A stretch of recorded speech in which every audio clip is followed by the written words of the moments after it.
It's been a few days since we said bye to the others in Nasha Town. Still no news about Rarer, though. Where could he have slunk off to? If only he was gone for good. But with all the trouble he stirred up before, there's no way we've seen the last of him. Hello! You must be the traveler in Paimon? Mr. Flynn has been looking for you. Unfortunately, there's been a serious wild hunt attack over at the quarry. He thinks it's time to regroup and figure out a plan. The wild hunt? Oh, uh-oh. We better get over there, right away! Come on, let's go!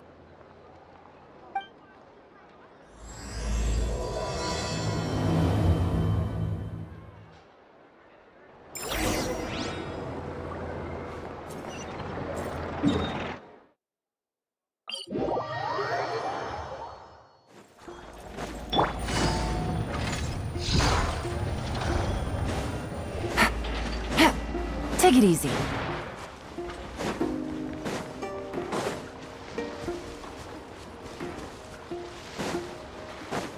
Take it easy.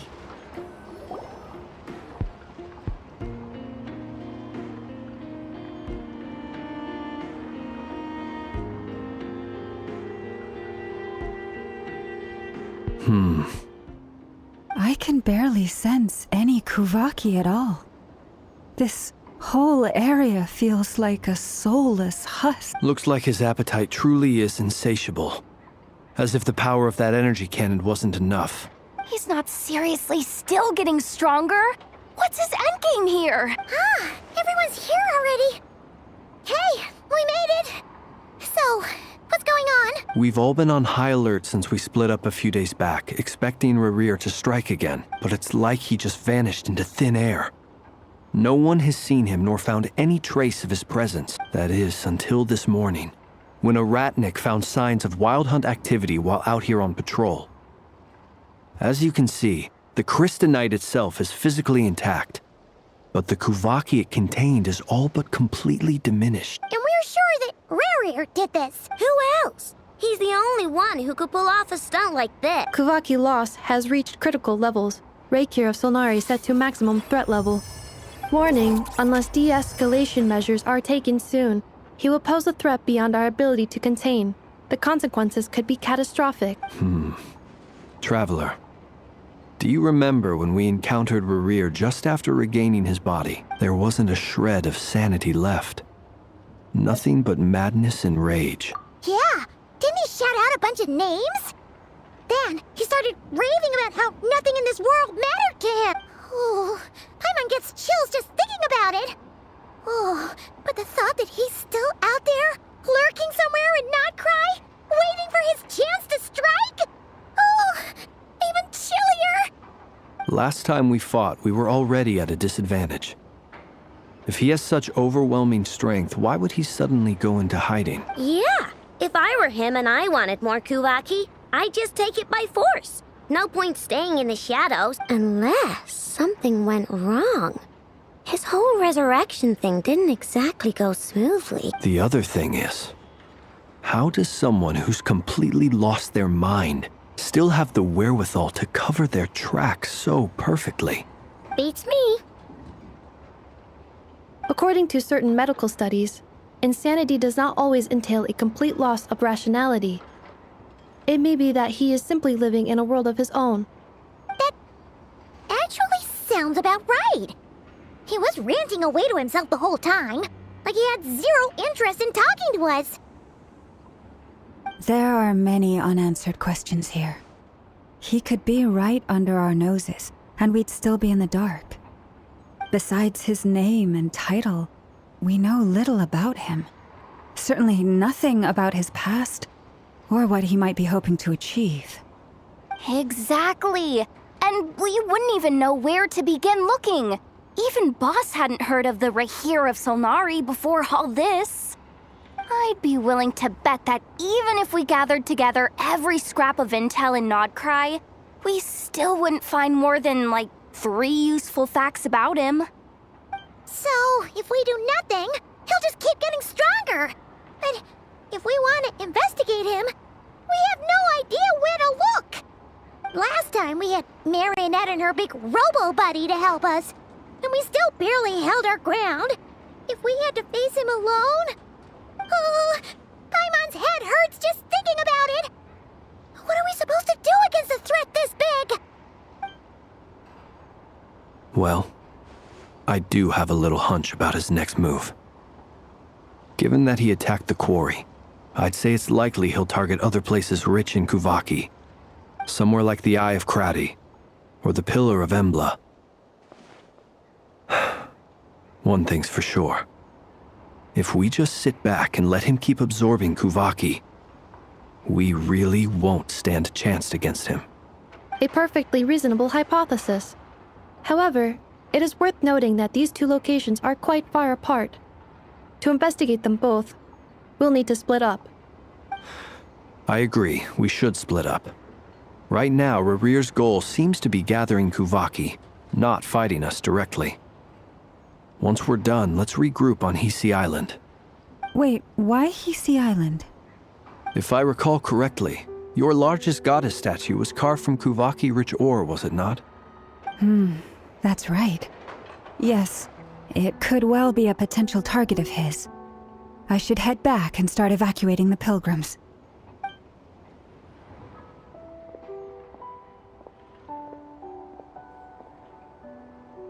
Splitting up's always gonna be risky.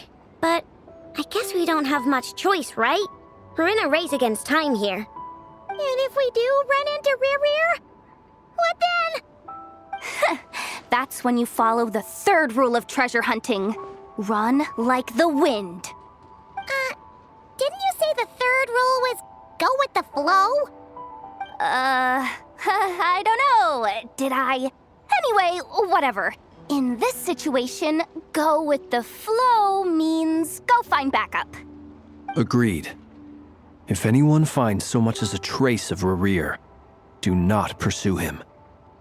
Get out of the area and alert the rest of us as soon as possible. We need to put safety first. All right, we'd better get moving. Come on, Anefa, let's go.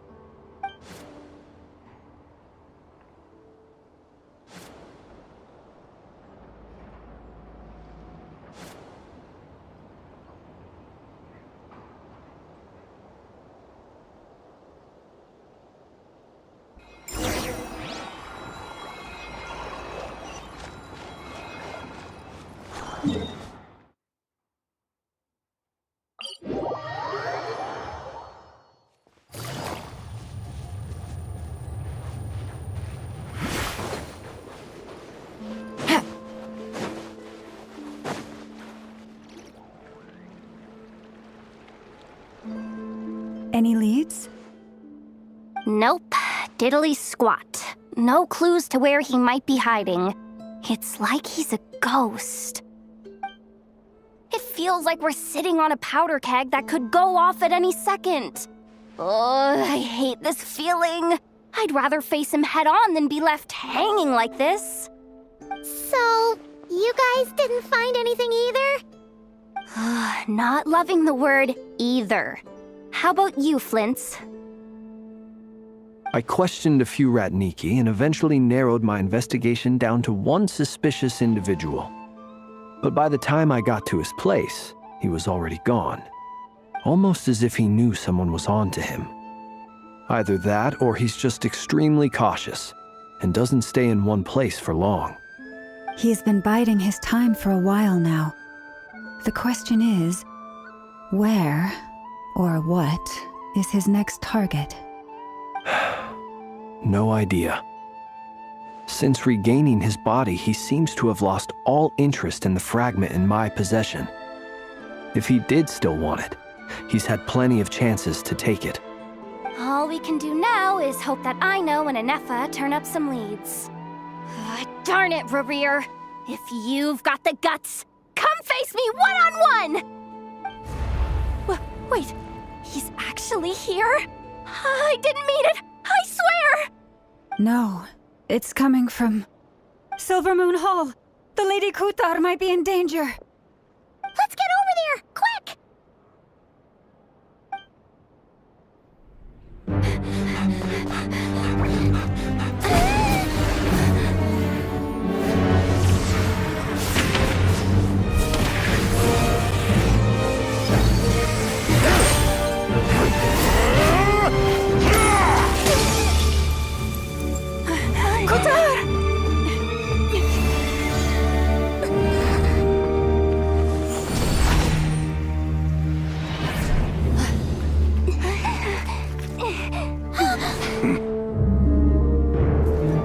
Why is he attacking the damselette? What's going on? No time for questions. Stop him!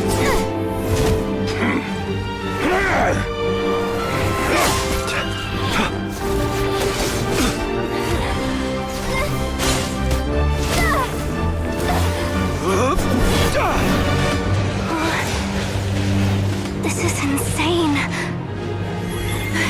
Yehuda, get Kutar out of here! On it.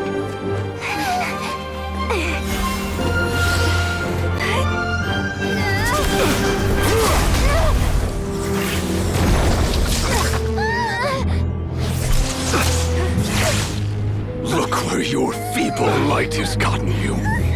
Now you shall plunge into darkness. Felindus, soon I will find a way. Watch out!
barely made it out of there alive.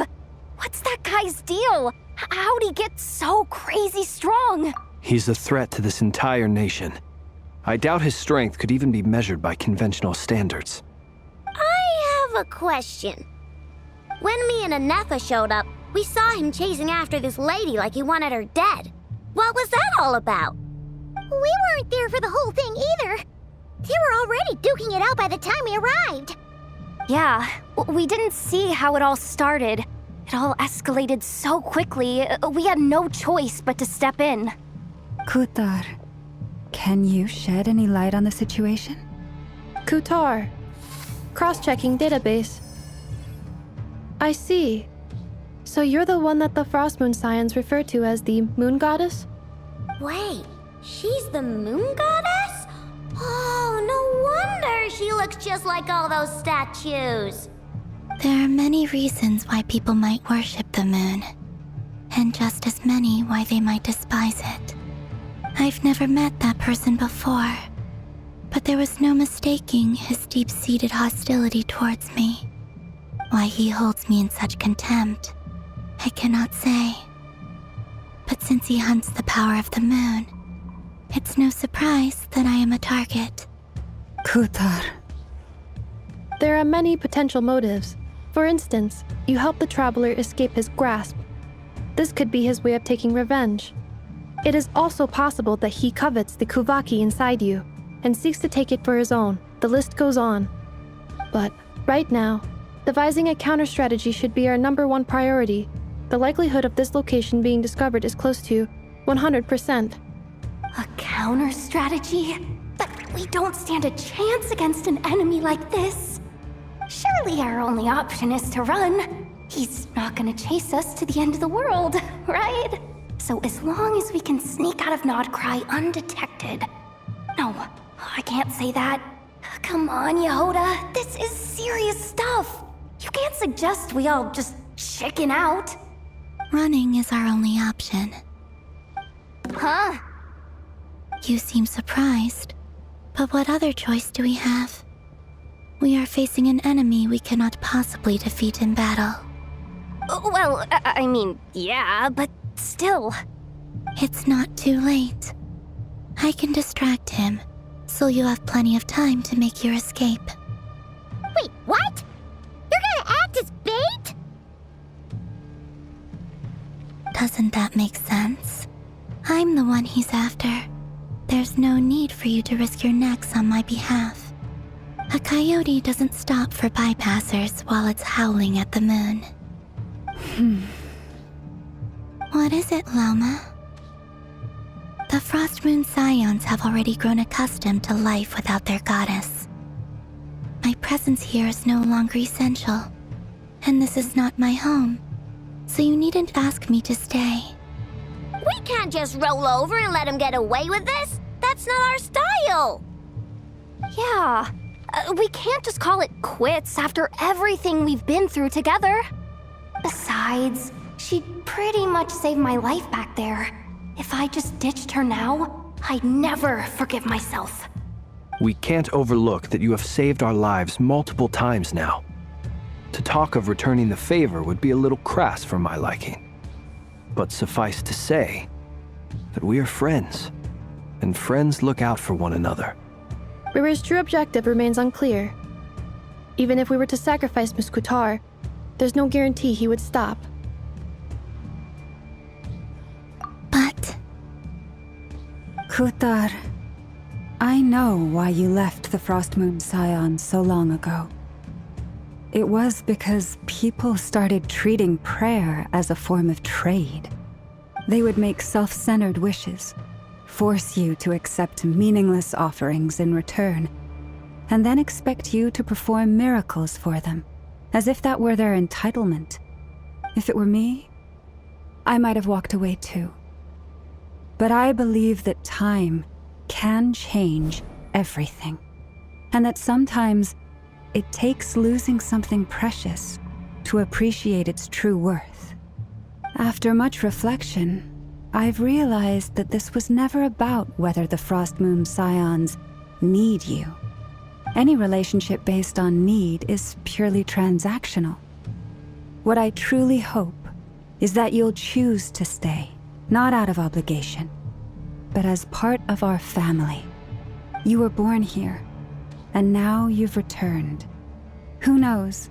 Perhaps it was the moonlight that guided you home. Thank you, Lauma. But my power is on the wane. I'm afraid I will be of little use to you now. Very well then. I'll do as you say. Both times you saved us, we were transported across great distances in an instant. Is that one of your powers as the moon goddess? It is, but I find it very draining. I barely managed to pull it off just now, and it will be some time before I'm strong enough to do so again. Rejected by the world, my power is dwindling. Like a lake cut off from its source, slowly shrinking away. Now, it has almost run dry. What do you mean, rejected by the world? The 3 moons belonged to the ancient bygone era in which they came into being. From the moment I was born, the world itself has been steadily sapping away at my strength. The 3 moons are not one and the same. As the goddess of the frost moon, I cannot wield the powers of the other 2. Yet moonlight has a way of blending together. Each can reflect the other's glow. So when our fingers touched, I was able to restore my strength by drawing Kuvaki from the eternal moon's marrow. But this method of recovery is painfully slow. If only we could find the... It's the Wild Hunt! Even faster than we expected. We'll have to finish this conversation later. See how those wild hunt creatures are running away from us. They're likely just a scouting party, which means Rerir won't be far behind. Then what are we waiting for? Let's get the heck out of here!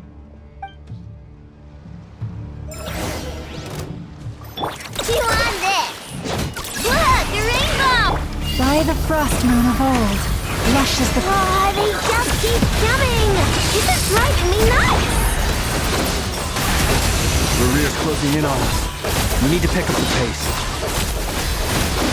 There's too many of them! And this time, we can't fall back on Kutar's house to escape! This goes on much longer. Preparing for dust up. Insulation check for the everlasting forest. Long sleep seconds. Be silent. Close your eyes. Do you fear the dark? Be silent. To dust.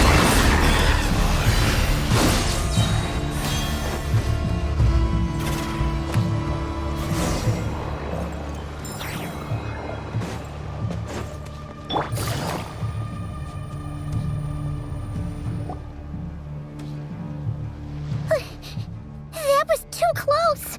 We barely made it out of there alive! What's that guy's deal? How'd he get so crazy? He's a threat to this entire nation.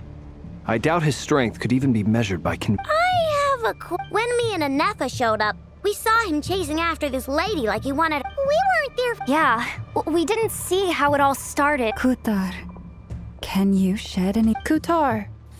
Cross-checking database. Wait. There are many I've never met why he holds... Kutar. There are many potential... It is also possible, but right now... A counter strategy? But we don't stand a chance against... Surely our own... No. Running is our own... Huh? You seem surprised. Well, It's not too late. I can distract him, so you have plenty of time. Wait, what? Doesn't that make a coyote does... What is it? The frost moon's... We can't just... yeah.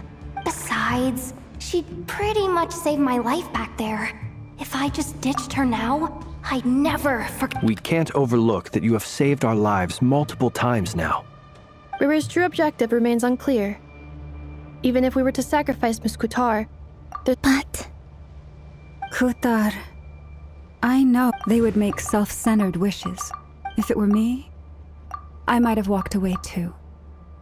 But I believe that time can change. After any relationship, you were born here. Thank you, Lauma. But my power is on the wane. Very well then. Both times you saved us. It is rejected by the world. My power is... What do you mean? The 3 moons belong to the 3 moons, yet moon. But this method... It's the Wild Hunt! Even faster than we expected. See how those wild hunt creatures are... Then what are we waiting?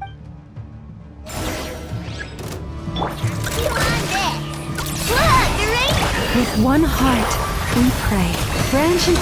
They just keep coming! This is driving me nuts! The rear's closing in on us. We need to pick up the pace. There's too many of them! And this time, we can't fall back on Futar's house to escape! This goes on much longer.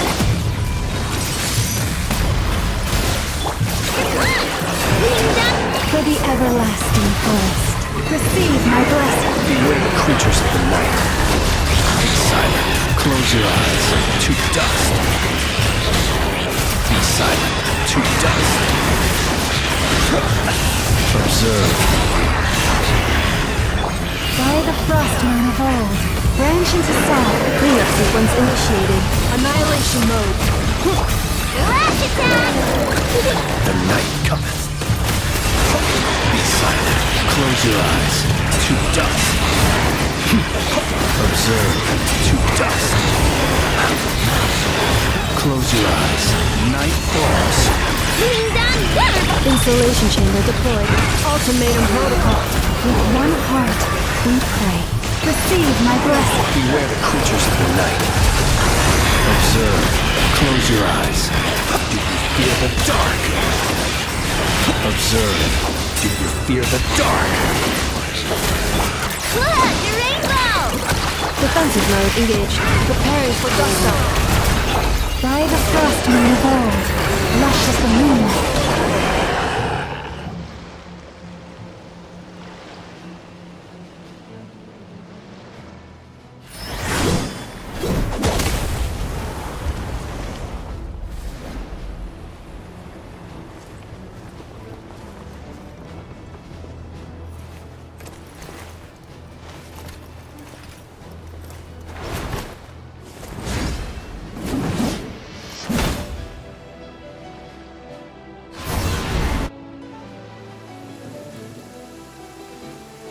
What's the matter? Bit off more than you could chew?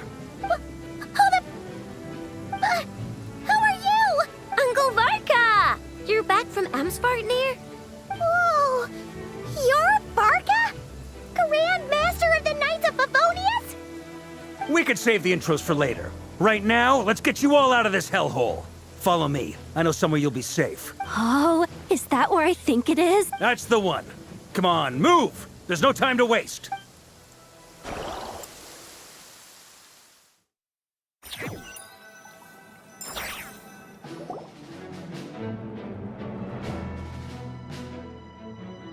Wow! Where are we? This is so well hidden. Well, that goes without saying. This is the Knights of Favonius' meeting place in Nodkrai, and a contact hub for the Northern Intelligence Network, aka the Black Market of Intel. No matter what faction you're with, it's the place to buy and sell information. Their headquarters are in Nodkrai, but they've got contacts in every nation. As an expeditionary force on foreign soil, working with them has offered us the most effective way of getting our hands on reliable local intel. This is where we meet, so naturally, it's secure. Anyway, where were we? Folks from Nodkrai should be pretty familiar with me by now, but I believe this is the first time we've met. Allow me to introduce myself. I am Varka, Knight of Boreas, and Grand Master of the Knights of Favonius. We've heard all about you. This meeting's been a long time coming. You look way younger than Paimon expected, but you definitely have that Grand Master vibe. Well, I'm no spring chicken. Just not showing my age yet. Definitely feeling some of that back pain today, though. Rushed back from Amsvartnir without a wink of sleep, only to get right into another fight with that freshly revived maniac. Another? You mean you fought him before? Yep. He wasn't nearly as strong back then, but he was still a formidable foe. I brought some of the knights along to give him a little surprise, but he saw us coming from a mile off. My squad took heavy injuries, and I barely made it out alive myself. We knew it might have been our last chance, so we staked everything on it. But still, it wasn't enough to stop him. I tried tracking him down afterwards, but he didn't leave a trace. Even in his unhinged mental state, he's as cautious as any trained operative. So, I decided to come find you. And as luck would have it, turned up to find you being ambushed by the Wild Hunt. The rest, you already know. Is that why he's been frantically absorbing Kuvaki these past few days? Because he sees you as a threat? Maybe I'm part of the equation, but even if I weren't, I'm sure he'd still be gathering power. He's clearly working up towards something. Note to self, Uncle Varka's strength rating officially upgraded. Guess it's my turn to ask questions now. So, what exactly has been happening in Nodkrai? Why has the Wild Hunt returned in humanoid form? And why is it after you? That's a long story, but I'll try to make it quick.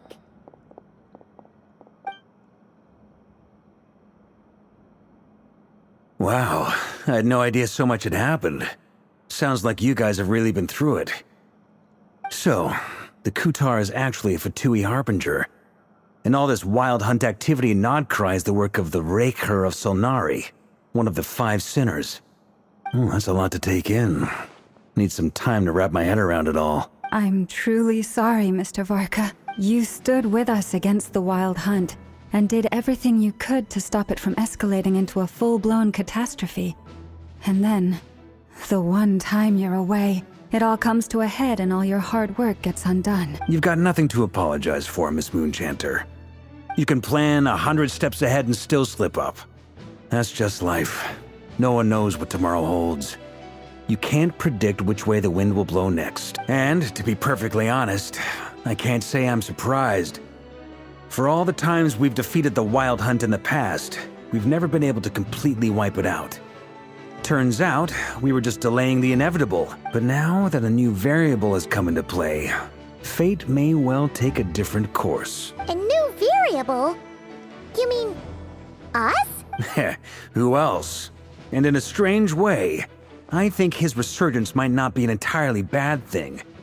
The Wild Hunt is like an unrelenting force of nature, but Rerir is an individual with an agenda. He's gotta have a weak spot somewhere. That said, while I was explaining everything just now, some of the points that Mr. Flint's added caught my attention. You mean about our mystery ally? That's right. From what you've said, not only did they lead you straight to some key files, they also shielded Hisi Island from a lethal Kuvaki blast. I don't know who or what could pull something like that off. Heck, even Miss Columbina doesn't have a clue. I hadn't heard the story about those files. Would you mind repeating their titles for me? Wild Hunt Phenomena Log, a Nodkrayan Ratnik's Field Journal, and Kuvaki Survey Log. Oh. No. Still doesn't ring a bell. Another dead end. Guess all we can do now is hope that our mystery ally keeps showing up when we most need them. Still, it's safest to assume they won't be intervening again. From here on out, we'll have to resolve this crisis by ourselves. Your intel also explains something else I've been wondering about. The reason I led my team to Amsfarnir was because we'd had reports about a possible source of the Wild Hunt showing up there. But once we looked into it, it turned out to be a red herring. I don't know who was behind it, but clearly, it served its purpose. I doubt it's by chance that he happened to make his comeback while my attention was diverted. And from everything you told me, it sounds like his scheming began well before his return. So maybe luring me away was all a part of his plan. But is it even possible that he orchestrated all of this by himself? The Moon Maiden and the Raker of Solnari, Nodkrai of all places. The way everything is unfolding, it can't be a coincidence. So, what do we do now? Got any ideas? Right now, we've got at least 3 things to consider. Let's go through them one by one. First, we need to figure out how to take down Rarier. If we can't beat him in a straight-up fight, the rest won't even matter. To my knowledge, the bulk of Nodkrai's fighting force is already gathered here. But even with everyone united, we're still no match for Rarier in his current state, let alone with his power still growing. What if there was a way to tap into a new power of our own? How so? Have you thought of something, Columbina?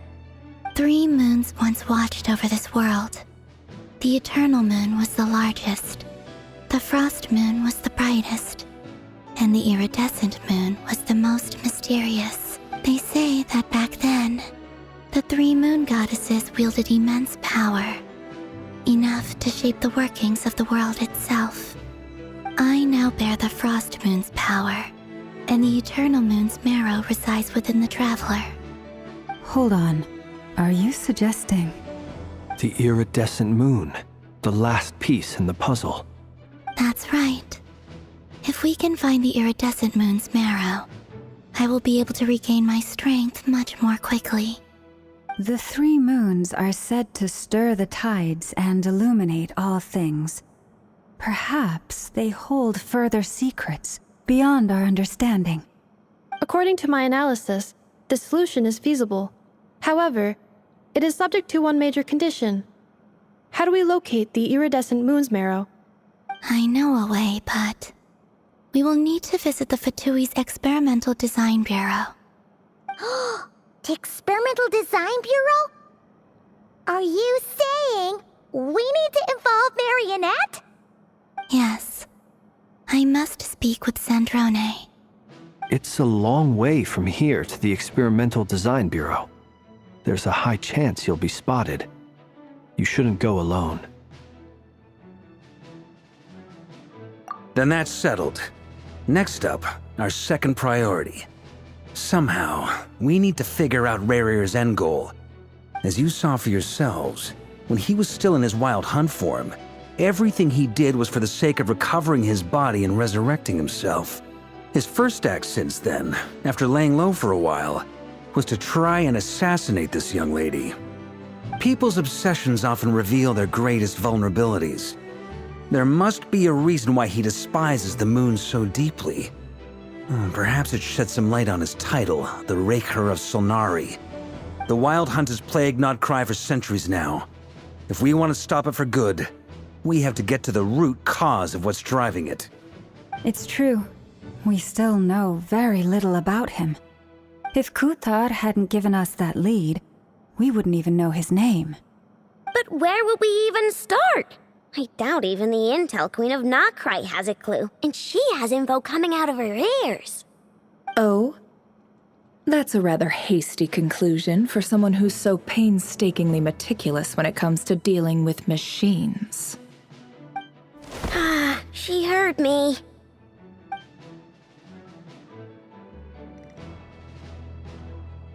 Boss! What are you doing here? I'm now asking myself the same question. I received a letter from a humble knight of Favonius, requesting a meeting to discuss a major business deal. But it looks like this humble knight had something else in mind. Details. Miss Neffer, the important thing is that you've arrived at the perfect time. Since his failed ambush, I've been racking my brains trying to come up with a plan to fight Rarier.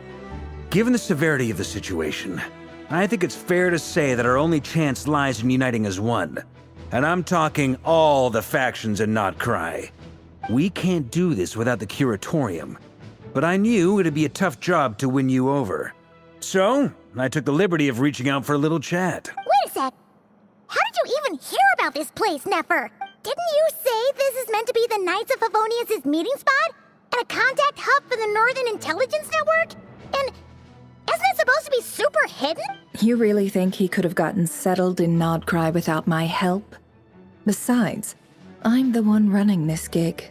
Of course I know where the meeting place is. Allow me to introduce the current head of the Northern Intelligence Network.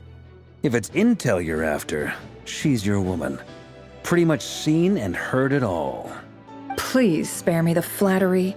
Let's cut to the chase. Seems like you've run into some trouble, huh?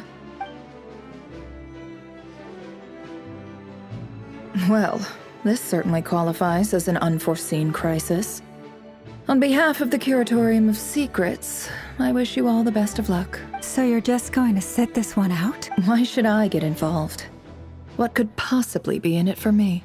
What if we told you we can't do this without you? Oh? Then I'd say you'd better make it worth my while. I don't work for free. I can't put a price on something like this. It's just not in my nature. But then again, you and I have always been polar opposites in this regard. So I can't exactly say I didn't see this coming. If you insist on compensation, I will pay you. Consider this a formal commission. Sound fair? You just don't give up, do you? Too bad. I know you well enough to know you can't afford my prices. The riskier the job, the more it'll cost. And a moon chanter's stipend isn't exactly generous. Unless you're planning to start passing the donation box around among the faithful. Boss, just a thought. If they come up short, maybe you can take the difference out of my next few paychecks. Things got really dangerous during the fight with Rerir. If this girl hadn't saved me, I'd be ley line fodder by now. I'd be gone for good, boss. If there's any way we can make this work, I'd really like to help her. Please? I'm begging you. This is why I'm always telling you never accept favors. They are the hardest debts to repay. You have to be careful who you get involved with, or you invite all kinds of misfortune. Very well, Yehoda, I will help. But just this once. Don't count on this happening again. Flynn's. That fragment that Rerir was after. Do you still have it on you? Of course. Let me borrow it. I need it to follow up on some leads. Wait, you actually have some leads? Shh. This is top secret information. I get it. We all have things we'd rather keep to ourselves. Plus, I know we can count on you. So we'll leave the intel gathering in your hands. And that brings me to the third and final item. We need to find a way to distract him. We need time to make our move, so someone will have to stall him. I'm in for this part, no matter what. Anyone coming with? Count me in too. Come off it, you two. Quit playing heroes. I'm way ahead of you here. Innefa did a scan of the Moon Goddess's Kuvaki signature, and we're gonna use it to make some decoys over at the Kramkake craft shop. Anyone who's in, follow me. Once they're ready, we'll deploy the decoys across Nagkrai. So as long as the rest of you keep moving, he won't catch on to your scent and won't be able to track you down. I like it. Genius idea. No biggie. All right then, we'll split into 3 teams. Once your team has finished their mission, return here and wait for the others. Dismissed!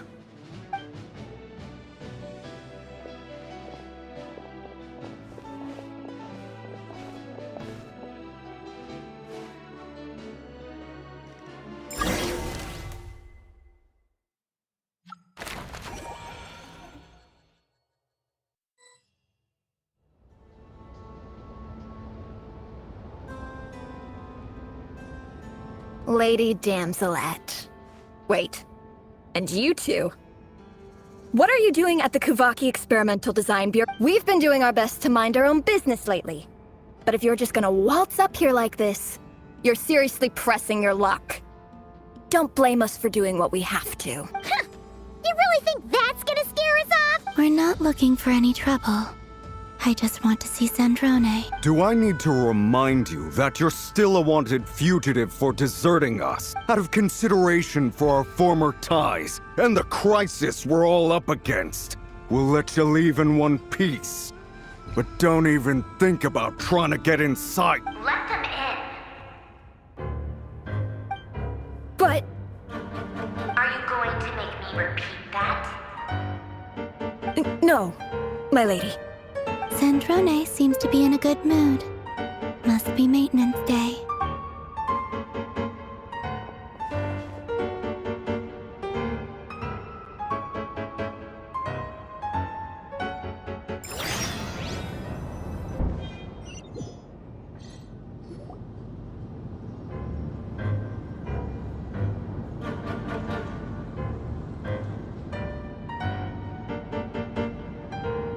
tell me, to what do I owe the honor this time? Actually, before you answer that, just so we're clear, we're not colleagues anymore, Columbina. I don't owe you anything. I promise it's nothing big. It seems like you've gotten the wrong idea here. The only reason I let you in was because I was bored. It seemed like a way to kill some time and satisfy my own curiosity. Whatever miscalculations I may or may not have made in the past, I haven't lost the plot enough to even consider sticking my neck out for your sakes. I'd like to speak with Arlecchino. What? Huh? You mean the knave? I'd like to speak with Arlecchino. Is she in Nodcry? No, she's not. Once the work on this facility was completed, she went back with the Rooster and Regrator. The only ones in Nodcry are me and... What is it you need to speak to her about anyway? Rerir is hunting me. If I'm going to face him, I must first retrieve the lost moon.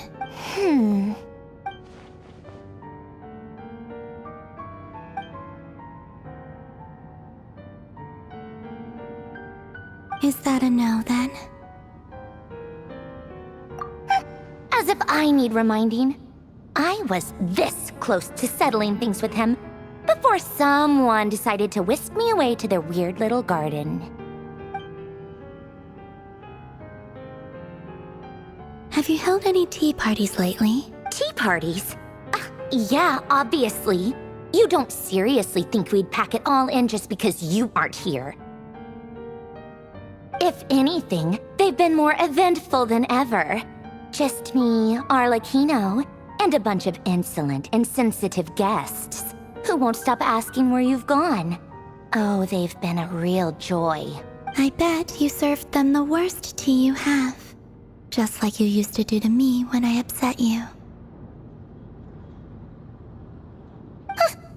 Who cares about how good the tea is when there's no one around to drink it? I keep losing people. First Rosaline, now you. I'm running out of people who can make me laugh. Honestly, what could be more ridiculous than a multi-centenarian goddess who's only ever had the plain herbal tea she received as offerings? You'd always brew a different type of tea for me each time. Was it really just to see how I'd react?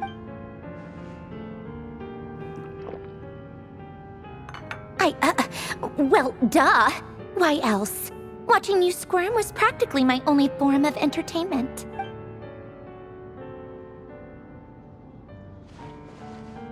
Oh, yeah. And Capitano sometimes used to bring Tartaglia around, too. But I guess we won't be seeing him again. Well, I guess we are overdue for a get-together. Polonia! Have Favronia pass a message to Arlecchino for me. It's time for tea. Will suffice. Pass along a message for me, too, if you would. My body cannot contain the marrow of 2 moons, so I'll be leaving one of them in her care. Excuse me? Who said you were on the guest list? If my tea meant that much to you, maybe quitting the Fatui wasn't your brightest move. Back when you were under the Tsaritsa's protection, no one would have dared come at you so openly.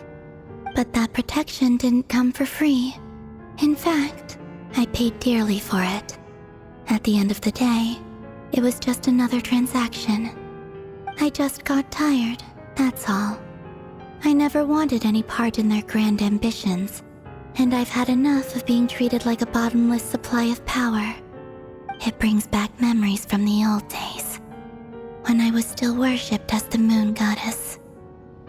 Centuries on, it may be a different group of people, but I see the same greed in their eyes. I figured you'd leave eventually. You didn't have as much of a reason to stay as I do.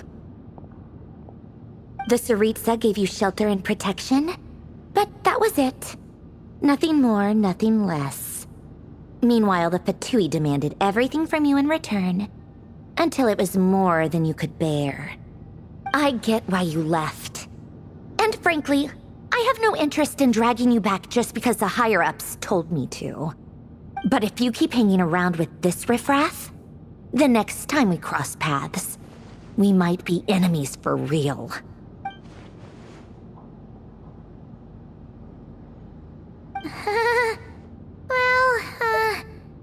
Guess that's our cue to leave. That might be your plan. But it sounds like someone else wants you to stay a little longer. Huh? What do you mean? Listen.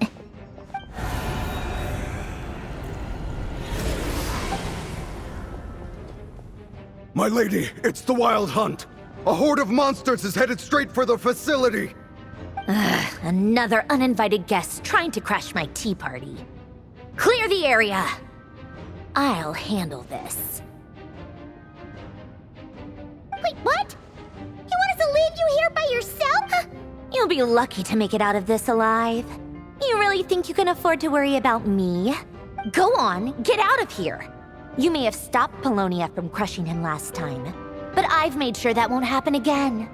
The entire Experimental Design Bureau is rigged for war. Stay and watch if you want, but it'll be at your own risk. You're not flagged as friendlies in the weapons system. Don't tell me what to do! Look, if you're leaving, make it quick, or you'll just get in my way. There's a secret passage on the second floor. It'll take you right to the plains out back. Stare all you want, Columbina. You're not getting another invitation to my tea party. I know. But thank you anyway, Sandrone. This is exactly why you shouldn't hang around with those people. All their melodrama and sentimental nonsense is rubbing off on you.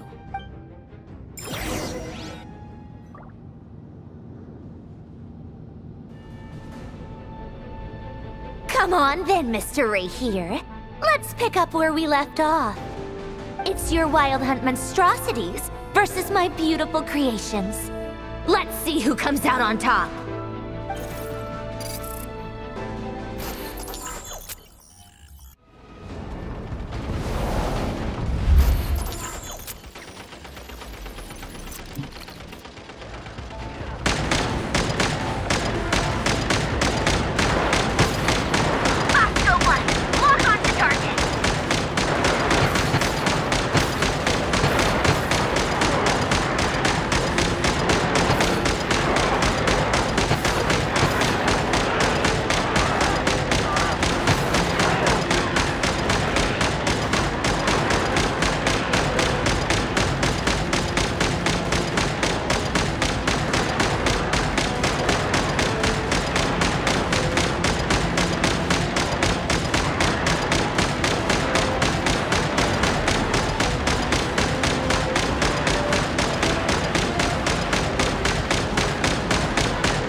Polonia! Get him! I've upgraded Polonia again since our last encounter, and uploaded every last scrap of your data. So let's finish this, once and for... She's not here. Where did she go? Hey! Over here, you big... Curse it. Moon, go. Keep searching. She cannot have gotten far.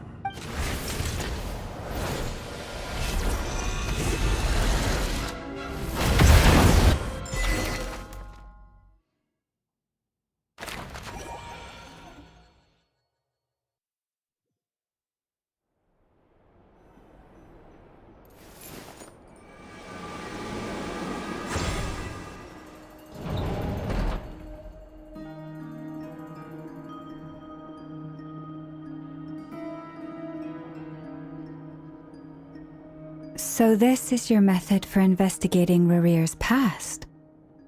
It almost looks like some kind of ceremony. Good deduction.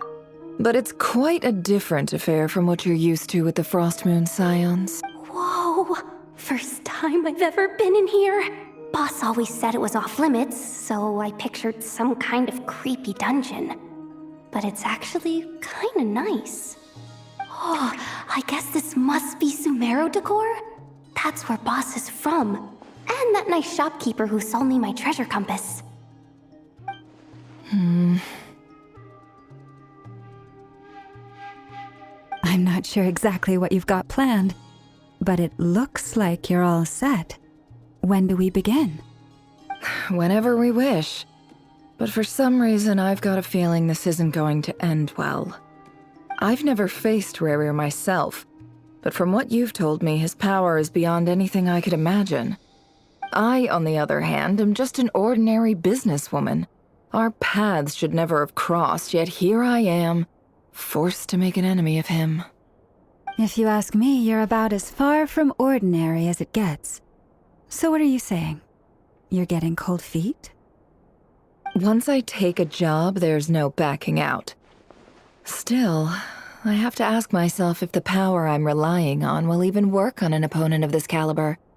And also how to make sure I come out of this alive if things spiral out of control.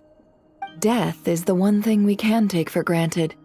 It is the great equalizer, however fortunate or unfortunate we may otherwise be. So it's important to consider how to spend what lifespan we have left.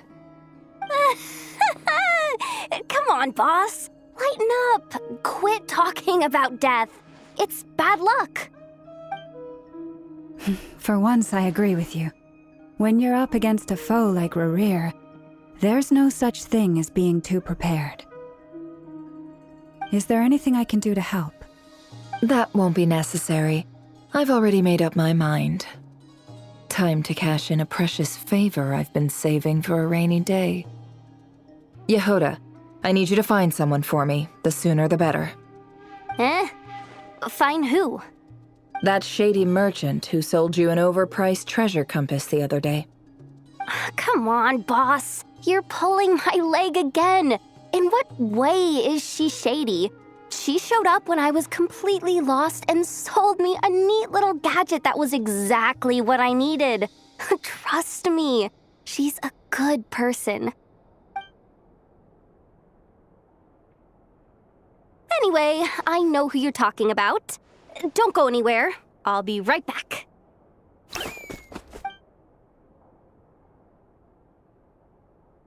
Quit grabbing me! I genuinely can't run any further!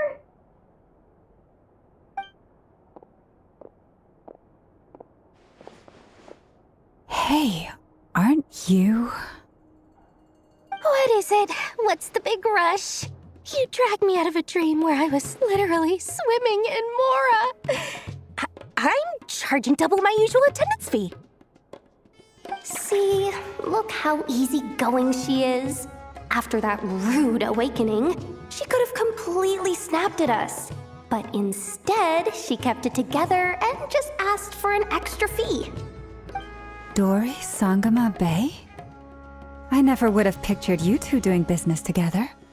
If you want to make it big in Nodcry, it's all about connections. Lady Nefer just so happens to have a lot of intel that interests me. And she also did me a big favor in the past. It was back when I first arrived in Notcry. My trusty assistant, the genie in my lamp, had an adverse reaction to the Kuvaki and fainted. And wouldn't you know it, that's when I suddenly find myself in a life-or-death situation. Good thing my compatriot was there to swoop in and save the day. I've been giving her a 30% discount off all of my goods ever since. Now, so that no one here feels left out, I'm willing to extend a 20% discount to fellow friends of Boss Nefer. Plus, any other friends you send my way will enjoy 10% off. What can I say? The great Lord Sangamabe is nothing if not generous. So, let me guess. You've run into some trouble? I've got everything you could possibly need, and the more you buy, the more you'll save. You guessed correctly. What have you got in the way of survival gear? The one type of gear I've never been short on. What are you looking for? A jetpack fresh from the Academia's labs? An ancient suit of armor dredged up from the bottom of the sea? At the very least, I need to know what kind of opponent you're dealing with here. If even you're worried about staying alive, it must be pretty serious. What if I told you it's someone with the power to bring a nation to its knees? Is that so? Then we really are talking top-shelf treasures. I don't have anything like that in stock right now. I'll have to ask my supplier. Your supplier? A powerful woman, make no mistake. I can't reveal her identity, but luckily for you, I hear she's planning to visit Notcry in the near future. If you're willing to wait, I can ask her when she's here. Can't say exactly how long that'll be, though. Then, let me put it another way. What would you do if you encountered an enemy like that? Roll over and serve yourself up on a silver platter? Of course not. I have a handy little trinket from one of my generous suppliers, which... Hold on. What exactly are you getting at? No, this is for my personal use only! Let's just say I'm borrowing it, all right? Just for insurance purposes. You'll get it back later. Favors are the worst kind of debt to owe, and now you've got a chance to repay one. A win-win situation, don't you think? Fine. You can borrow it for 5 days. No, make that 3. And for every extra hour after that, I'm charging you 1,000,000 mora. Deal? Deal.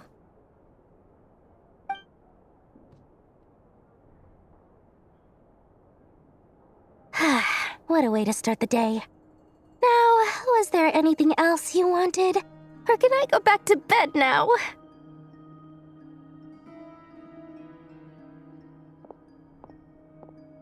That will be all. Take care now. Don't trip up on your way back, friend. See you later! You're my favorite shopkeeper.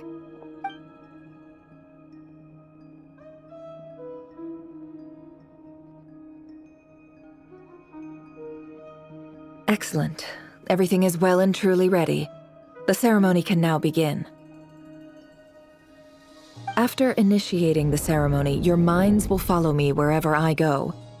You will see many strange things in your mind's eye, so remember, don't be frightened, and don't make a sound. Now then, let us peer into the Raker of Solnari's past.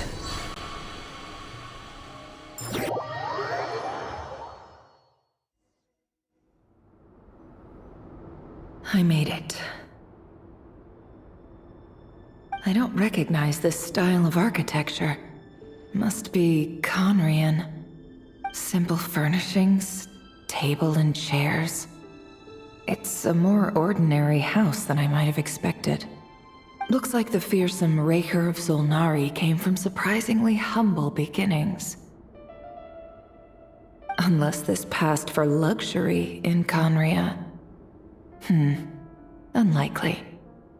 It was said to be a very prosperous nation in its heyday. Anyway, I'll keep exploring.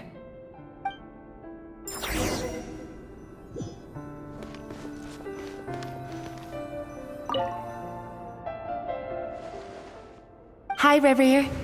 Since you're working extra hours tonight, I thought I'd keep myself busy by checking out that new kebab shop. I've heard good things about their menu.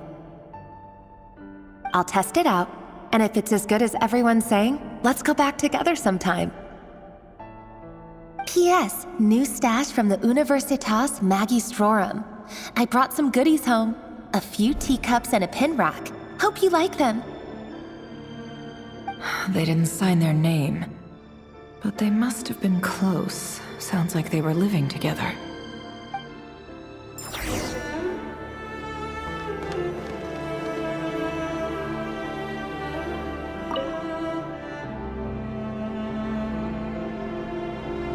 I went over to Joseph's for drinks today. They have a fine collection, but I went alone.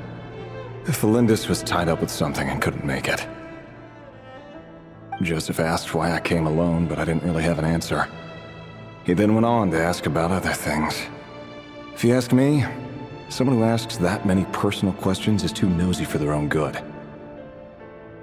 But if he invites me again, chances are I'd still go. Felindis. That's the same name Ririr mentioned. Crane imports keep falling. If things don't pick up, we'll soon be back to meat and mushrooms only. Honestly, I'm not a huge fan of that new type of mushroom everyone's been into lately. Didn't it start out as a lab-grown variety? I heard it's even mildly corrosive. Seriously, why would you even eat something like that? I don't care if it's an impressive feat of alchemy. That just isn't the kind of thing I like to eat. Grain has to be imported, and they're eating a diet of mostly meat and mushrooms. Could it be because Conria is underground, so it doesn't get much sunlight? That would explain why they use so much stone in their buildings. They even use alchemically modified strains for food. Seems like the people of Conria don't have many options when it comes to dining. I've just about saved up enough now. Time to buy it and keep it somewhere safe. Making a big purchase. I wonder what it is.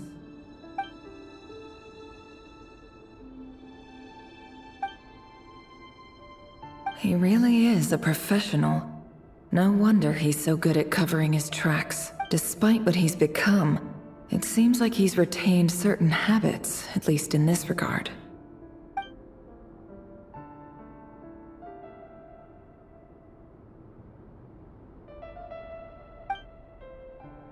Did Rary rip it out himself?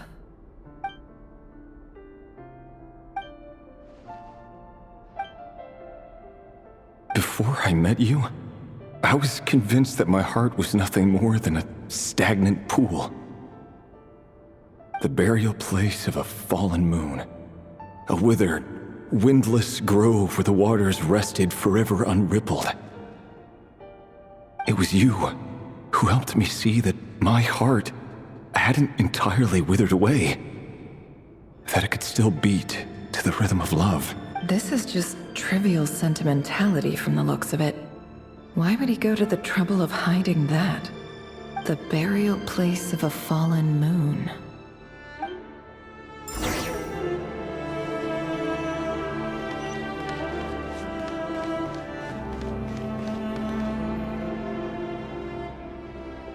Reverie, over here.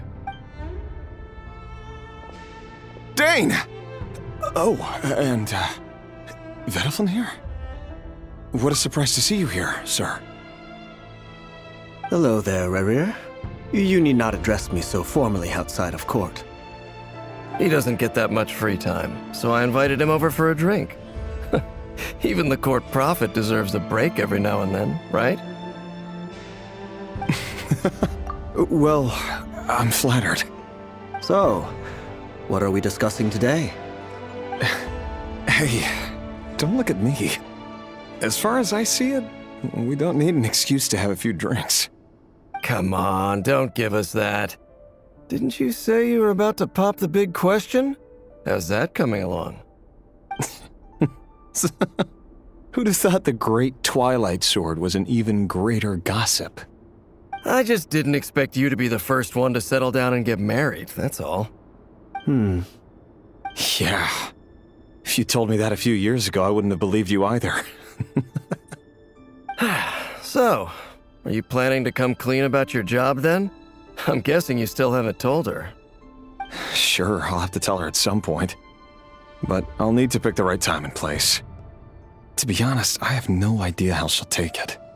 Come on, stop being such a pessimist. For all you know, she could be thrilled. I bet she'll be much more impressed by your actual job than the one she thinks you're doing now. A member of the King's Guard. Quite the cover story. Does the king himself even know? Of course he does. Anyway, enough about me. How have you been? Me? Same old, same old. Nothing much to... Huh? What's up, Ved? It's nothing. Vedifulnir, Dainsleif's elder brother. Renowned throughout the court of Conria as the Visionary, and said to possess a wisdom far beyond the reach of any ordinary man. And yet, despite the gulf between us, he seems to have something to say about me. Does he even know me? Does he see me as a friend of his brother, or just another of the Vinster King's blades? Why did he react so strongly? Was it really to do with what we were talking about? Brown, curly hair and brooding blue eyes. So this is what Rerir looked like back in the day. Perfectly normal. No different from anyone else. As frightening as this monster is in the present, there's something even more unsettling about seeing the human he used to be.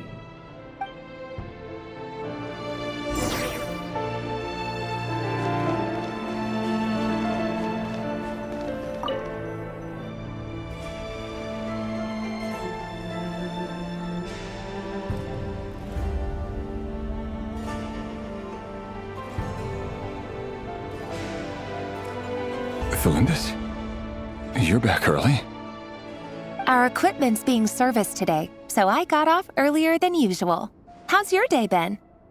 Aw, why the long face? Is something the matter? Has your boss been giving you a hard time again?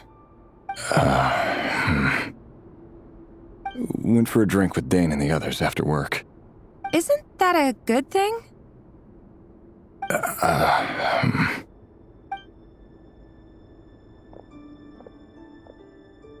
Vedifulnir showed up today, too.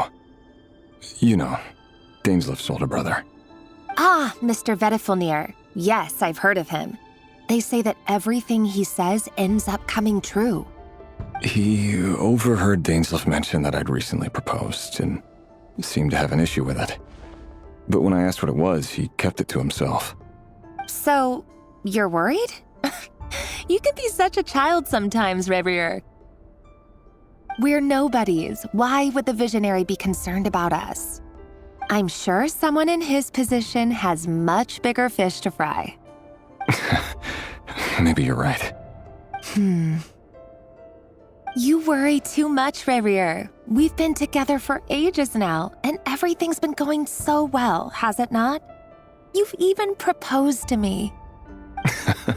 So, you do remember. Tell me then. What's your answer? Like I said, I need some time to decide. You can't just rush into things like this. We may be nobodies in the grand scheme of things, but if we want things to work out, we've still got to plan ahead. All right. Take your time. Just don't keep me waiting forever. Nobodies. Sounds about right. In the eyes of people like Vedifulnir and Dainsleif, what do we matter? Can someone whose gaze is so fixed on a far-flung future even see the present clearly?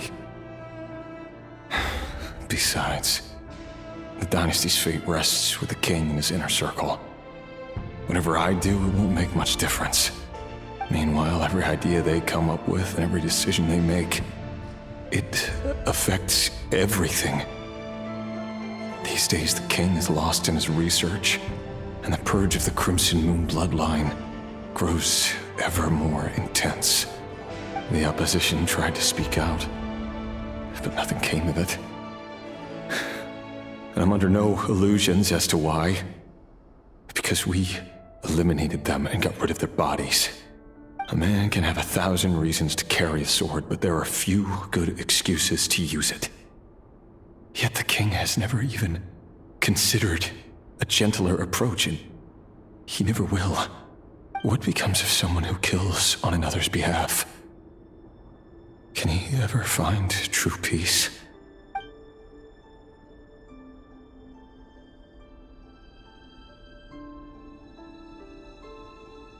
Thelindis?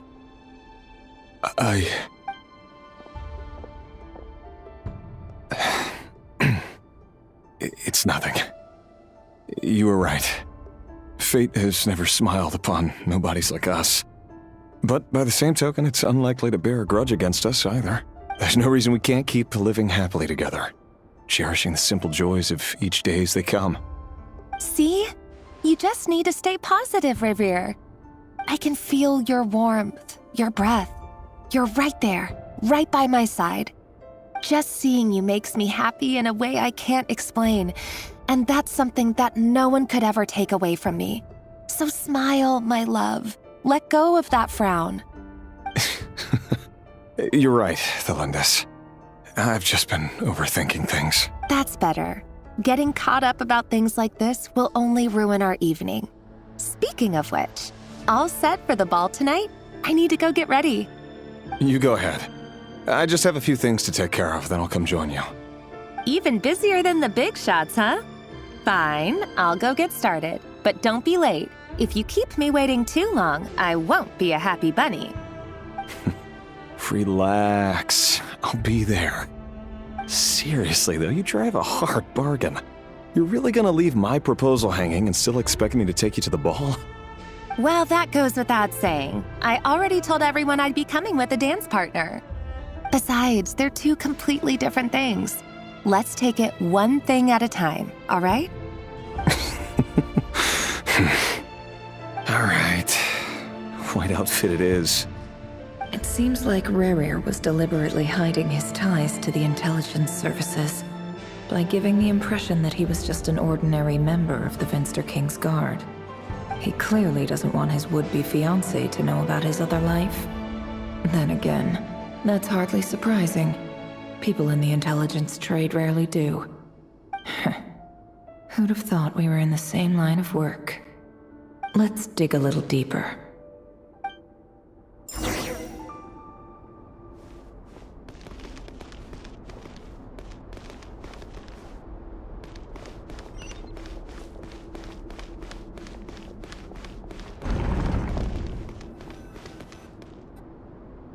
Our last operation was a resounding success, and all thanks to you, Rahier of Solnari. In total, we apprehended 32 dregs of the Crimson Moon, and 67 accomplices. After all these years since the dynasty's fall, so many of them still linger on. Indeed, it cannot be denied. Yet it was destiny that the Crimson Moon should be overcome by the eclipse, and that His Majesty, the all-seeing Vinster King, now guides our nation on the path to prosperity. Khanria has no further need for a dead moon. But alas, there will always be those who refuse to see the truth, choosing instead to romanticize the past. That's not entirely true. Much about the Crimson Moon era was worthy of remembrance, and that's exactly why they keep trying to see it restored. Many of its secrets remain unsolved to this day. As it happens, that's precisely the field of study my partner is devoted to. You still haven't told her what you really do for a living. Where would I even start? How do you tell someone that you're one of the king's hand-picked executioners? That your hands are steeped in blood? You didn't choose this life, any more than I did. Orphans like us don't get a say. But I'll sure as heck be the one to pay for it. Speaking of which, we need to be more rigorous in the way we identify direct descendants of the Crimson Moon. Someone, it seems, has strong opinions about my future plans. Most likely my marriage in particular. I have a feeling that we may soon become targets of the Crimson Moon's retribution. Your concerns are not unfounded. They've taken out many of our colleagues these past few years, and for that very reason. These are no helpless lambs we're leading to the slaughter. They're wolves in sheep's clothing. Take care, Ray Hero of Solnari. I look forward to toasting you at your wedding. Thanks, Thorkel. You look after yourself, too.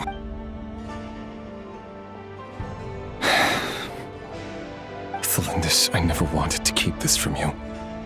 You're the last person I would ever want to lie to. But that's exactly why I can't tell you everything. There are things you shouldn't know. Things you cannot know. The moonlit dynasties are a thing of the past. Yet even now, with the sun shining high in the sky, there are those who would call forth a dead moon's ghost. Could that be why Vedalfnir held back? Or was it because of some court secret he's not at liberty to share? I have to get a clear answer from him. No matter what happens, I will protect Thelindis. Rerir seems to be very concerned by Vedalfnir's reaction. Vedalfnir and Dainsleif, the Visionary and Twilight Sword. So that's what they were really like. I've investigated this whole area now. There doesn't seem to be any other memories here. Should I try somewhere else? Wait a second. What's this black smoke?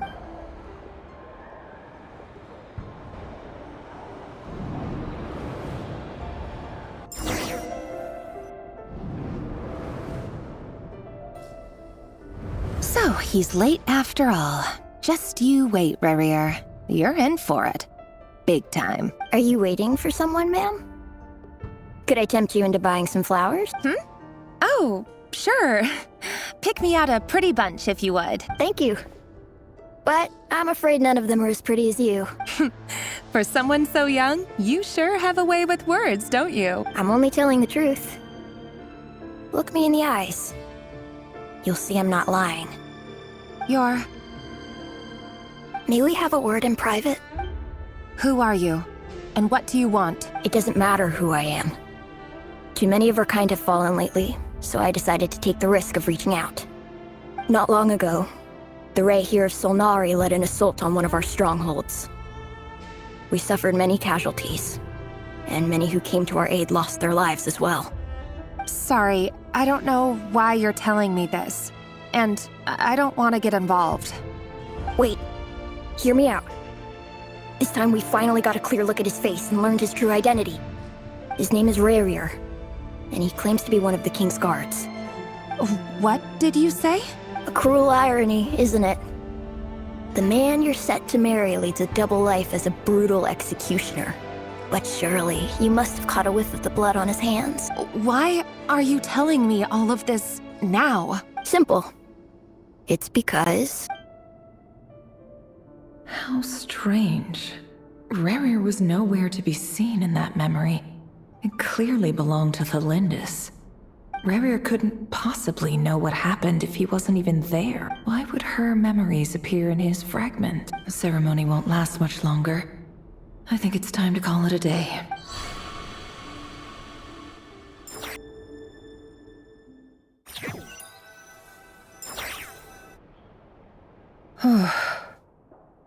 So that was your doing?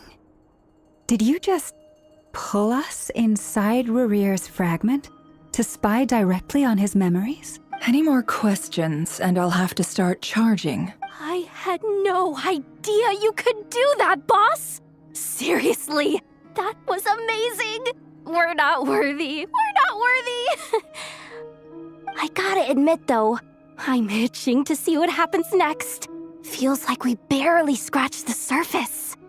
I'm just as curious as you are, but the ceremony only allows for limited time inside. That's all we can see for now. Luckily, we managed to learn quite a lot. So far, so good. I just hope the others are doing okay too. Especially the group with the Traveler.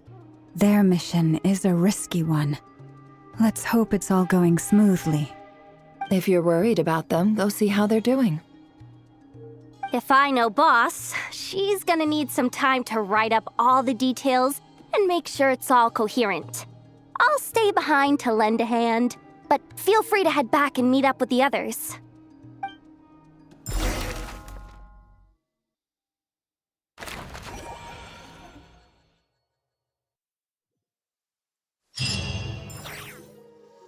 Oh, they've been prowling around for nearly 2 days now. These things just won't quit. Oh, they might not have seen us yet, but them constantly sweeping the area, our way out is completely blocked. Oh, that's never gonna work. One little slip up and it's game over. If they spot us, they'll run straight back to Rare. And once he knows we're here, it won't be long before he's breathing down our necks again. Oh, guess you're right. All right, time to zip it.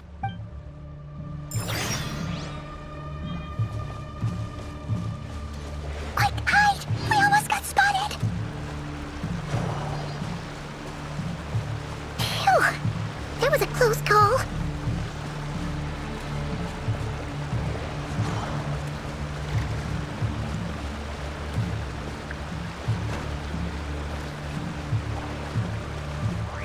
Watch out! He's coming this way!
Keep going. We're nearly there. This is the final hurdle.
Fire. Fire? Wait, what's that smell? Oh no! There's a fire!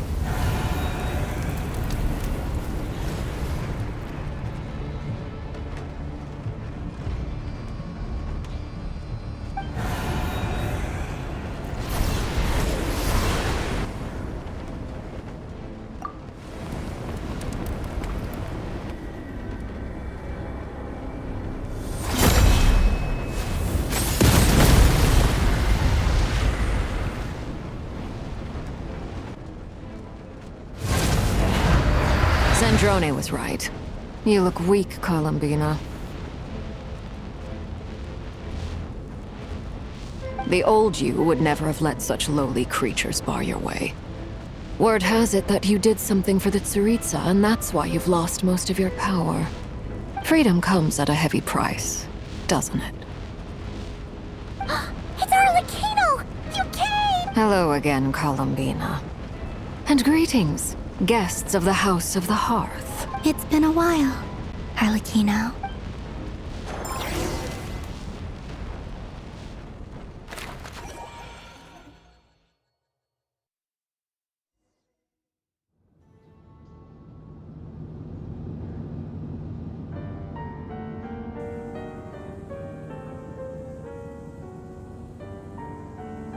Stupid right here of stupid Solnari.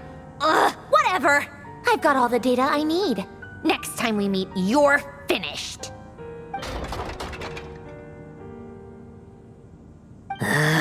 He sure doesn't pull his punches. Excuse me, do you need a hand? You can do me a favor by staying out of my way. Can't you see I'm busy? Wait a minute. I recognize that voice. Hello, Miss Sandrone.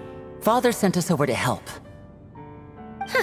How considerate of her. Hey, Fremine, get over here and help me fix this. Lenny, you do your thing.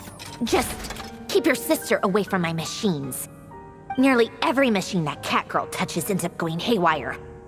Go put her on cleaning duty or something.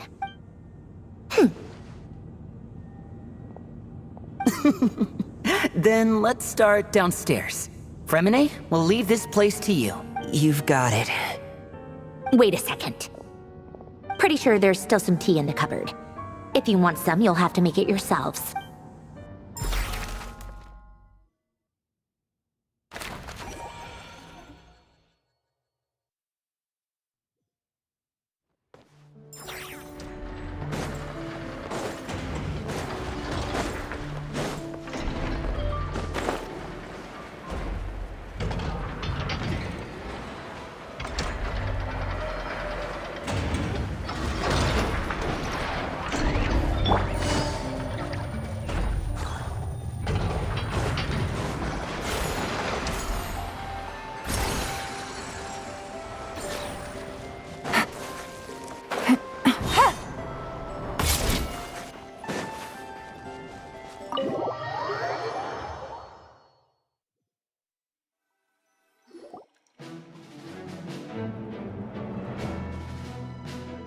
It's a relief to see you all made it back in one piece. Huh?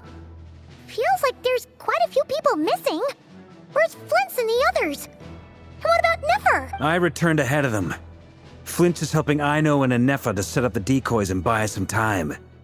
As for Miss Nefer... Boss is still wrapping things up on her end. She sent us back to fill you all in on the top secret intel we've been gathering. I see. Then let's get right into it. But first, who do we have here? You brought someone else in to help? Greetings. I was invited here to help as a longtime Tea Party companion of Columbina's. You may call me Arlecchino. Surely it can't be.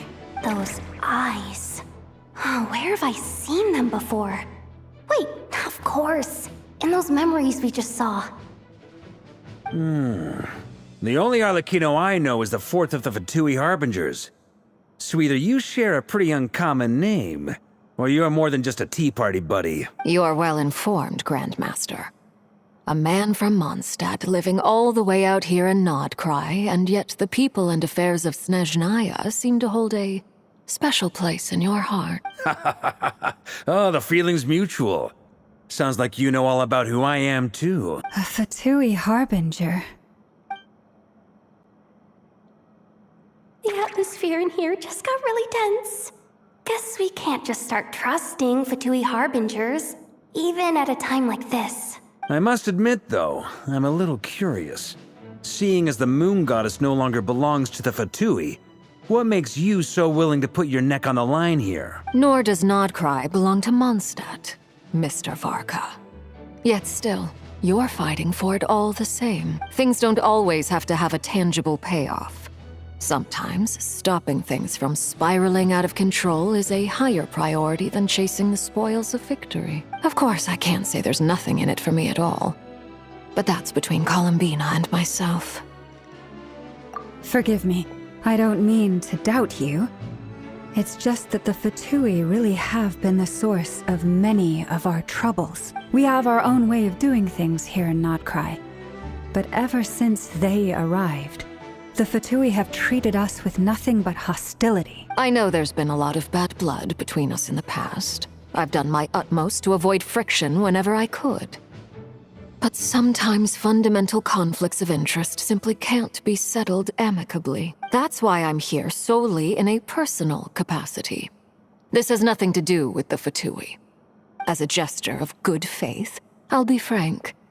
I can help Columbina track down the iridescent moon's marrow, which will help her restore more of her power. Anyway, what else is on the agenda? Let's begin. She says she'll be frank, then completely skips over the details. Looks like she doesn't want to give away too many secrets after all. But she clearly wants to change the subject. It'd be awkward if I tried to bring it up again now. I guess we'll just have to go along with it. She's the fourth of the Fatui Harbingers after all. One look and you can tell she's not someone you'd want to mess with.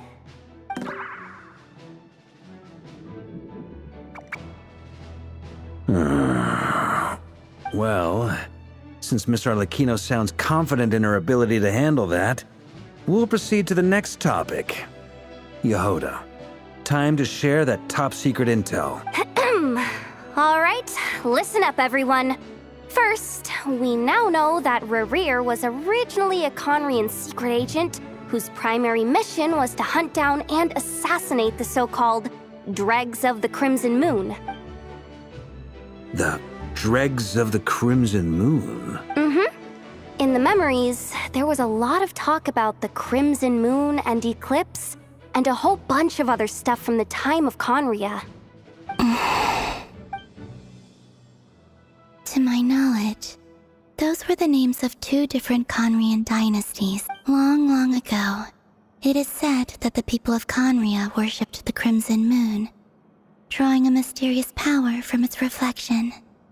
But one day, a coup saw the Crimson Moon eclipsed, hence the name of the new dynasty that replaced it, and how it became the new emblem of Conria. Still, long after the Crimson Moon dynasty had fallen, the last ruler of the Eclipse dynasty, the Vinster King, still coveted the secrets it left behind. So, he sent the Rehir of Solnari to secretly hunt down the Crimson Moon's few remaining followers. In those days, Rerir showed no signs of madness. In fact, he was as normal as any other person. Oh, and he had a fiancé, or at least a would-be fiancé, called Tholindis. What's the matter? Verfnir, Freindaughter, Tholindis.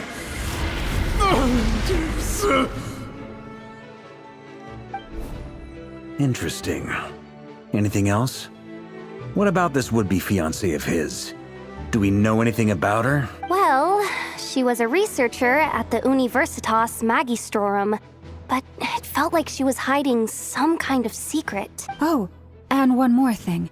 For some reason, Rerir's fragment also contained some of Tholindis' memories, though only a very small portion.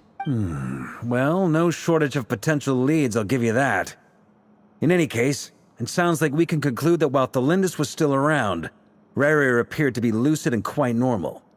Tholindis, it seems, must have been the one thing in this world that he couldn't let go of. Tell me, though, were these pure-blood Conrians we're talking about here? Why do you need to know that? Hold on. If she was a pure-blood Conrian... Oh yeah, just like how it was with the captain. If we could somehow find her, do you think there's any chance Rerir might regain some of his sanity? It's possible, but it would take a miracle. We can't pin all our hopes on that. That merchant who Nefer knows, Dori Sangama Bay. Maybe we could hire her to look into it. All right then. Let's keep working in our separate teams. Traveler, Paimon, Kutar, and Miss Arlecchino will go look for the iridescent moon's marrow. As for the others... On the way over here, I noticed that the Wild Hunt monsters had grown even more frenzied in their search for Kutar. At this rate, the people living here will be in grave danger too. So I'm thinking of gathering together some of our followers to go wipe them out. I'll head back to the curatorium and meet up with the boss. Feels good knowing we've all got something to be getting on with. Given that the Wild Hunt has been a lot more active lately, the Lightkeepers have likely begun their own operations too. If that is the case, someone will need to pass the news on to Flint's. I'll hold the fort for now. Then discuss our next move with Flint's, Aino, and Anefa when they get back. All right then. Well, the clock's ticking. If that's everything, we'll be on our way. We'd better get moving too. We'll try to buy you as much time as we can. Relax. Just do your thing. Now, I decided to call in some backup since things are getting so hairy. Our reinforcements should be here any minute now. Stay safe, everyone. Dismissed.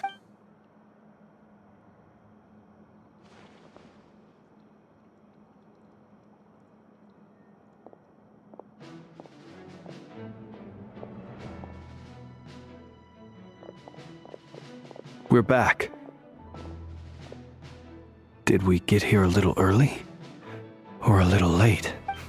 A tad late. The others have already set off. To summarize, our resident moon goddess has found us a new ally, and Boss Nefer has uncovered some promising info. Everything going smoothly on your end? Not great. I don't know how long we can stall them for. The decoys are getting taken out way faster than we imagined. I'm gonna make some more later, but I need a timeout first. I'm so tired right now. Oh, right! Inefa, could you fill in Uncle Varka on what we just discussed with Flint's? Sure. Uncle Varka, you previously told us about how when you went to investigate a source of the Wild Hunt in Amsvartnir, you discovered that it was just a diversion. But according to Flint's intel, several outbreaks of the Wild Hunt had already occurred in Nodkrai in the period leading up to that. That was before Rerir had regained his body, when he was far from regaining his full strength. In other words, in theory at least, he still lacked the means to act in two places at once. Flint's, with everything that's been happening, the Lightkeepers across Nodkrai are rallying to fight back against the Wild Hunt. They're gonna need your help. I know, I'm sure you're capable of coming up with something far more effective than decoys. But for now, you should stay here and get some rest. Enefa and I will head back over to Amsvartnir to see if there's anything I missed. I told you Uncle Varka would say that, didn't I? A deal's a deal. Not a word about my snack intake for the next week. Database updated. Reliability of Aino's predictions increased. What does that mean? They were betting on how you'd respond after hearing their intel. It's the obvious choice, isn't it? That's hardly worth betting on. We already decided that Anefa should go investigate the situation over at Amsvartnir on her own. You might as well stay here and keep watch. Someone needs to hang back and oversee our strategy meetings. And besides, you still haven't fully recovered from ambushing Rerir. So I've ended up with the easiest assignment. Well, I appreciate it, everyone. See you when you get back.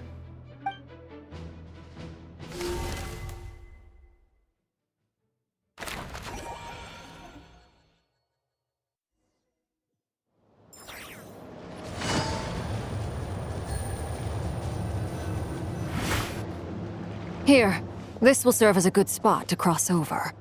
Arlecchino, hold up a second. Since you brought us all this way, would you mind telling us what you've got planned? We still haven't got the slightest idea what's going on here. And if even Columbina doesn't know where the iridescent moon's marrow is, how do you? Simple. Because I am an inheritor of the royal bloodline of the Crimson Moon, and one of the last surviving embers of the Two Worlds' flames. Huh? Are you serious? As in, sure a descendant of that Crimson Moon dynasty we were just talking about? The one from ancient Conria? Your surprise is understandable. I was also taken aback when I first learned of it. But the more I thought about it, the more I realized the signs had been there all along. When I was young, I discovered I could wield a very special kind of fire. It coursed like blood through my veins and smoldered away inside my nerves. What's more, whenever I experienced strong bursts of emotion or drew too deeply on this power, it was like some kind of presence within the fire would begin to gnaw away at me, consuming me from the inside out. Exactly. That is why my hands are like this too. At first, I saw it only as a curse, but once I became a harbinger, the jester apprised me of the truth. Together with my own investigations over the past few years, there are several things that I have gradually come to understand. For instance, take the so-called Crimson Moon. In truth, it is nothing more than the shattered remnants of the iridescent moon, fused with the abyss to prolong its lifespan. Since this blood flame was bestowed upon me by the Crimson Moon, it is a fusion of the iridescent moon's former power and the corruption of the abyss. You all understand the nature of the abyss well enough. I draw upon its power, and in return, it hungers for my soul. This strange blackness is the mark of corruption it has left behind. If I recall correctly, you once told me that if the corruption ever made it to your heart, you'd become a completely different person. Yes, and that's the reason I'm always careful not to push my power too far. It's essentially a never-ending tug-of-war. Whew. Sounds intense. Anyway, the rest of my story can wait. Is there anything else about the Crimson Moon or the Iridescent Moon that you're unclear about? Paimon has a question. So, the Crimson Moon that the Carians used to worship was actually the Iridescent Moon, right? Which was one of the three Moon Sisters. Does that mean that the Carians were to the Crimson Moon as the Frost Moon Scions are to the Frost Moon? So much of that history has been lost.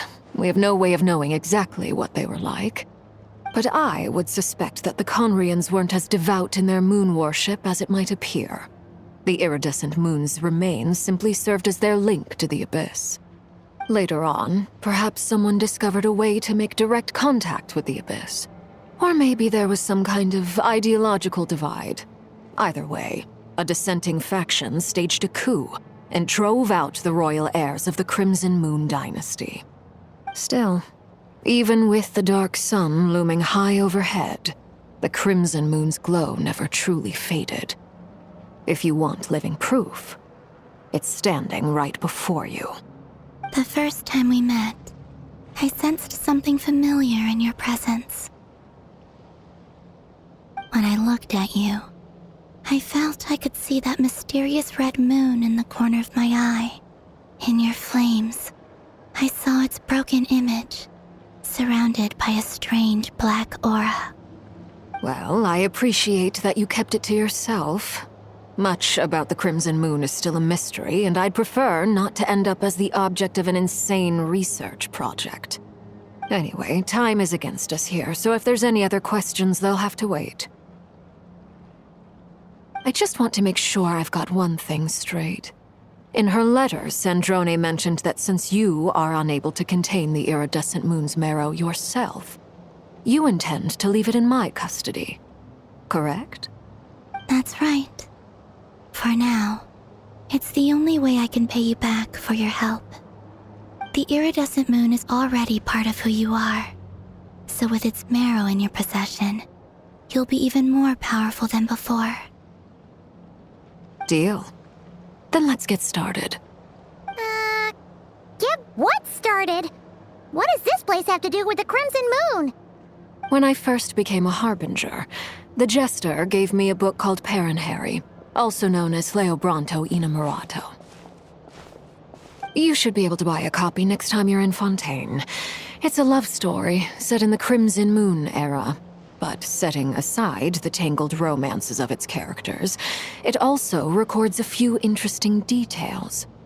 In the Crimson Moon era, or so the story goes, there was an orphanage that received children from beyond the bounds of this world, and subjected them to a peculiar induction ceremony. Beyond the bounds of this world? For real? And what kind of induction ceremony? The Crimson Moon sages looked beyond this world for beings with powers that surpassed the gods. But fearing they might lose control, they subjected these children to a process of refinement.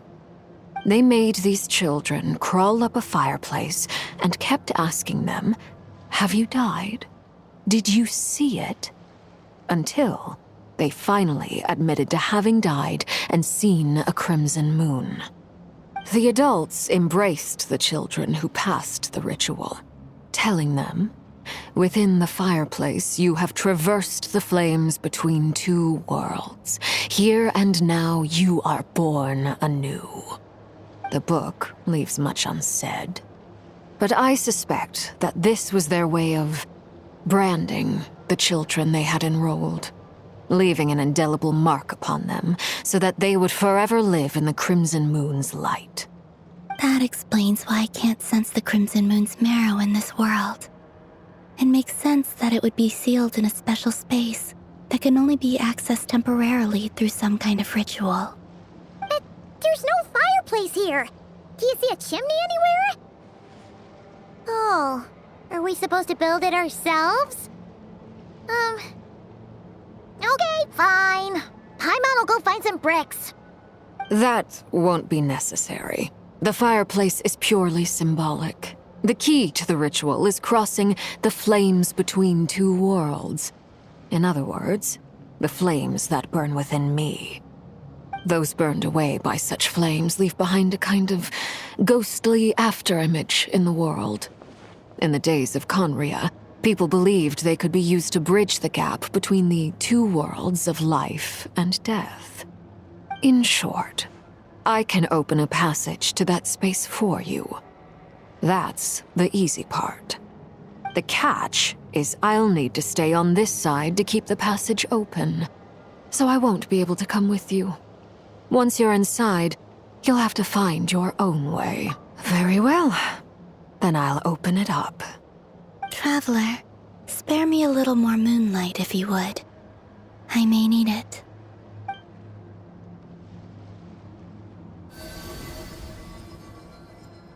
Thank you. I feel like I've recovered some of my strength now. It should be enough to move us across short distances and confront whatever dangers might await.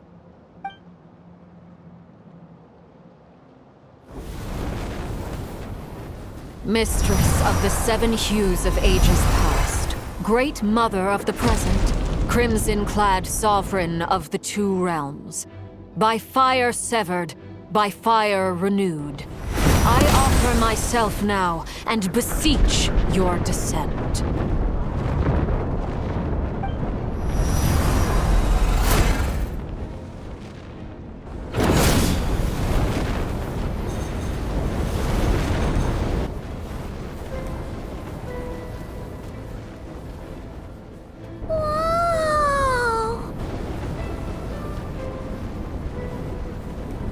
One word of advice. As you're crossing over, no matter what voices you hear, do not answer. Got it! I sense a sinister gloom inside, but also the familiar light of the moon. I feel that I am about to meet an old friend who has changed beyond all recognition. All right, let's go.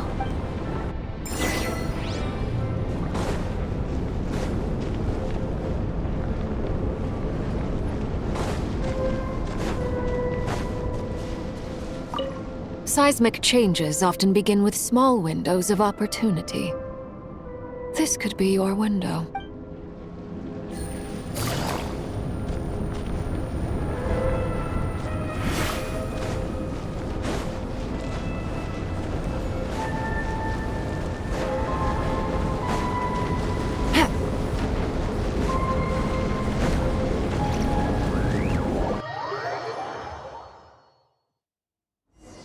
I sense your presence and crave you death and rebirth.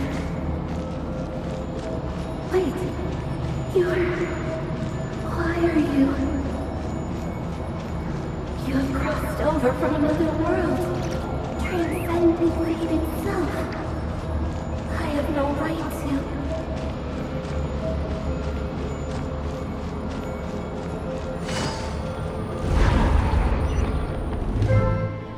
Hey! Look up at the sky! A red moon! This must be the spot, right? Is that the abyss? It's practically filled the entire place! What now? What a tragic sight.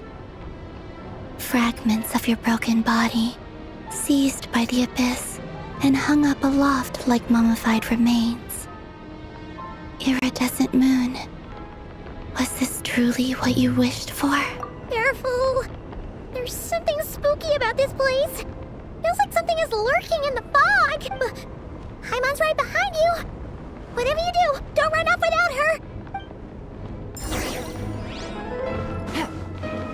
By the way, Columbina, didn't you tell us that the iridescent moon had shattered into pieces? The moon up there looks pretty whole to Paimon. How is that possible?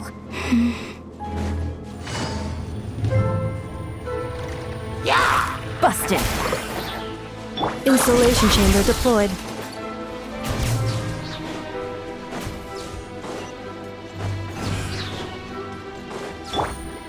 Just like I thought. It was only a facade.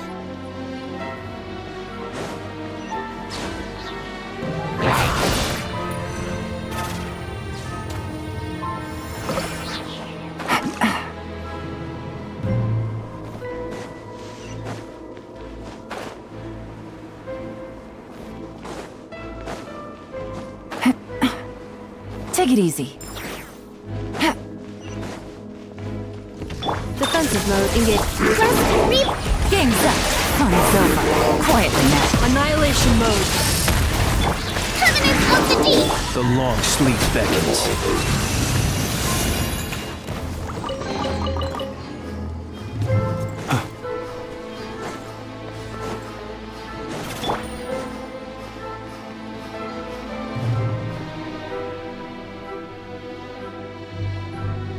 Huh? Huh? For real? That's way too high! There's no way we'll be able to reach it! No. I'm not sensing anything up there. It's coming from under the mountain. Let's see. Ah! There's some kind of weird shadow over the water! Wait, see that? Looks like a mechanism of some sort. Let's check it out!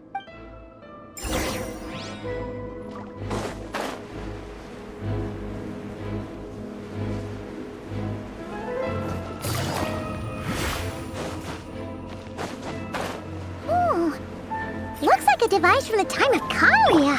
Maybe people once came here to study the Crimson Moon's domain, and they left this behind.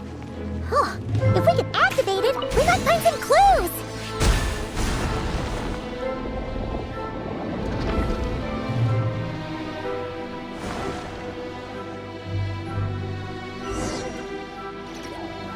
Hey, look at that! Now that the mechanism's running, the shadow in the water looks different. Do you think these mechanisms might be the key to unlocking the secret? Let's try to find more of them! Felindis, we'll leave the rest of the research in your hands.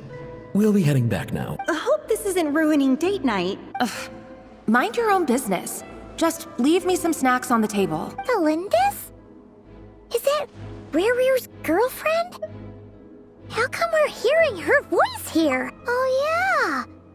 So, do you think she was studying this strange space all along? The abyss has made this space extremely unstable. Maybe that's why some of the things she said and did were preserved here. Like echoes. Or after images. Whenever I see this view, it takes me back to a poem from my childhood. Waning moon, oh lifeless damsel, weeping on the mountain crest. Mourning still in wistful tone, her fragile soul now laid to rest.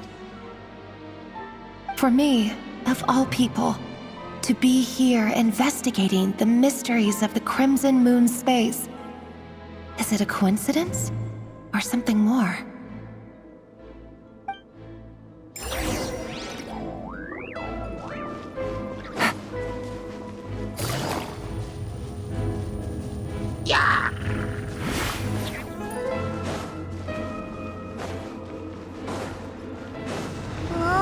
Looks like the Abyss has messed up this mechanism. We need to find a way to get it working again. Let's see if there are any other devices nearby. Busted. Preparing for dust-up. Do you fear the dark?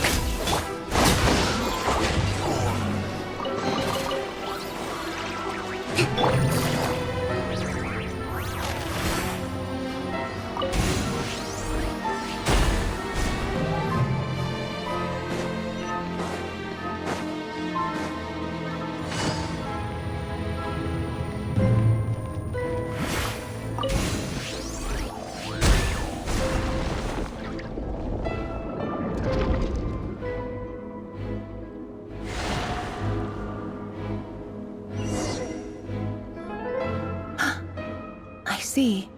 So the moon marrow, or rather the power of the 3 moons, is the key to unlocking.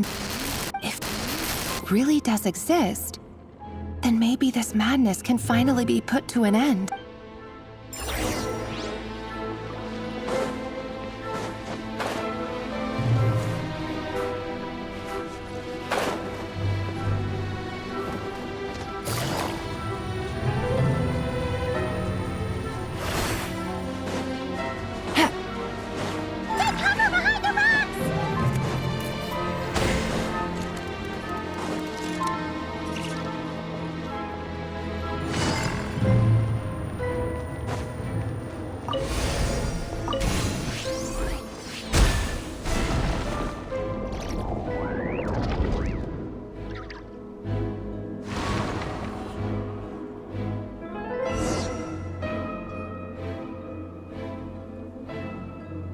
With the Abyss inhibitors in place, I should be able to access the chamber with the moon marrow.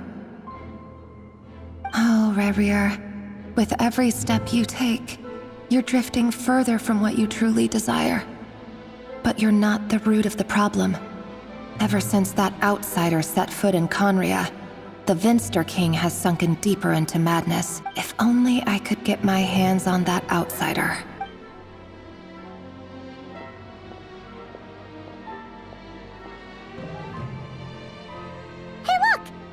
Reflection is back to normal. Elendis' voice mentioned a chamber with the moon marrow. Do you think maybe it's hidden in the moon's reflection? It must be. For within it, I sense the fragile aura of a dying soul. Then there's no time to lose. Let's go!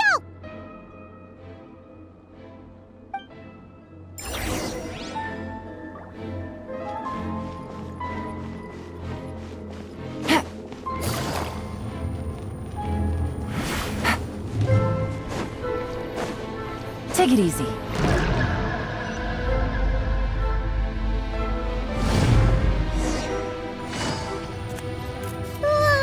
These things are so creepy. Looks like we'll have to destroy them if we want to get to the iridescent moon's marrow.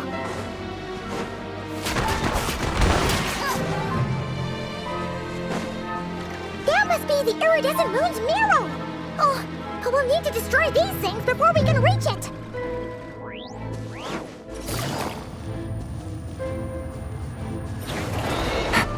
Defensive mode engaged. Hold the line! Things are about to get dicey. Observe. Close your eyes.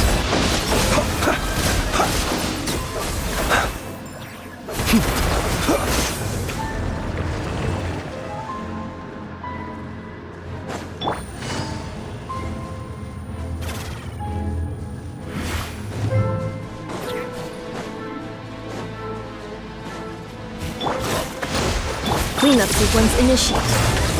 Be silent. Night falls.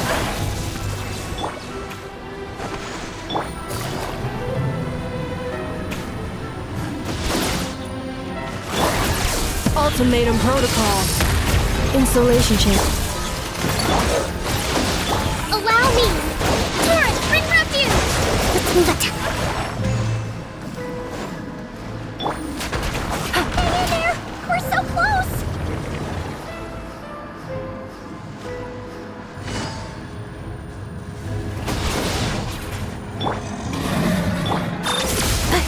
Hold the line! Game's up. Fun's over. The night cometh. Close your eyes. Observe.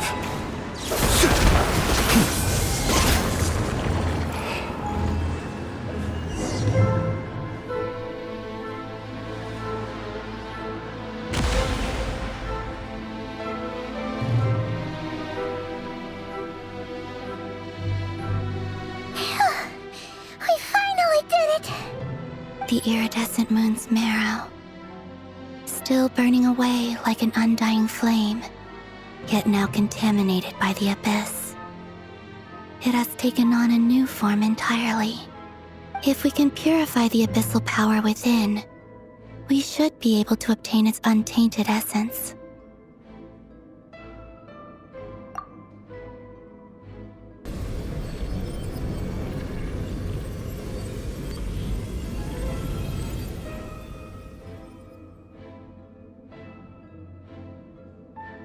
It's so cold.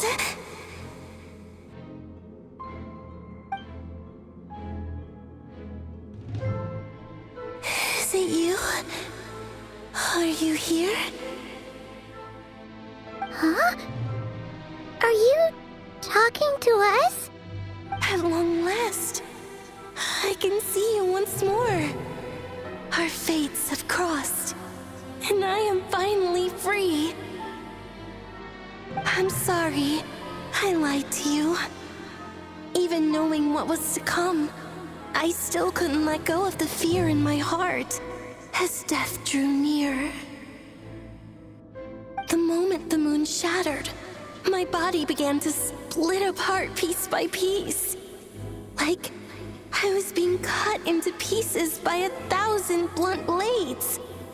My thoughts scattered as the cold crept in. But I could not bear to fade away like that. Tell me, what was it that brought you to us all that time ago? If only I had possessed your courage, then I might have been spared this torment more painful than death. You look so puzzled. That's how I felt too when I first saw you. But trust me when I say that everything happens for a reason. Farewell, Hypo. What was that all about? Was that the goddess of the iridescent moon? It sounded like she was speaking to a long-lost friend. But none of us have ever met her before, right? Perhaps. She took me for the goddess of the frost moon she once knew. For a fading soul like hers, our auras must be too similar to tell apart. But anyway, we've got the iridescent moon's marrow now. That should help you regain your strength, right? Alright, time to leave this place and meet back up with Arlecchino. Let's go!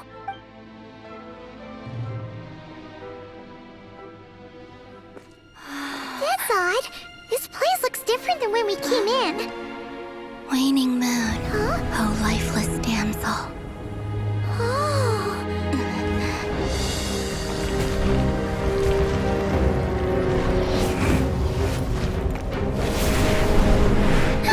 Hurry! The place is collapsing! It wants to trap us here. Who's it? The abyss? Now we've taken the moon marrow. All that's left here is a dark will. It will show us no mercy.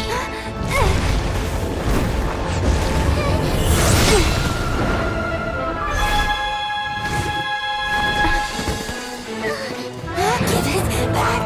The crimson moons! My marrow! My heart!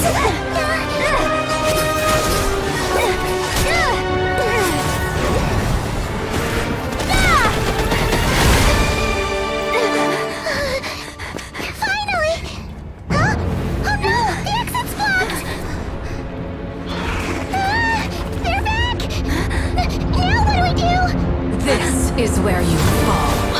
Witness my rise. What are you waiting for?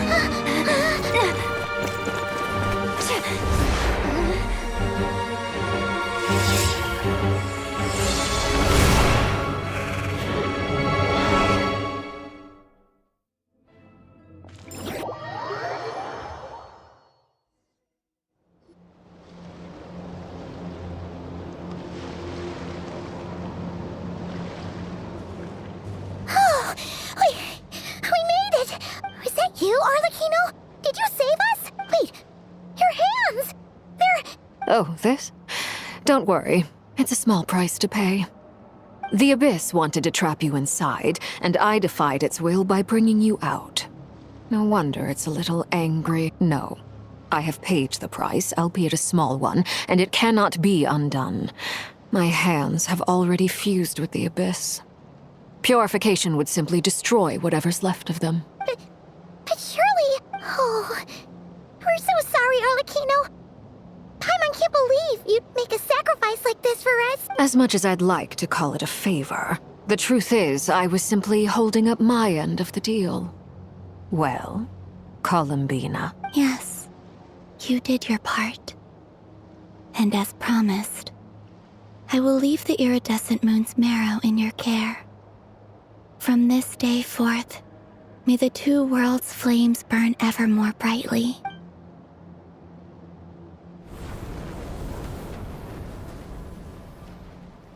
I'll take that as a blessing. Now, Columbina, give me your hand. Accept this moonlight I offer in return.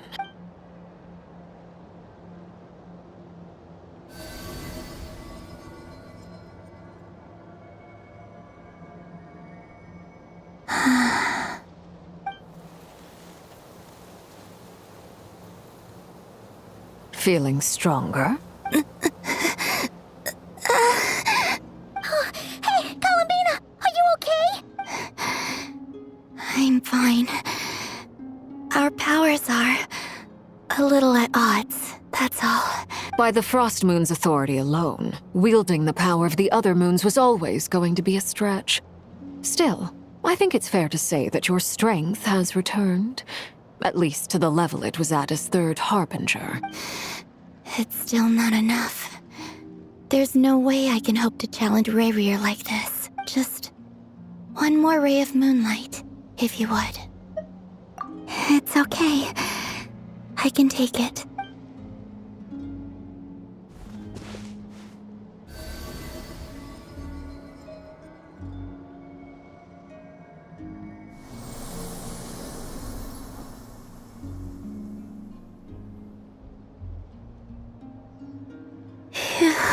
How about now? Fighting fit? At the very least, I won't have to stay hidden like before.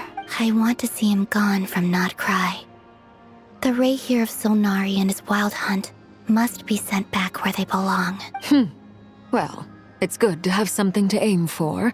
You certainly seem more alive now than you did earlier. When I first met you, you didn't strike me as a ray of moonlight. More like a wisp of fog drifting in from who knows where, ready to scatter at the first sign of a breeze. But now, you're full of vitality, just like the Frost Moon, once the brightest of them all. May you keep shining, Columbina. This is who you are. Thank you. Look after yourself too, Arlecchino. I know you have plans of your own, and that's why you're always seeking to grow stronger. But whatever you're after, don't let the Abyss take a hold of you. I do not wish to see you go down the same path as Rayrear. I appreciate the concern, Columbina. Although perhaps it's time you took a new name. A new name? Kutar, the Moon Maiden, Columbina, they're nothing more than code names. They describe who she is and the roles she's played, but they're not her real name. We often use code names in the House of the Hearth, too. But it's knowing your real name that keeps you grounded. Up till now, You've been living a wandering life, so you've probably never really cared. All I'll say is this. Once you've defeated Rerir, give it some thought. All right, that's it from me. I'll get you back safely first, then go meet up with Sandrone. You're the best! I appreciate the gesture. It speaks to your good character. Anyway, let's get going.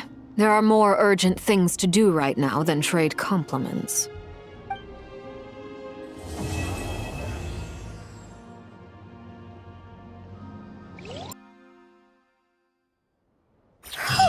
It was a close call, but we got the iridescent moon's marrow and restored Columbina's strength, and that's all that matters. In other words, mission accomplished. Paimon wonders how everyone else is doing.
The deception ends here.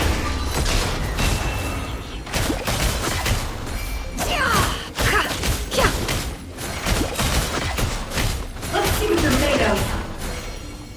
No more lies. Time to come clean.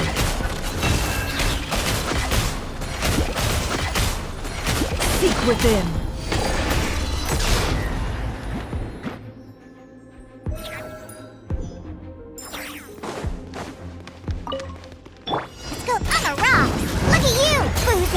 For the everlasting forest, leave this. Flash attack! The deception ends here. It all adds up. Let's see what you're made of. Can't hide the truth. It all falls into place. No more lies. The mystery unraveled. Diana Special! Pew pew! Ding dong water bomb! With one heart, we pray. For it.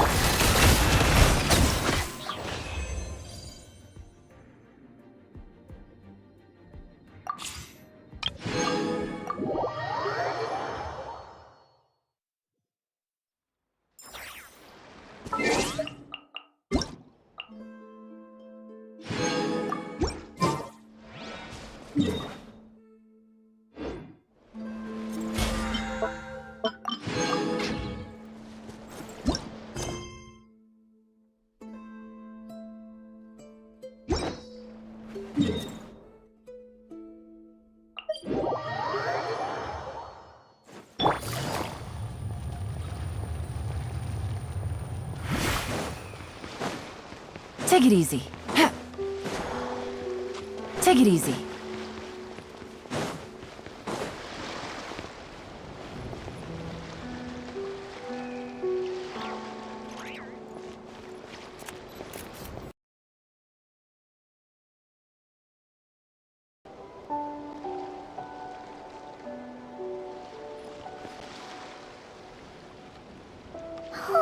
Do you think the others are making good progress? Hope it's all going smoothly. Oh, hey, look! They made it back as well! Prince! Lalma! How did it all go? All is well, thank you. Nefer and Yehoda had to stay at the curatorium to wrap things up, so they won't be joining us for now. I ran into Miss Anefa and Miss Aino on the way back. Their work is still in progress, so I suspect they won't be back for a while either. You seem rather cheerful today, Mr. Flintz. I certainly am. I achieved what I set out to do and came away with more than I bargained for.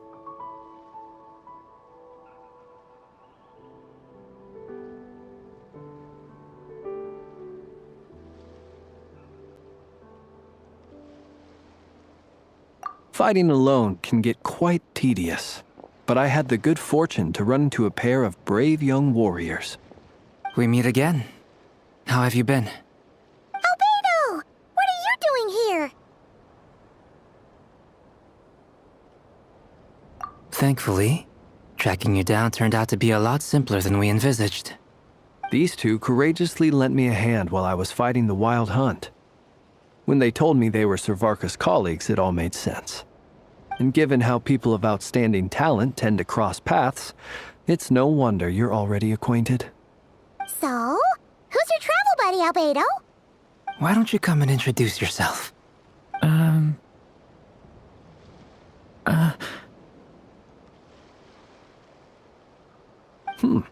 A gentleman of few words, I see. And a rather stern countenance. I presumed you were acquainted with him. Is that not the case? It's nice to meet you. Again. We've technically met before. Wait a sec! You're Minnie Durin! That's right. It's me. I'm glad to see you again. By the way, he says it's okay if you drop the mini. Yeah, I'm not as mini as I used to be. Interesting, isn't it? The first step towards blending into human society appears to be reflecting on whether one's name really reflects who they are. Wow! You look so different! In a good way, of course. It's great to see you looking so healthy. Thank you, Paimon. And although you're as mini as ever, I understand that diminutives don't always convey endearment. I'll be sure to simply call you Paimon as a sign of my great respect for you. Wow! You're such a smooth talker now. Paimon could get used to this. From now on, you may refer to her as your esteemed guide, Paimon.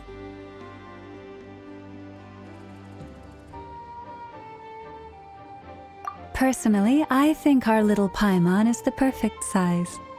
When people call her Little Paimon, it's just because she's so adorable that they can't help themselves. If that's not a sign of endearment, what is? You're absolutely right, Miss Lauma. My brother still has a long road ahead of him when it comes to understanding human relationships. Anyway, speaking of long journeys, didn't Columbina, leave with you? How come she isn't back yet? She's been catching up with old friends. Wouldn't be surprised if she stopped for a cup of tea or 10 on the way back. Uh-oh. People are talking about me. Hope it's nothing negative.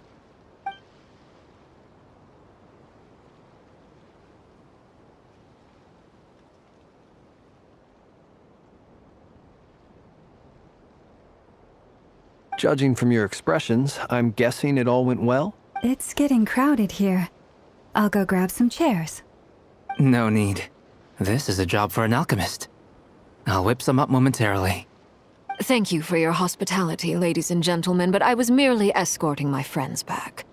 I'll be meeting Zendrone shortly, as we still have some things to discuss. It's been a pleasure, everyone. But this is where I'll say goodbye. We really appreciate your help.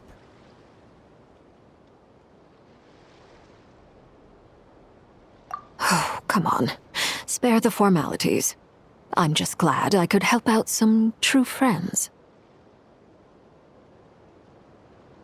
I understand. Well, bye for now, Harlequino.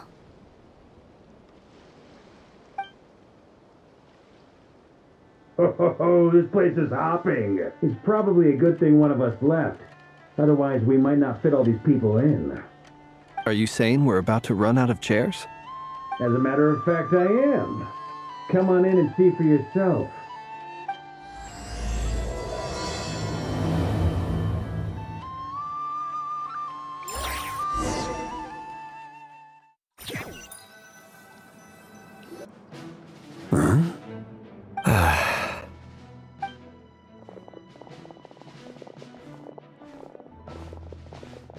I overheard your little chit-chat outside, by the way. With Miss Columbina's colleague gone, we should be back to the original crew plus the other colleagues I brought in. Though, it looks like we have another new face. Someone else managed to rope in a colleague too?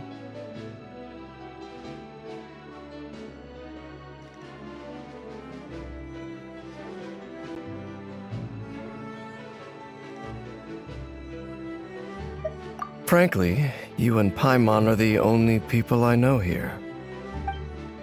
This here is Dainsleif, colleague of Teyvat's greatest guide, Paimon, and greatest adventurer, the Traveler. Well, not exactly colleagues, more sort of friends. When someone else jumps in to do the announcing, you know you're speaking to someone important. Let's hear what he has to say. Note to self.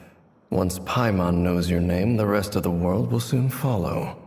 When he comes looking for us, it's usually something important. Paimon's guessing you've heard about the Wild Hunt, then. From the looks of it, you're about to hold a meeting. If I were to say that the Wild Hunt is our mutual enemy, would that earn me a seat at the table? As the saying goes, the enemy of my enemy is my friend. Mr. Dainsleif, there's a seat with your name on it. Though, I can't promise the same for everyone else. Hey, Albedo, think you can rustle up a couple more chairs? After all this time apart, Grandmaster Varka's first order is to rustle up a couple more chairs. I've missed this. Is he being sarcastic? Hey, he's your brother. Why are you asking us?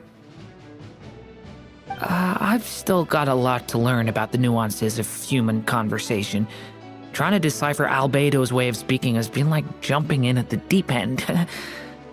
Oh, good point. Paimon gets you now. Don't sweat it. There are people who go their whole lives without getting the hang. I wonder what's taking Nefer so long. Perhaps you should go and check in with her. If anyone can hurry her along, it's you. I just got back from the curatorium. Besides, aren't you curious to see what's taking her so long? Miss Nefer doesn't strike me as the type to share secrets. And since gathering intel is her specialty, I'm guessing she'd prefer to keep her methods confidential. Under such circumstances, would it not be tactless for me to impose? Oh, but it's fine for me to impose. What can I say? You have an unrivaled ability to garner people's affection, Miss Moonchanter. Besides, you have far more in common with her than I do.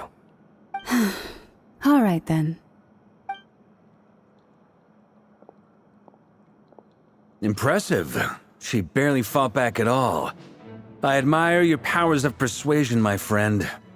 As I'm sure Miss Lauma will realize soon enough, the trick in life is to always pitch in with other people's responsibilities so that you can be selective with your own. Another trick is to simply hide in the background. Spoken like a true sage. Anyway, looks like we've got some time to kill before the meeting. Let's take a little breather, folks. And feel free to chat amongst yourselves. We'll get down to business once the other two arrive.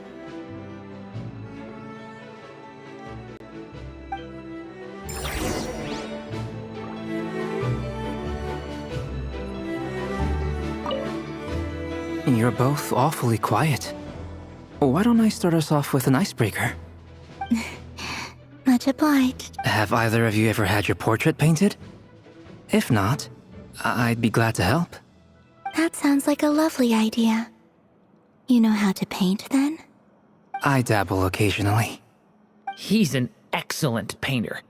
Tables, chairs, people, dragons, you name it. He'll paint it for you. I'm flattered. If I ever get the chance, I'd like to give it a try myself. I'll bear that in mind. Anyway, how about you, Durin? What sort of portrait would you prefer? Oh, I'd be fine with anything. Whatever style feels best to you. Very well. Then I'll play it by ear. You can replicate any style I want? I can try. If you show me a sample, I'll do my best to match it. Thank you. In that case, I'll dig up some reference material for you.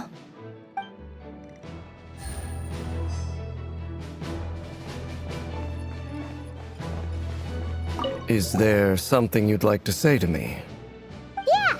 For starters, why'd you just show up here without even giving us a heads up?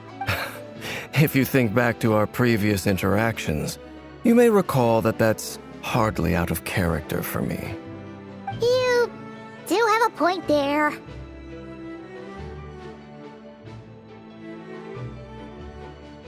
Oh yeah! You'll need to find somewhere to stay the night too, right? Want to tag along with us? You never know. We might get a group discount. Sure, let's do that. Great! Paimon will handle it! And in return, we can get Dainslift to be our very own personal bodyguard. If that's what you had in mind, you should have said so sooner. I'd be happy to help. Oh, okay then. Paimon was only kidding, but good to know. Anyway, since we're all here together, we might as well watch each other's backs. That's just what friends do, right? Indeed. Thank you.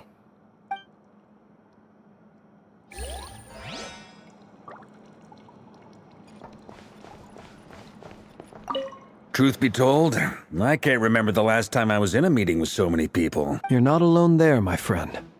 The Lightkeepers also struggle to bring everyone together for a serious discussion. I don't doubt that. I've only ever met two Ratniki, one being you, and the other being that young guy, Itlua. Itlua is a good apple. I'll give him that. He's kind, honest, and regularly delivers supplies to my lighthouse. A true Ratnik to the core. In that sense, he puts me to shame. So you're what? A fake Ratnik? That's what it sounds like you're saying. But I get the feeling that's not quite what you meant. Come on, why the awkward silence? Sorry. I'm not even gonna bother trying to hide it. You've known all along, haven't you, my friend?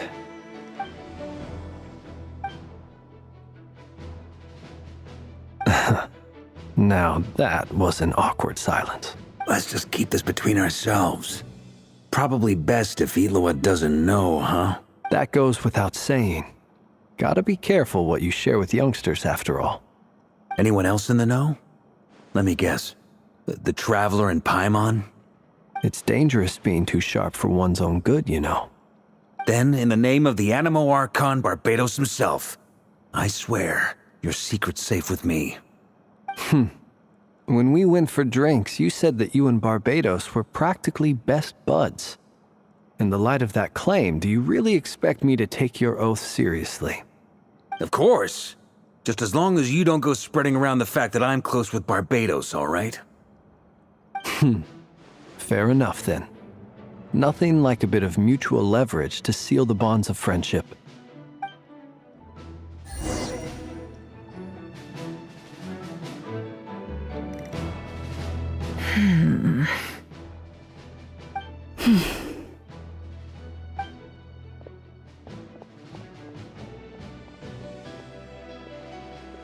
Ah, Miss Nefer. You made it after all. But what about Yehoda? I'm here to give you an update on how things are going on our end. Once this is over, I'll be heading straight back to continue my work. I left Yehoda back at the Curatorium to watch over things while I'm gone. Huh. So much for just this once.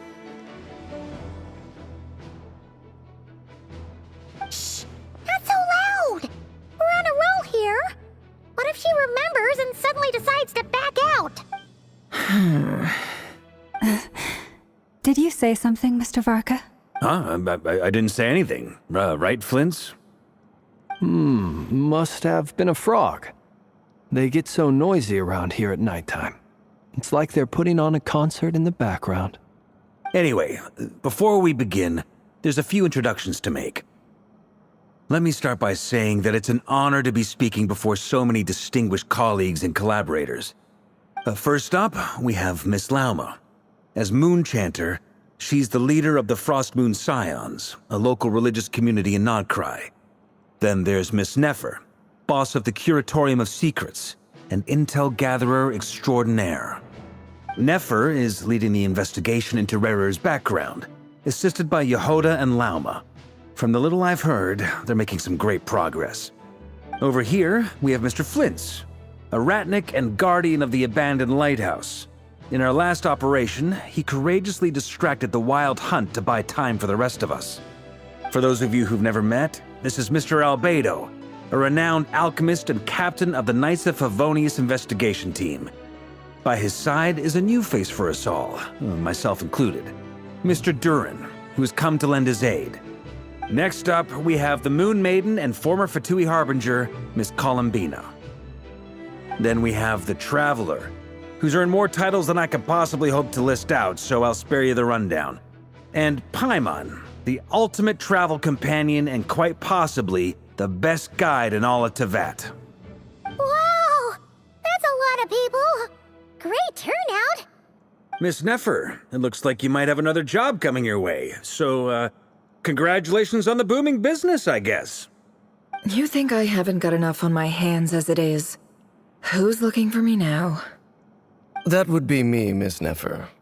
I have a commission for you. And you are? Who I am doesn't matter right now. What does matter is that I'd like you to gather more intelligence about the Recher of Solnari. Well, it's not as if we never take on anonymous commissions, but in your case, I'll have to decline.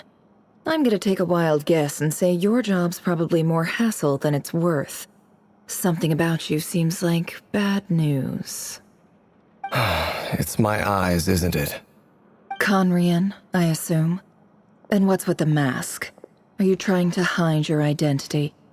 In any case, the fact that you're even still alive raises an awful lot of questions for me. My name is Dainsleif. And yes, I am from Conria. As I'm sure you're aware, the Recher of Solnari's real name is Rerir. He was once an acquaintance of mine.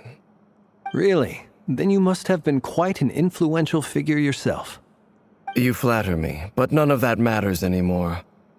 My point was simply to clarify why I have asked Miss Nefer to investigate Rerir's background. So you're both from Conria, and it sounds like you used to be friends? What am I missing here? Surely you already know how he became one of the Five Sinners. I'll tell you everything I know. The history of Conria, the names and identities of the Five Sinners. I remember it all like it was yesterday. I have never spoken openly of this before. But the truth was exactly as people say. The Five Sinners were each driven by their own desires, and it was by playing upon these that the Abyss tempted them to their fall, tearing Conria apart in the process. The visionary, Vedifenir, who wished to foretell the future. The wise, Haroptatir, who sought limitless knowledge. Gold, Rhindaughter, who desired to create life.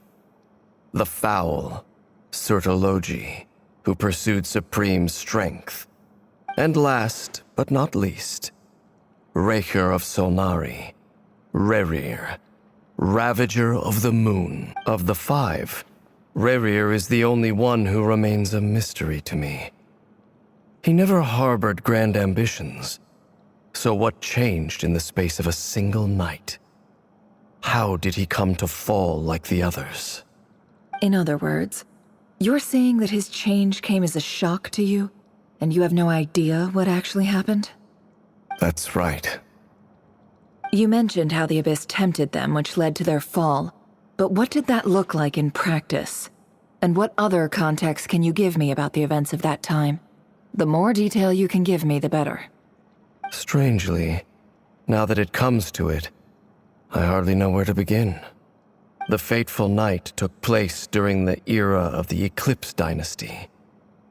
One day, my elder brother, the visionary, Vedifenir, was summoned to the palace by the Vinster King, only for the king to gouge out his eyes and cast him into the dungeons.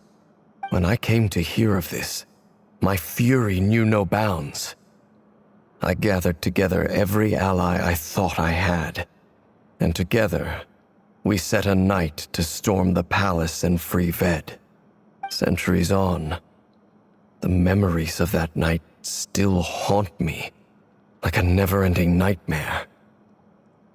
We broke through the palace gates, just like we had planned, each striking towards our separate targets. But then, I was betrayed. Even Vedifenir, the very person I had come to rescue, abandoned me and partook of the Abyss's power. So, it's personal after all. Then tell me, Mr. Dainsleif, what price are you willing to pay? You, of all people, must know that nothing comes for free. I cannot say what price would be worthy of such a commission. But know this. Rerir was not always a madman. Believe it or not, there was a time when he was just an ordinary man, working for the Conrian Intelligence Service. Uncovering the truth of Rerir's past is the only way to unravel this mystery. But before you decide if you will accept my commission, I will tell you more about him. Enough, I hope, to help you plan your next move. Sounds pretty good to me. Feels like we just flagged down a random passerby, only to discover he's actually a master strategist who has a score to settle with our enemy. Can I borrow your halo? It could be useful in the lighthouse. Hey, enough with the wisecracks! Besides, isn't that lamp of yours bright enough already? Relax. It was meant to be a compliment. If that was a little over the top for your liking, I'll make sure to tone it down next time. I'll give your proposal some serious thought, Mr. Dainsleif. Let's speak in private once the meeting is over. Before that, there's a few things I'd like to share.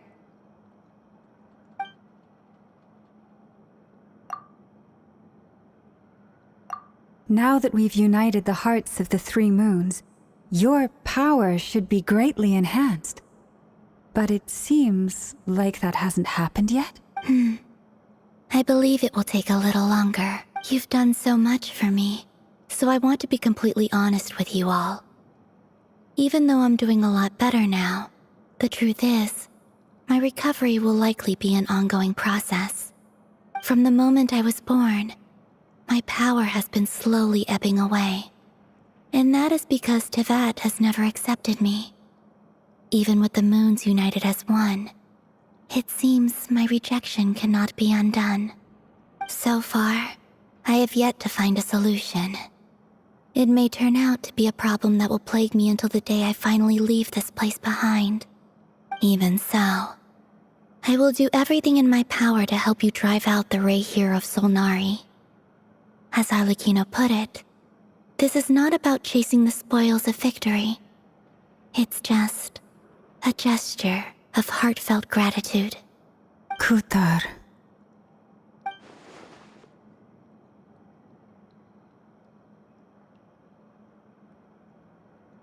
Defeating the Reihir of Solnari will be no easy task. While my strength slowly recovers, we'll also need to gather more intel. Naturally. We should take all the help we can get if we hope to defeat him. We've considered several viable plans now, but our choice hinges on the answers to a few key questions. Is it even possible to kill Rerir? What experiences shaped the person or monster he became? And what's he really after? Given Albedo's expertise in alchemy, I think we should leave him to try and answer the first of these questions. Understood. As for the other two, I'm afraid we'll have to count on you again, Miss Nefer. Believe me when I say it's not my wish to burden you. But right now, relying on your skills is our only option. So you're placing all your hopes on me, huh? We can't thank you enough for agreeing to help us. Honestly, I can hardly believe how lucky we are. You sure have a talent for changing your tune, Miss Moonchanter. Timid like Yehoda one moment, then flinches insincere flattery the next. Ladies, please. I must object to your portrayal of me. That's all. Feel free to keep bickering. Just pretend I'm not here. I almost don't want to leave this room. I'm curious to see how this plays out. I have faith in you, Miss Nefer. Something tells me you'll stand by us until the very end. Oh? And what makes you so sure of that? What if I suddenly decide that my compensation is insufficient? This isn't about the money. I can sense that you've got a deep-seated distaste for Rerir. And knowing you, that alone is motive enough. Look at them getting along so well. Like two peas in a pod. And I'm the one they accuse of insincere flattery. There is no justice. Miss Lauma, you have to understand something. Unlike you, I don't actually enjoy having everyone's hopes on my shoulders. Is that right? Well, maybe the fact that I'm willing to put my hopes in other people says more about me than you. But the fact is, I also trust you. And that's because I know that you're someone we can count on. Anyway, we've got our plan, so let's get moving. Mr. Dainsleif, let's talk. And Traveler, once we're finished, if you've nothing else planned, I'd like you to come with me. This whole experience is teaching me a lot. For instance, I now know that when other issues come up in the future, I'll have far more luck getting Lauma to convince Miss Nefer than trying to do it myself. Hate to say it, friend, but that's one of the funniest things I've heard in a while. Why? You think I've got it wrong? Quite the opposite. But what makes it so hilarious is how long it's taken you to realize.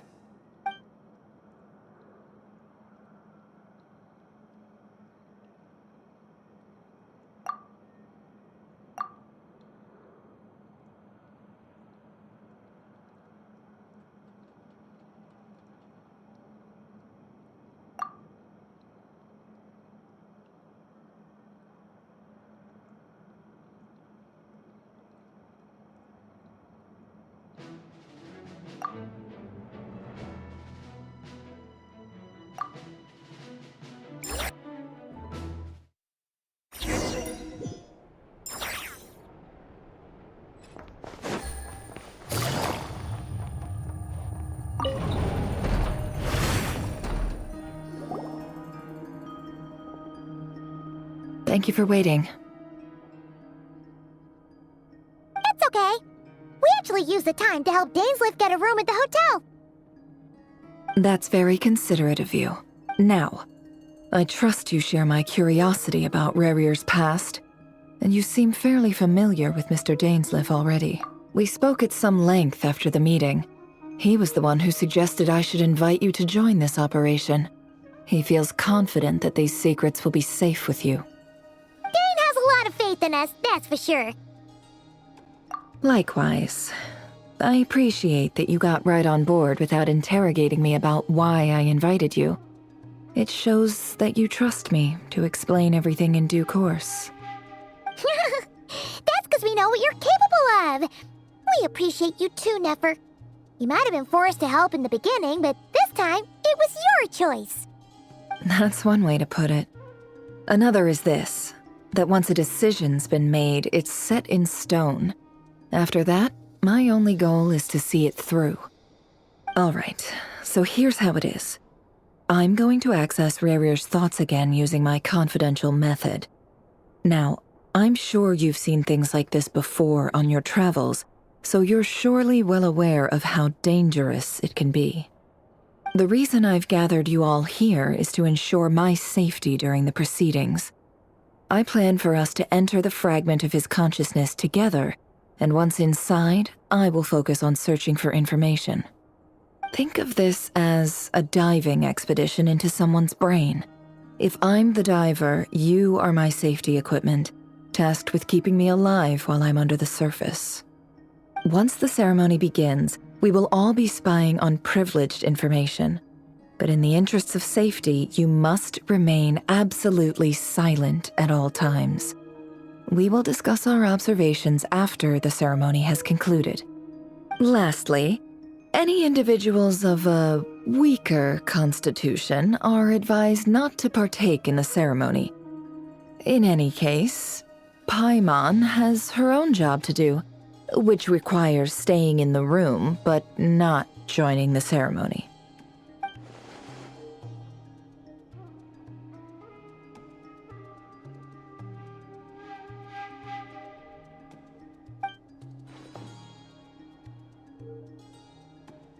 Well, good luck, everyone! Sounds like all Paimon can do is cross her fingers and root for you guys. There's a little more to it than that. I was being serious when I said you have a job to do. While the rest of us are inside Rarir's mind, it's imperative that we have a team member on the outside. In the event that something goes wrong, you will be our first responder. I don't anticipate any issues, but the extra level of safety will be greatly appreciated.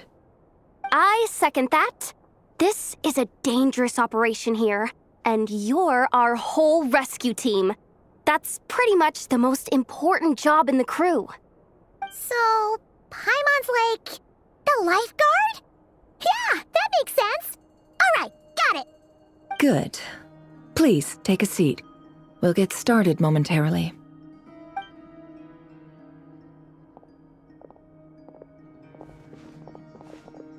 So, did Mr. Dainsliff tell you anything else?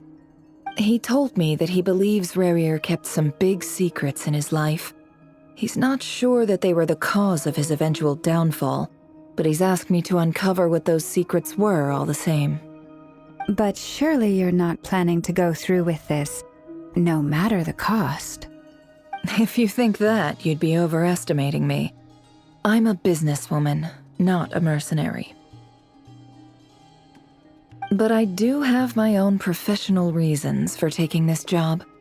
You think I'd turn down the opportunity to get a first-hand glimpse into Conrian history?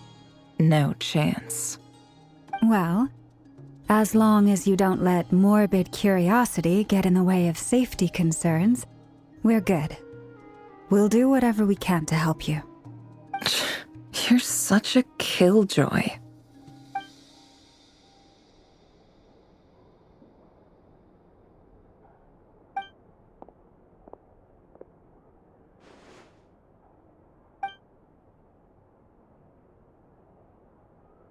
All right, I'm good to go. All set over here, too. Promise, Paimon, you'll be extra careful. All right. Let your whole body relax. We're about to begin. Close your eyes.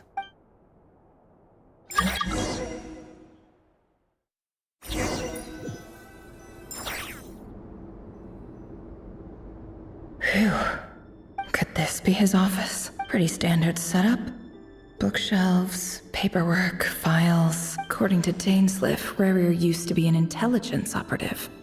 Chances are there's plenty of top-secret intel stashed away in this room. Is this where you keep your secrets, Rarir? Can't say I'm not looking forward to this.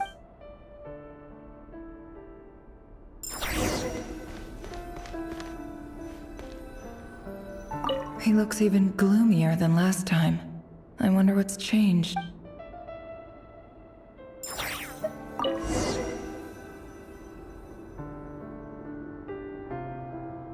Today's files are in.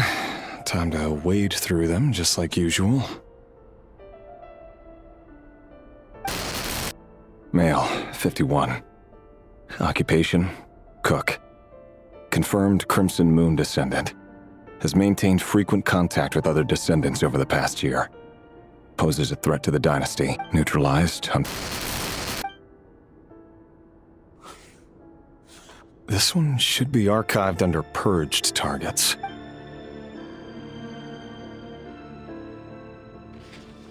Female, 23.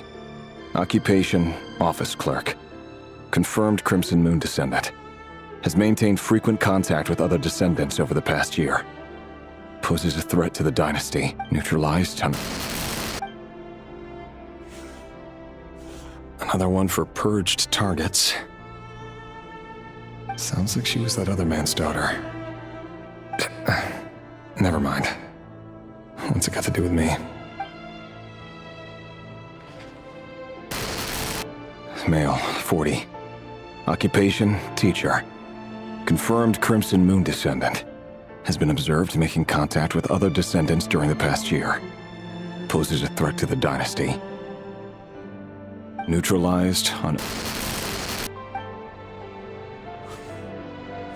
Just another nobody for the archive. Come to think of it, I remember surveilling this man. A case like his never would have been considered a priority in the past. Huh. He barely even interacted with other Crimson Moon descendants.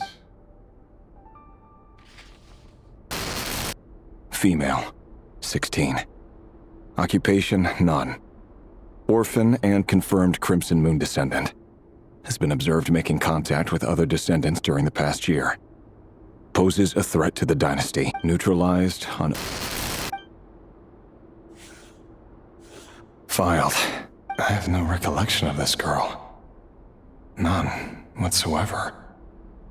She doesn't seem to be anyone important, but then again, how many of them really are?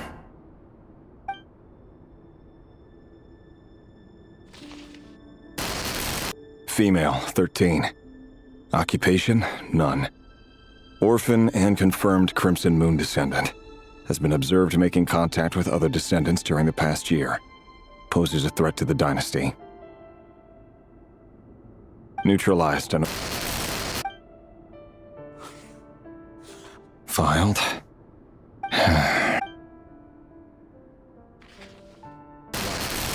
Male, 11. Occupation, none. Orphan and confirmed Crimson Moon descendant. Has not been observed making any contact with other descendants during the past year. Poses a threat to the dynasty. Neutralized on...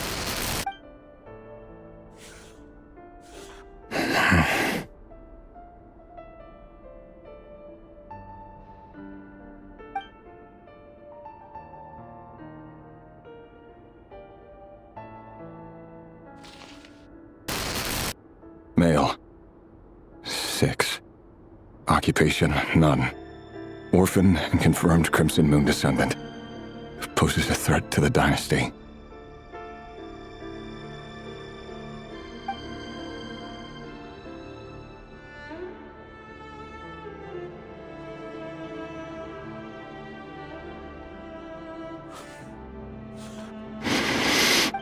It's funny, isn't it?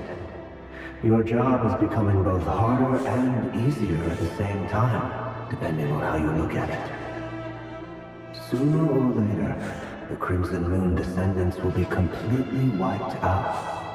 But as their numbers dwindle, they become harder and harder to track down. That's not how it is. Fortunately, however, most of the able-bodied adults have already been taken care of. The remaining weaklings will be increasingly easy to deal with. No! No. My job is to ensure the survival of the Eclipse Dynasty.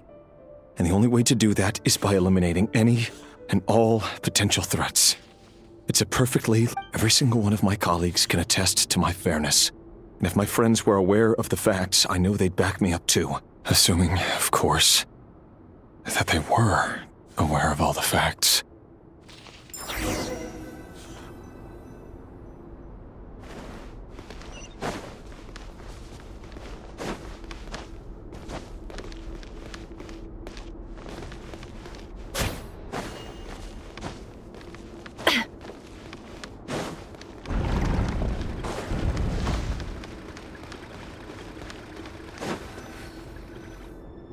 Mr. Vedifalnir, it's been quite some time since we last met.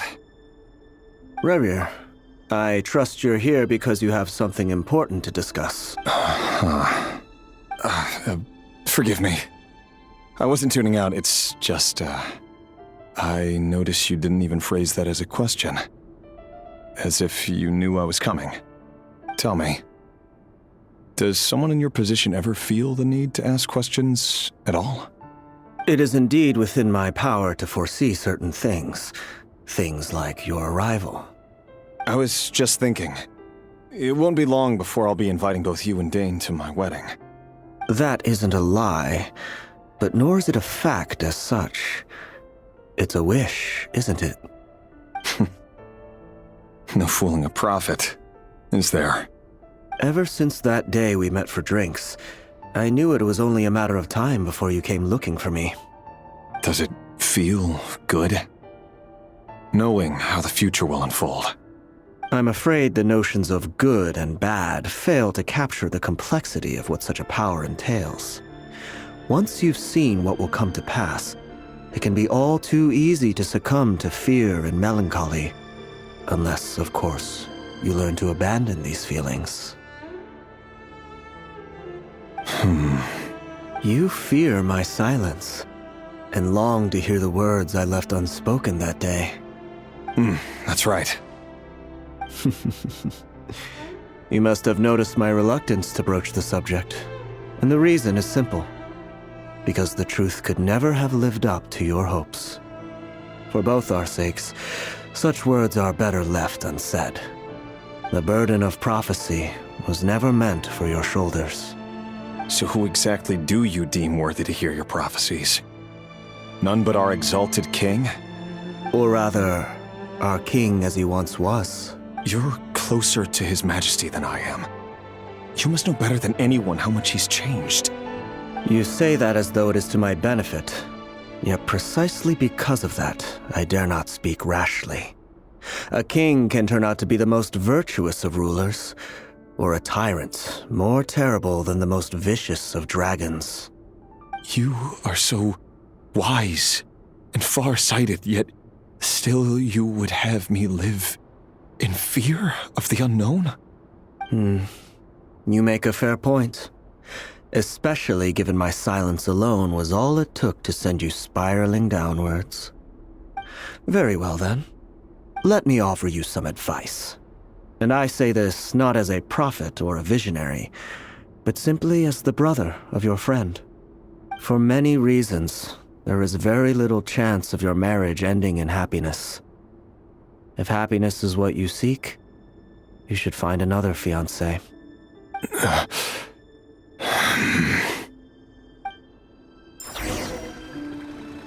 Hold on. There's that same black fog again. Could this memory belong to Thelindis? Guess I better tread carefully.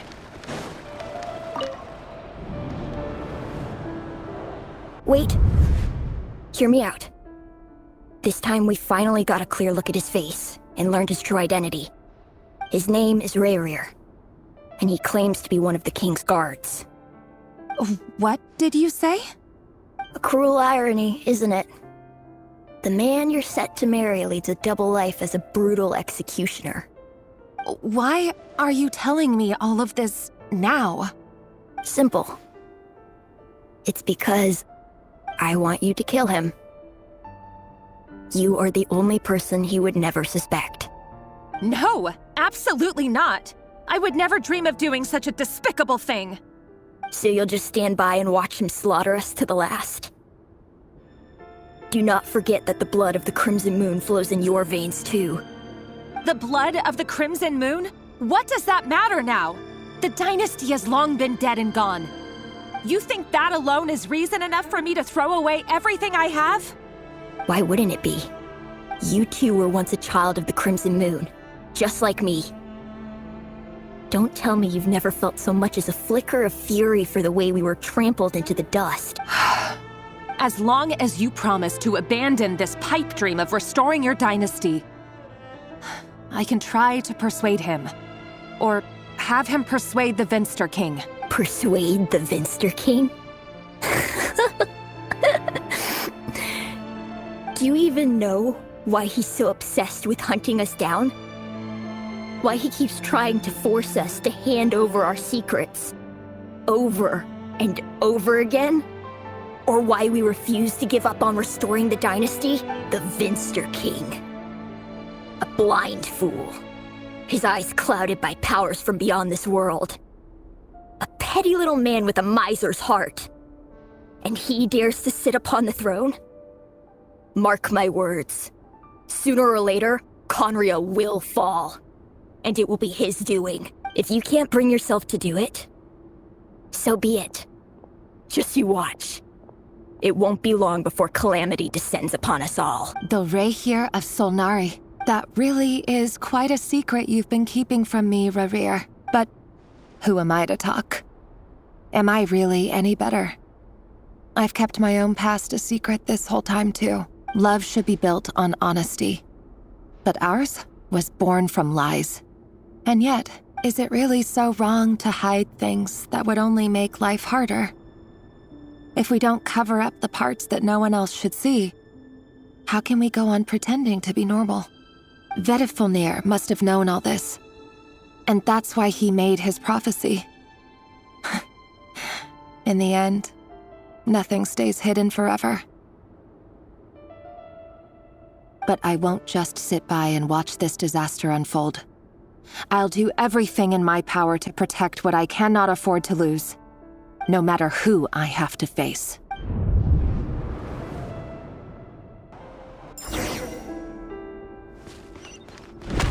Huh? Was that Rerir who just walked past the window? Doesn't it give you the chills that he still takes the same road to work every day, as if nothing ever happened? Those people at the deli. Enough already. They're clearly pretty taken by their own disguises, so just smile and play along. Pull the rug from under beasts like that, and you'll risk having your throat torn out. Deli? Oh. They're talking about the people from the opposition. Right. I'd almost forgotten they used to run a deli. But surely you can see he's not the man he pretends to be. So many have died already, and they say that the king's madness grows with each passing day. We're not going to survive this, are we? But why does it have to be this way? Do we really deserve to die just because of the blood that runs through our veins? Thelindis, are you even listening? Sorry, Freether. My mind was off wandering. I heard you, though.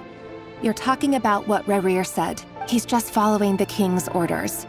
He's a secret agent, and it's his job to hunt down rebels and dissidents. By the time you first met him, he'd already taken lives.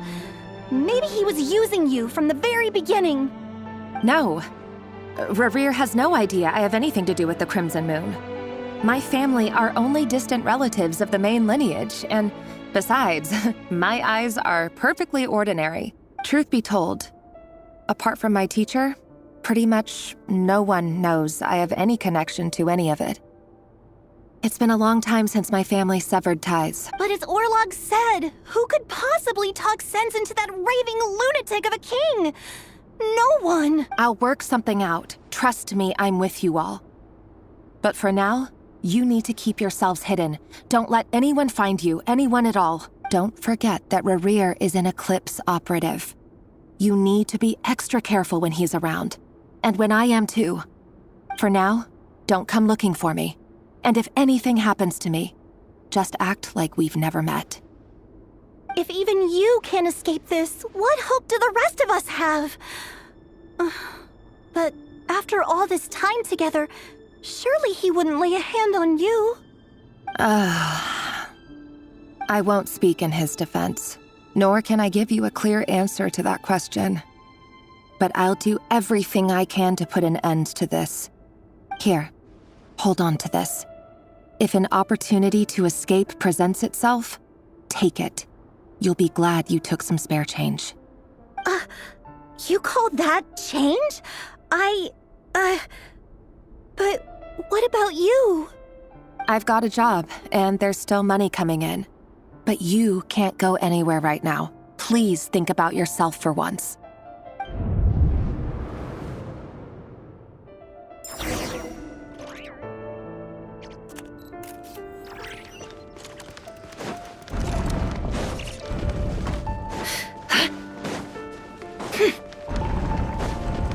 Another day, another round of assassination training. Training ground is just beyond this hidden passageway. When you kill a person, doesn't it bother you when you end up covered in their blood? Why would it? Aren't we all just walking blood bags? But not everyone is accustomed to hunting down others like prey. You've been a hunter for so long now, you seem to have forgotten that most people don't just go around killing one another. Leave me alone.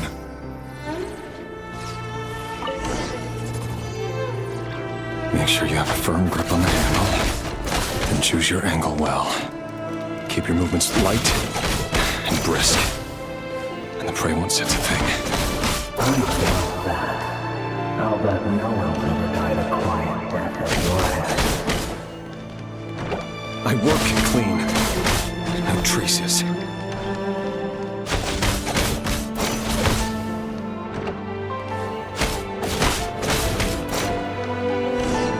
That doesn't make it open and the king just happens to need you now. What he doesn't. That won't happen. Ever since he fell under the spell of that house. No kidding. He only had you take out a handful of the guilty. But now... The ones I dealt with have always been guilty. And I've carried out my work flawlessly.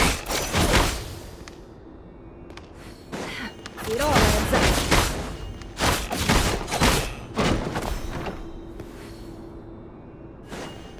Can't hide the truth.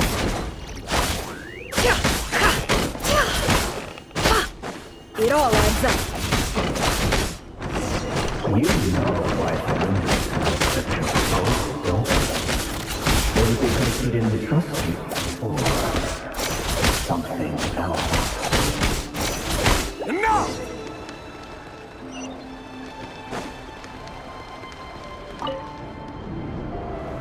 The Lindis, do you still remember Orlog? Orlog. The boy who was pretending to sell flowers. You spoke for quite a while, didn't you? Yes, we did. What about him? He was arrested 2 days ago. Chances are he's already dead. He... I just don't get it! After everything he's done, why do you still stand by him? Or does it mean nothing to you that people keep dying? No, that's not... Just hear me out. I need to go now, Thelindis. They're looking for us. You take care too.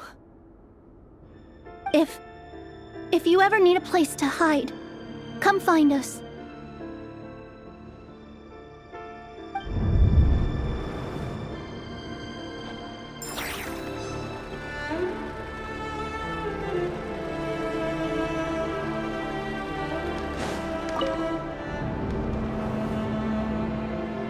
Author, Thelindis. Over the course of this week, the research object was subjected to interference for a total of 47 hours for experimental purposes. The results are as follows. All subjects of observation that were sent inside have now... The situation within is proving more problematic than anticipated. No progress whatsoever. What now? Won't you give me even a glimmer of hope? Things are getting worse by the day.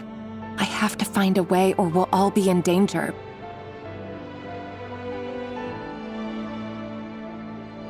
But I...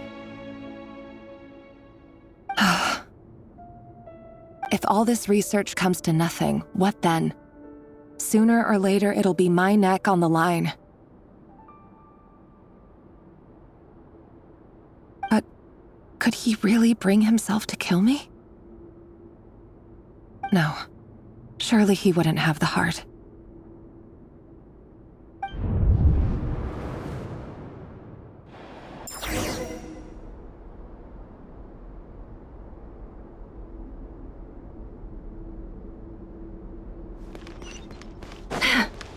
It all adds up.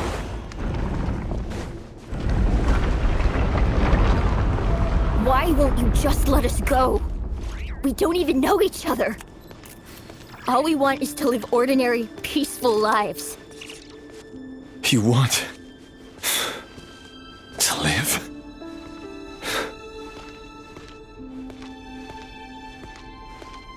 Yes.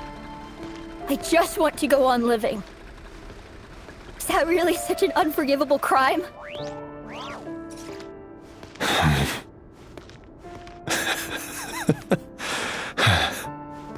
You want to go on living. I want to keep living too. To keep living forever. That's why I have no choice but to continue on the path I'm on. If only some savior would suddenly swoop down and change the way the world is. Too bad that's not going to happen. Imagine that. If there really were such a person, you and I wouldn't be standing here like this, would we?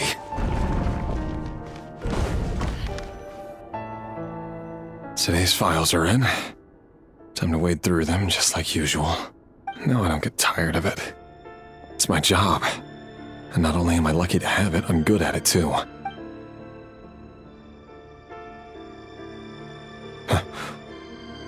Wait. Thelindis? No. No! No! Why? But you bear no mark of the Crimson Moon. How could you possibly have anything to do with them? It cannot be! A diluted bloodline. Carefully concealed. I see it now. You've been living in the shadows just like me. What a fool I've been. Numbing myself with talk of justice. Even imagining my friends would back me up. But in the end, Irminsul. Finster King! How far are you going to take this? From the direct bloodline to secondary offshoots? And then what? Today it's the descendants of the Crimson Moon. Who will it be tomorrow? Will you not rest until everyone down here is dead? No. This cannot go on. This is where it ends.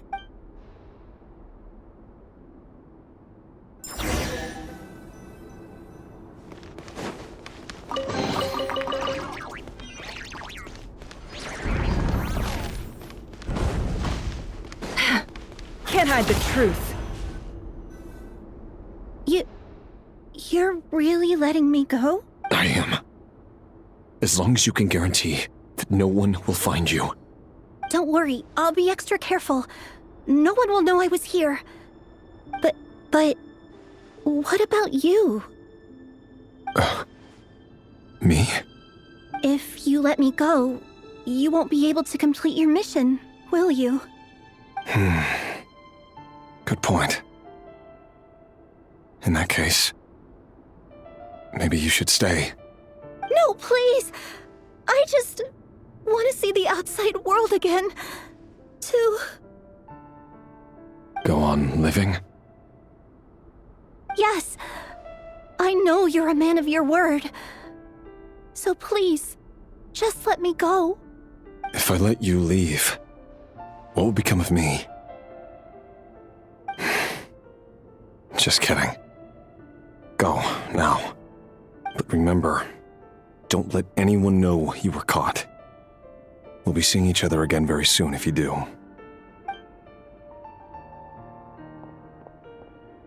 Even shadows in the dark must live by a code. But you can't save everyone. You've been whispering in my ear for days now, Vedifalnir. What are you trying to do? Break me down? I only say this because you long for an answer to your problems. Let her go, Rerir, or you risk losing everything. I will not abandon Thelindis. Then you'll need a little more vigilance and a lot more power. The world is changing, Rerir. Keep your eyes peeled for your moment of opportunity. That voice used to be so unclear. But now I know exactly whose it is. It's TheOffOne. He won't tell me how to actually resolve any of this, but he keeps trying to manipulate me like a puppet. What's his game here? Tell me then. What will this moment of opportunity look like? And no answer. He's like a ghost. Always disturbing me when I'm on edge, but never answering when I need him most. So, the Eclipse Dynasty was purging, well, massacring the descendants of the Crimson Moon. And it seems like it was all connected to the Vinster King's research.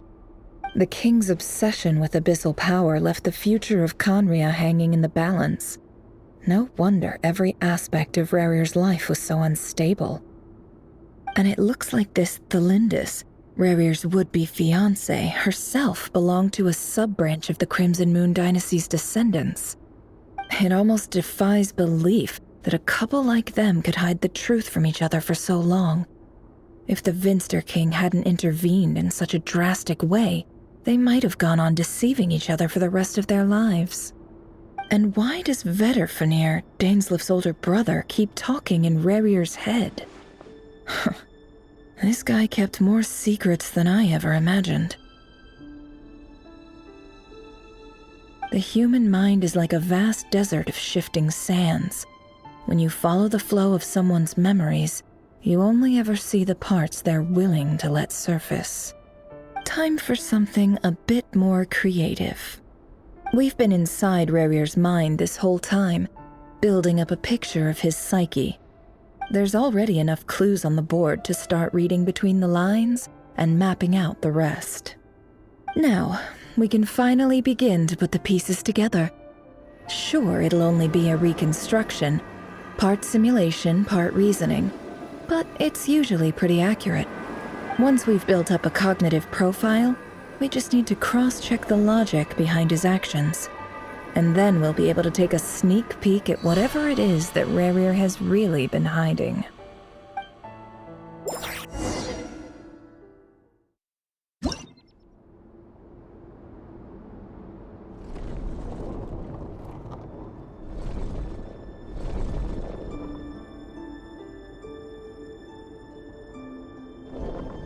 Rarir, are you there?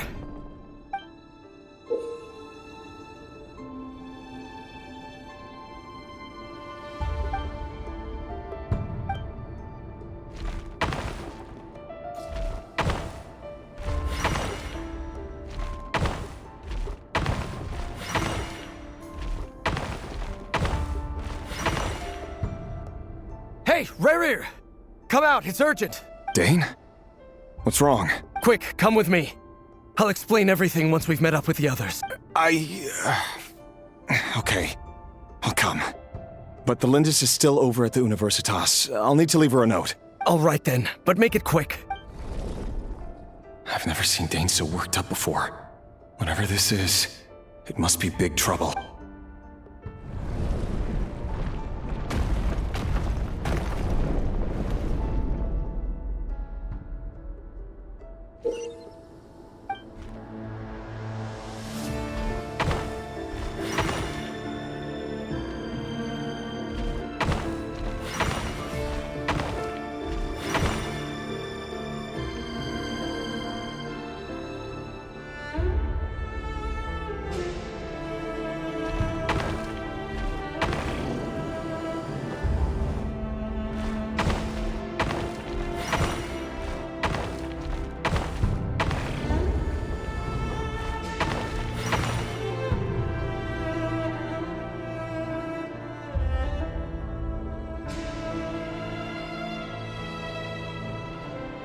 Well, this is a nice change, meeting you all at this hour.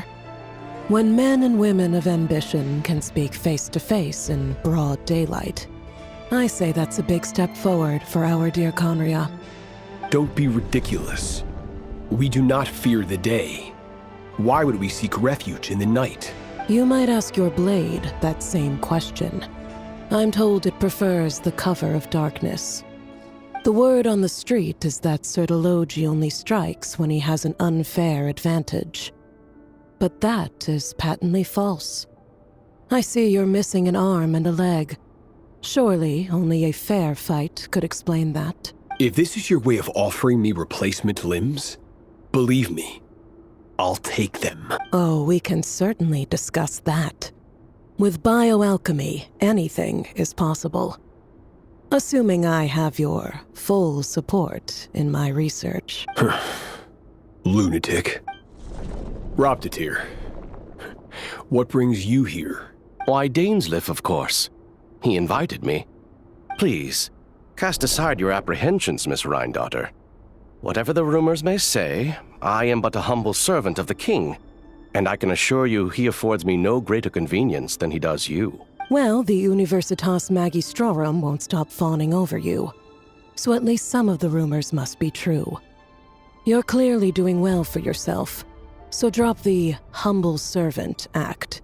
It endears you to no one. You're president of the Universitas Magistrorum, the chief royal mage known as the Wise by royal appointment, and by far the most favored among the 4 pillars of Conria. Vice President Veit doesn't even try to hide his envy when he sees you. My success is the product of hard work and good luck. It's as simple as that. Were the king not such an extremist, I hardly think I would have received a senior post at my age. Of course, no job is without its gripes. Serving a king like ours can be a challenging task, as I'm sure you can imagine. And as for Efterveit, in missing out on the presidency, he's dodged a mountain of stress. Like everything else in life, it comes with pros and cons. You're all here. I apologize for the short notice, but it was an emergency.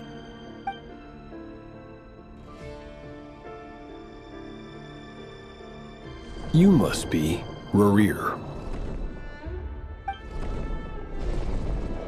Mr. Sertologi. Yes, I handled your case file during your sentencing. Nothing personal, of course. I'm pleasantly surprised that you remember me. You're clearly a person of substance if you've been invited here. But Dainsleif, you'd better have a very good reason for convening this little gathering. It's my brother, Vedofenir. After he spoke at the court this morning, the king was so infuriated by his words that he had him blinded in both eyes and thrown in prison. Vedofenir in prison? Strange. I thought the king trusted him and Horoptatir more than anyone else in the world. Does this mean the king's circle of trust just got even smaller? It has nothing to do with trust. It's about what the king wants, which is as clear as day to anyone paying attention. I simply appease him, because it's in the best interests of the Universitas Magistrorum. And also because you're slimy.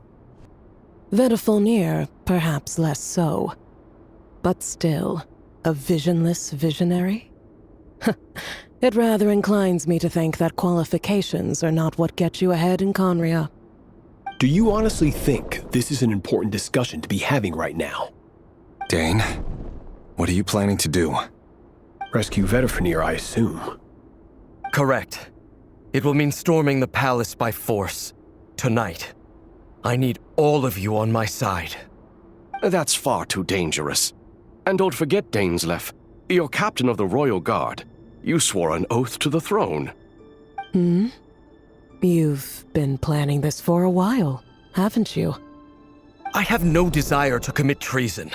But whatever critique the king may have of Vedofenir, disfiguring your most loyal subject for putting the best interests of his court and nation first, this is not the conduct of a wise ruler. My blade will force the king to see the error of his ways. So, Vedofenir's prophecy enraged the king. I'm sure it wasn't what he wanted to hear, but if he won't take counsel even from the visionary, that is deeply troubling news. The extent of His Majesty's madness is now all too clear. The question is, how does a man like me get out of this situation unscathed?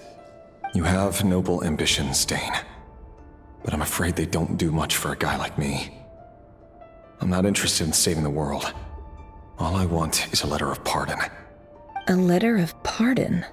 For whom? Thelindis? The chances of the Vinster King issuing a pardon for anyone connected to the Crimson Moon seem vanishingly slim.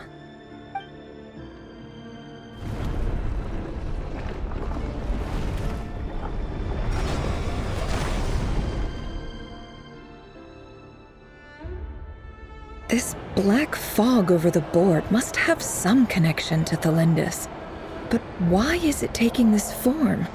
Does it have something to do with Rarir's past? Another mystery I'll need to unravel.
Author Thelindis.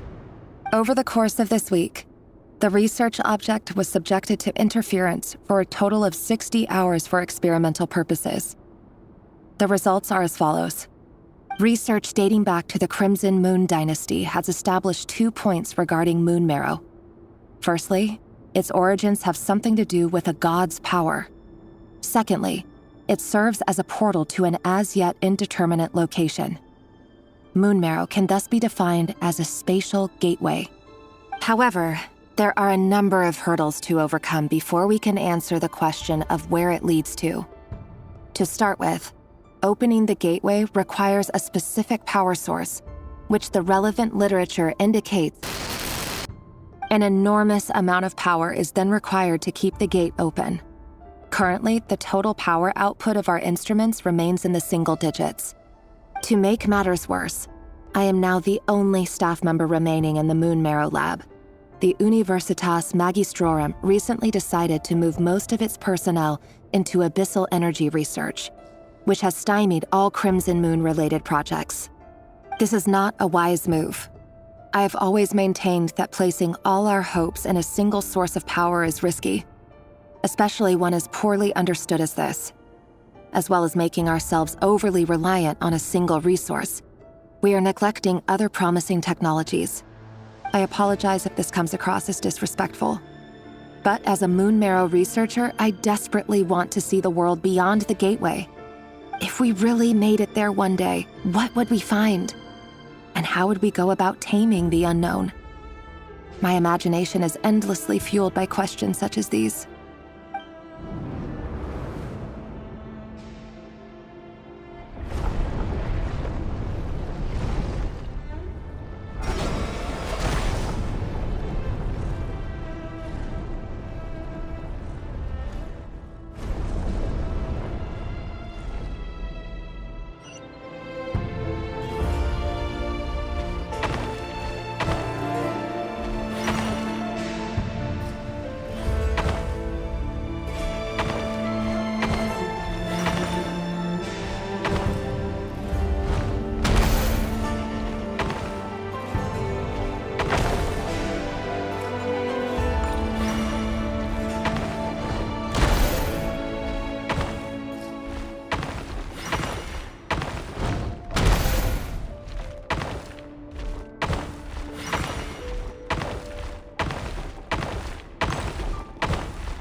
This is for you.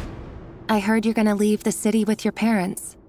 Thelindis, did you hear about what happened? I've heard nothing.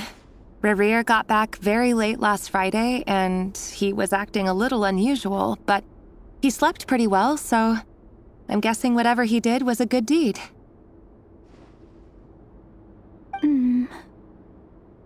You never saw him, and I don't know what he did. And this conversation never happened. You understand? What if he finds out that you pried into his secrets? Don't be silly. I don't know what secrets he does or doesn't have. All I know is he's just a normal guy who happens to run some errands for the king. Are you scared of him? I don't know. The Rerir I know doesn't match the person you all describe. Logically, I should be scared of him. And yet, I don't want to lose him. But enough about that. You should get going, and be careful with the package I gave you. Keep it secret. Keep it safe. What's in it? A piece of the moon. All you need to know is that as long as you keep it safe, then in the future, everyone will be able to see a red moon. A red moon? You mean our moon? That's right. Our moon. Promise me you'll look after it. I promise, Tholindis. The Crimson Moon bloodline will never die out. Its light, the color of blood, will become like a fire that flows in our veins, no matter how long it takes.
Hurry, everyone, and stick to the plan. Sir Dainsleif, what are you? Is this treason? You know what happens to those who betray the throne. Please, don't do this! It is the king himself who has betrayed the throne. He has betrayed all of Conria. If you have any love left for justice in your heart, you should join me. It's showtime. Dane and his group will handle the troops in the palace. Then Hraptatir and Rhindaughter will disarm the security measures. My job is to enter the prison and rescue Vedifalnir. Stay safe. Wish me luck. Look after my brother. Draw your blade. It is time for justice to prevail.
smell is abominable. Clearly, the king doesn't allow his prisoners a single shred of dignity. This is dire. Found you. Hello, Mr. Vedafulnir. Ah, it's you. Surprised? Oh, wait. I guess surprise isn't an emotion that prophets feel very often. I certainly felt some surprise in the moment when I was blinded. Surprise at the king's sheer ignorance. Surprise at just how unfairly this world responds to words of earnest remonstration. I'm curious. What did you prophesize this time? It wasn't a prophecy. It was a word of warning. Someone had to say it. The king has forsaken all reason in pursuit of his obsessions. I simply told him that if he continues on this path, Khaenri'ah will surely fall. But he didn't listen. Worse still, he stabbed you in both eyes and locked you away. Dane asked for my help. The court is in complete chaos now, but I'm sure you predicted that. Everything is transpiring as I foresaw, yet I am powerless to change it. Fate is an immutable force. I can but lament as the inevitable unfolds. I do wonder whether giving a man the power to see the future does nothing more for him than slowly crush his spirit. Forgive my curtness, Vedafulnir, but the king did not suddenly turn on you today. His suspicions have been brewing for a long time. You can't have wisdom beyond the reach of your fellow man without attracting his fear and suspicion. There are things the king does not want to see. So, he doesn't want you having visions of them either. He blinded you because he thought this would make the visions stop. He wasn't entirely wrong. I did indeed lose my power to see the future. Right up until... Until what? Just now. I believe I saw something new. Well, tonight could go a lot of different ways. 5 of us banded together to storm the palace, also we could rescue you. This will go down as the most tumultuous day in Khaenri'ah history. I sense hatred in you, but also hope. A desperate hope that with the tyrant deposed, that will be the end of the story. But this is not the end. It is the beginning of a new chapter in a whole new story. There are many men of honor and courage in this world, Rerir. But you are not one of them. You're not here for justice, are you? You're here for yourself. Is that a dagger? Interesting. Why not the polearm? It was always your weapon of choice. With your abilities, I don't doubt that you were able to recover some of your sight. But I also doubt that you want to make an enemy of me right now. Of course not. We're on the same side, aren't we? We could be. But I need you to be honest with me, Vedafulnir. At this point, you're my only hope for the future. You mean your future? With your beloved, Felindis? Yes. And I know there are bigger things at stake here. A dynasty, a nation, maybe the entire world. But forgive me, I care first and foremost about myself. I can't abandon the one I love to save myself. I just can't do it. But you see a broader picture of the future than I. You see the solutions to the biggest problems of our age. So tell me, what is my solution? What's the answer? In matters of fate, answers are either right or wrong. What will be and what will not. Maybe you are willing to pay a certain price in the pursuit of happiness, but unfortunately, fate does not negotiate. That is the cruelest thing about fate. It is unmoved by your sacrifices. That can't be true. I know it's your voice that I keep hearing in my head, urging me to see how the world is changing, to seek more power, so I can protect the things I love. You show me disaster, but you won't show me how to avoid it? Why? Why are you doing all this? My voice. In your head.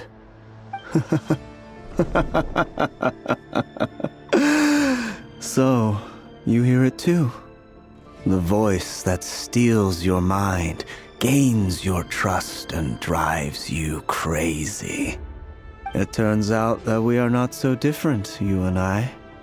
Vedifilnir just broke into the strangest smile I've ever seen in my life, as if he'd discovered some monumental secret. But then he suddenly switched to looking extremely weary. Very well then. My advice to you is as follows. You must persevere.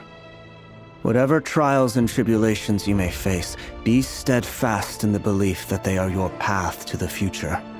For as long as you live, your story with Thelindis shall not come to an end. That is the only chance you have of fighting back against fate. It is up to you whether you believe my words. Regardless, that is all I will say on the matter. I have no right to intervene any further. I will hold you to your word. Thank you for setting me free. In return, I will tell you one more thing that you cannot afford to ignore. Just then, a strange wave of energy rippled through the city. We had no idea what it could mean. If I were you, I would head to the Universitas Magistrorum. The Universitas? Oh no! I'm sure we'll be seeing each other again very soon, Rerir. Whatever Vedifilnir said, I didn't catch it. I didn't even help him out of the prison. There was no time to lose.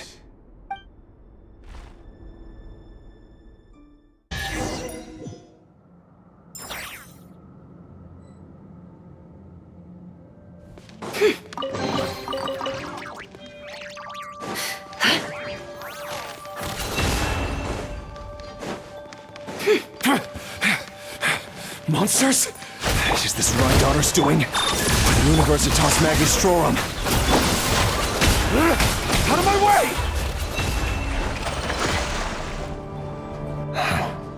The Universitas.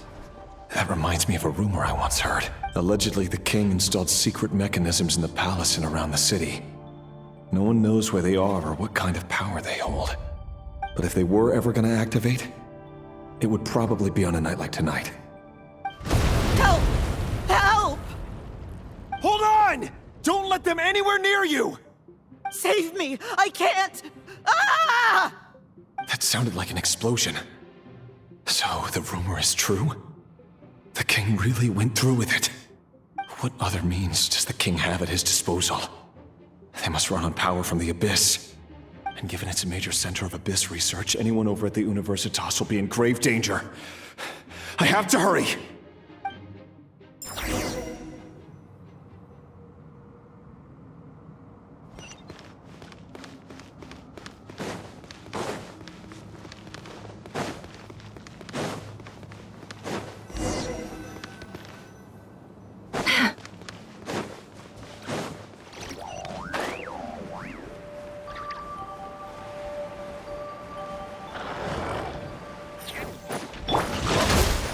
Installation chamber. Gotcha. Here comes the catch. Annihilation mode. Covenant of the Deep!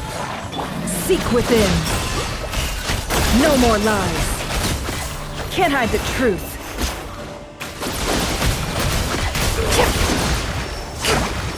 Allow me! The long sleep beckons. Game's up. Fun's over. Quietly now. It all adds up. It all falls into place. Can't hide the truth. The mystery unravels. Cleanup sequence is... Rest and Gotcha. Here comes the catch. Preparing for dust-up. Torrent, bring refuge! No more lies.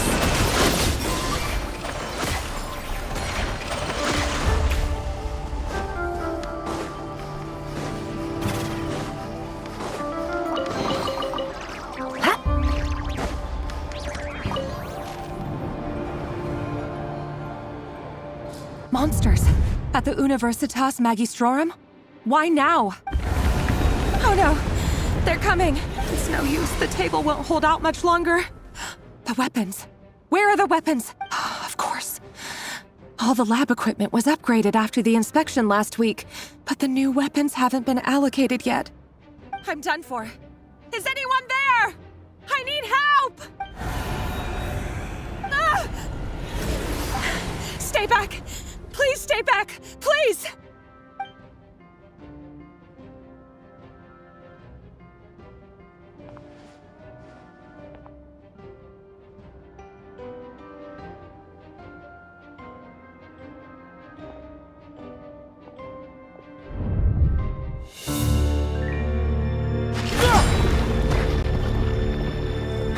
What's that? Reverie! So the rumors about your work are true. What? No! Listen, something happened at the palace tonight. We have to leave! You don't need to lie to me anymore. What do you mean? I know why you're worried, and I will respect the decision you've made. But it's okay, because I found a solution. I know how to end all this. You can have it back. The normal life you so desire. But until then, I'm afraid our wedding will have to wait. This? No, don't do it! Cylinders! Cylinders!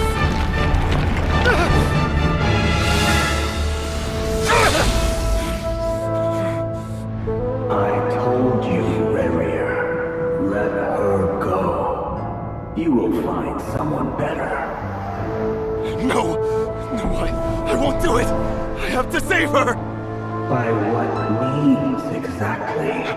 A lowly pawn.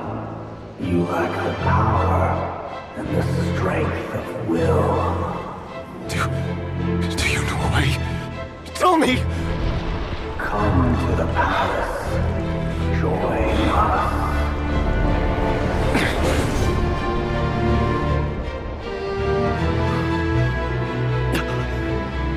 Reverie, thank goodness we... Step forth and take your share. You made it. Not you too.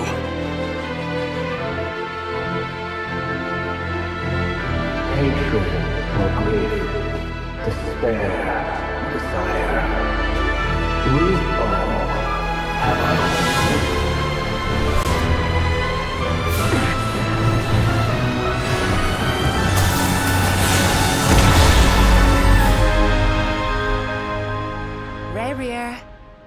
Reverie.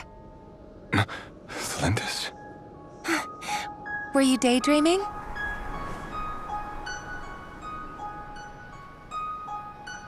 You still remember, Reverie? That question you asked me a couple of weeks ago? Oh. You mean the proposal? Yeah. I'm wondering, where do you think would be a good place to discuss it? Maybe in the garden? Or were you thinking a fancy restaurant? It's your choice.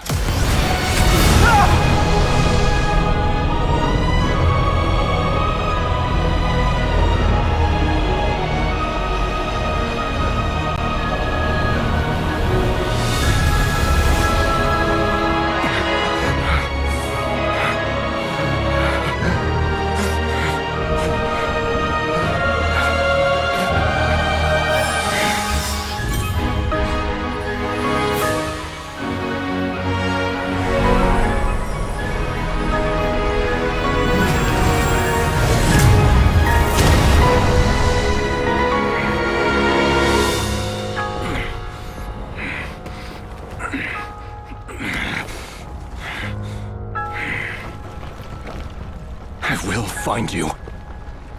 And then, you can give me your answer.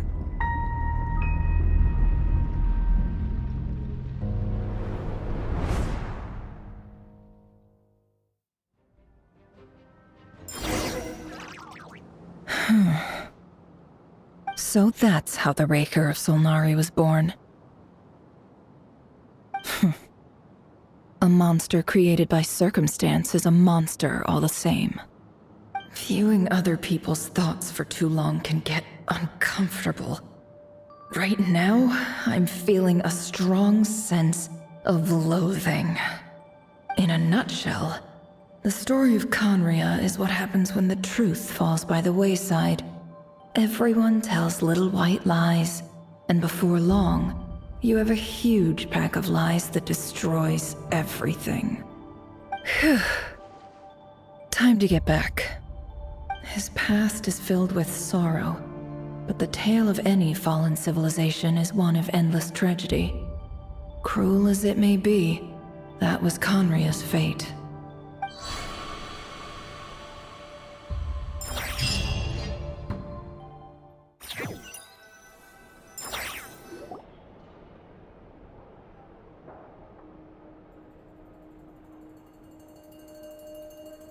Everyone, I'm back. Can I get a standing ovation? Never! How are you holding up? Feeling okay? She's fine. Boss is a pro. Yes, I'm fine. You will have seen the events of Rarir's life through my thoughts. It's now clear that he is just a regular nobody, driven by personal tragedy, as he said himself. I mostly agree. There's only so much we can know about him from his memories alone, but they did give us a clear glimpse into his life in Conria. However, I would not consider Rarir to be a nobody. He was deeply involved in the events of that era. Yet, when the catastrophe of a generation strikes, nobody is safe. Sounds to me like you're speaking in riddles again. Is this you urging me not to abandon the people of Krai in their hour of need? That's not what I meant. Although I do hope you choose to remain a part of the plan. Without you, the mission ahead will be all but impossible.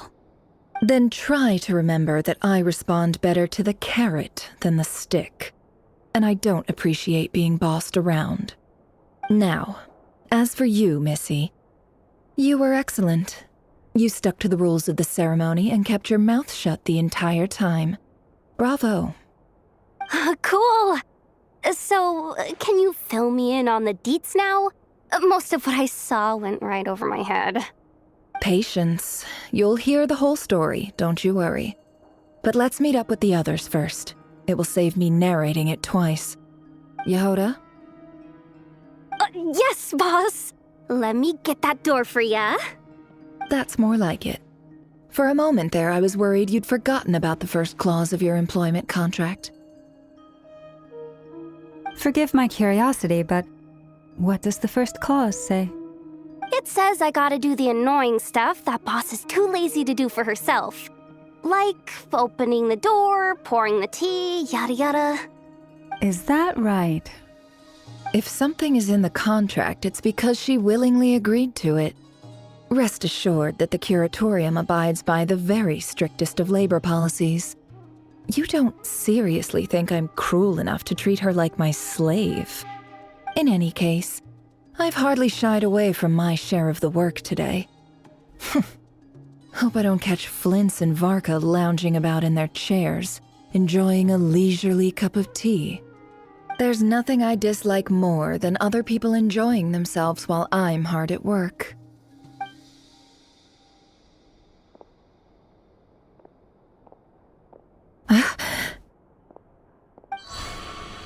Oh no.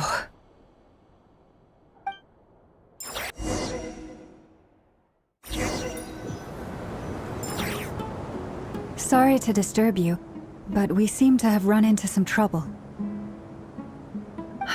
Evidently so. Don't worry, I'm not about to leave you to fend for yourselves. I'm not that kind of boss. And it would go against the Curatorium's labor policy. I'm sorry? What did you hear me say? I wasn't talking about labor policy. Wait. How long have I been standing here? Not long. You just appeared by the door a moment ago.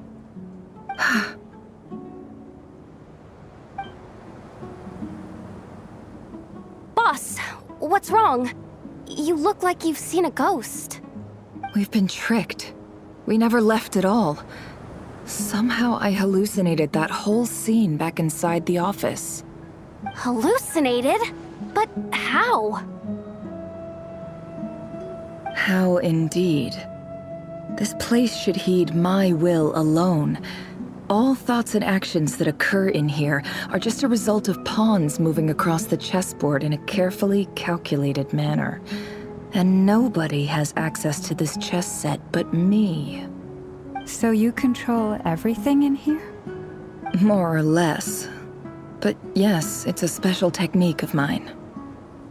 Has anything like this ever happened before? Only once. It was the first time I used the chess set. Is there any similarity between what happened then and what's happening now? I suppose my thoughts are a little turbulent, which was also the case my first time.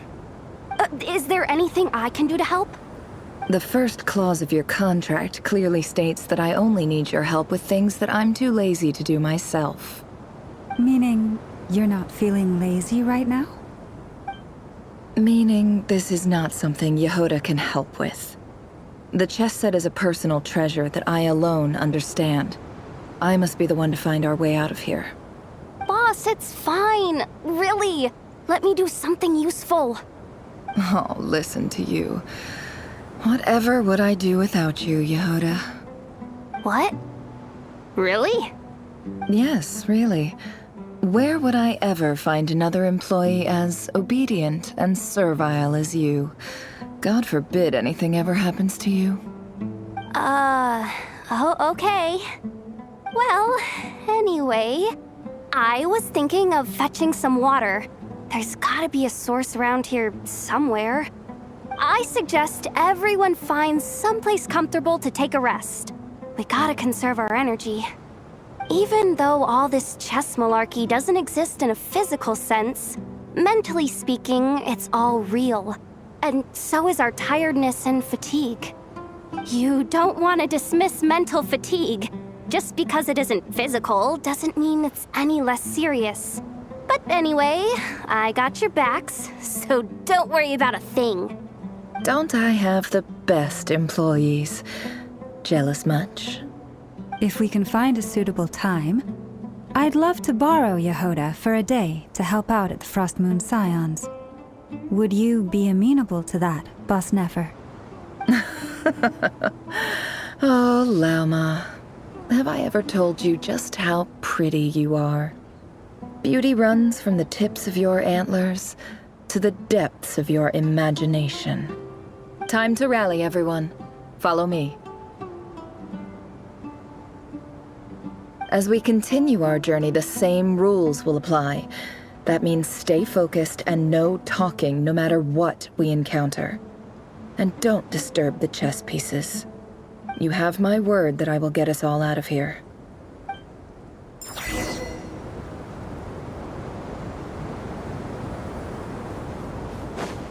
Can't hide the truth.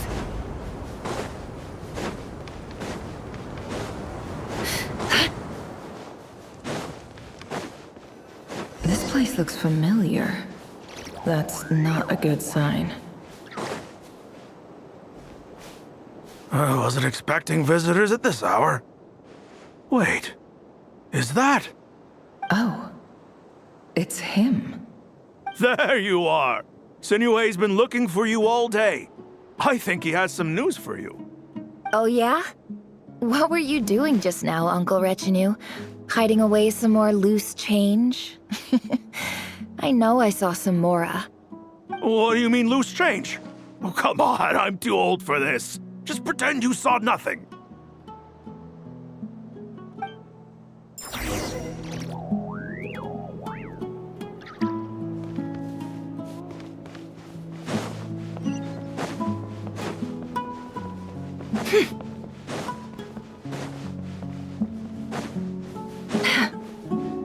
Hey, kid. Mind telling me what Sinuhe's been up to recently? I'm trying to get in his good books and I need a way in. Get in his good books? Why? What do you want with my dad, Uncle Apepi? I've written a new song. I was hoping to showcase it at the next festival, but I'll need his approval. A new song, huh? I'd love to stay and listen, but unfortunately, Uncle Retinue says my dad's looking for me.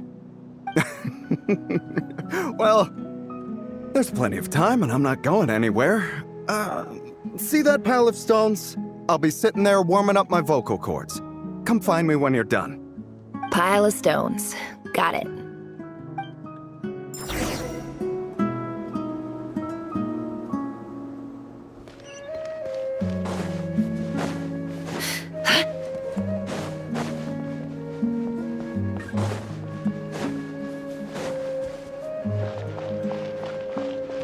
Hi, Dad. Uncle Retinue said you were looking for me. Ah, there's my little princess. If you'd gotten back just a little sooner, you could have shared the spoils of war with me. Spoils of war? Who were you fighting against, Dad? It was just a figure of speech. The aftermath of a sandstorm is no time to be waging war. I was talking about our war against thirst. I went out to fix our water supply problem, and now I'm back. Which means... We have a well again! That's right. I found a new one and brought back as much water as I could carry. It should last us for a good while. If it wasn't for these blasted sandstorms, our wells wouldn't be caving in. You wouldn't be spending all your time out searching for new water sources. As the chief of our tribe, I'm supposed to be leading us out of hardship and poverty, onto better things. You know how prosperous our ancestors were. I've told you all the stories. And look at us now, squeezed into these hovels. No one would choose this, if it wasn't for the endless wars over the years. But things are looking up. I started working with some folks from the academia a few months back. They gave me some contacts in return for my assistance in the desert. So you're the academia's helper now? Special ambassador, they call it. Think of it as a partnership. It's nothing bad, okay? We've been isolated here in the desert for too long. Seeking opportunities elsewhere is the best thing for us, and the fastest way to progress. So, do you get anything good out of being a special ambassador? Of course. My luck's improving all the time. One day, I swear I'm gonna lead us out of this place. We'll find somewhere new. Somewhere better.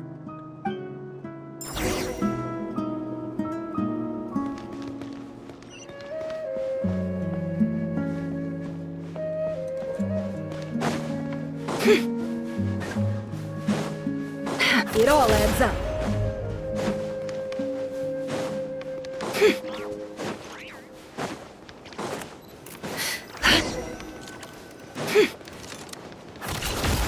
Can't hide the truth.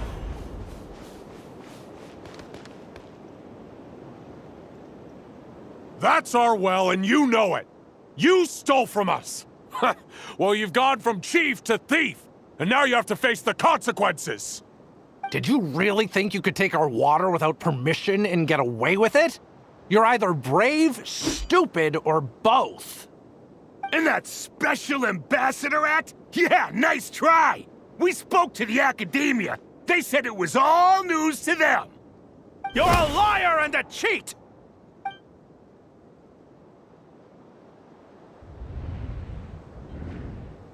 I heard Yehuda gasp, but I don't blame her. Most people are terrified by the sight of blood. Corpses strewn across the ground. The wounds are clearly from scimitars and daggers. The desert dwellers' weapons of choice. There's a handwritten note on the ground. Let's see what it says. Halil, this is Sinuhe, chief of the Shimti tribe. Surely you remember me. I was the one who helped you and your colleagues avoid the quicksand in the desert. This is my second time writing to you. I assume my last letter must have gotten lost in the mail, as I didn't receive a reply. I hope this one makes it to you safely. I'm writing to you because I need some help. That sandstorm the other day completely blocked up our well, forcing me to look for another water source in Iab and Unut territory. It was a matter of survival. Praise the gods. The well of the Iab tribe was intact. It was my last resort. I drew what water I could and left, but not without being spotted. I fear they will retaliate. You told me to write to you if I ever needed help. You said you'd be my ally in the academia. I urgently need you to formally recognize my title of Special Ambassador and send some of your people to assist me for a few days. It's the only way I can convince them that this was the academia's decision and prevent them from retaliating. This is an emergency. Please send help as soon as possible. Looks like this letter never got sent. The writer died a grisly death, and the letter was trampled into the ground. It's badly defaced. Some parts are barely legible. What a ridiculous lie the surviving Shimti tell. Their whole village was butchered over a sip of water.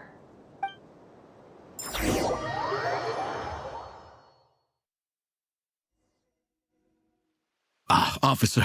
Welcome. Welcome to our humble village. I thought you would at least have the courtesy to provide some respectable libations. This is the finest wine Aru village has to offer. I promise.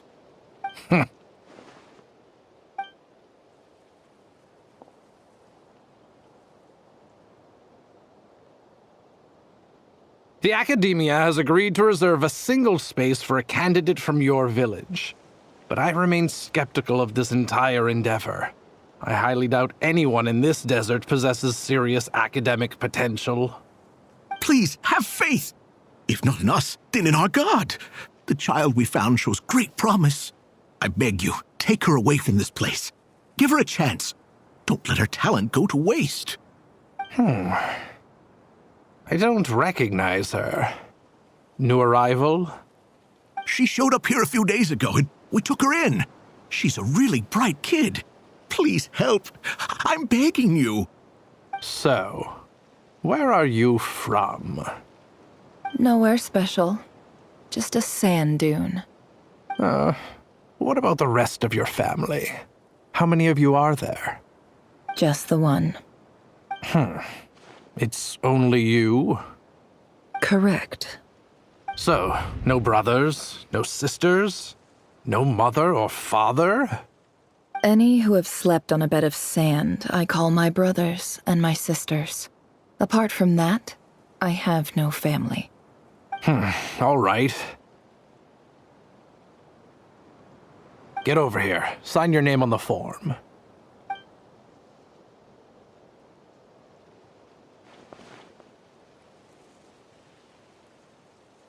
Never? You're rather fair-skinned for a desert dweller.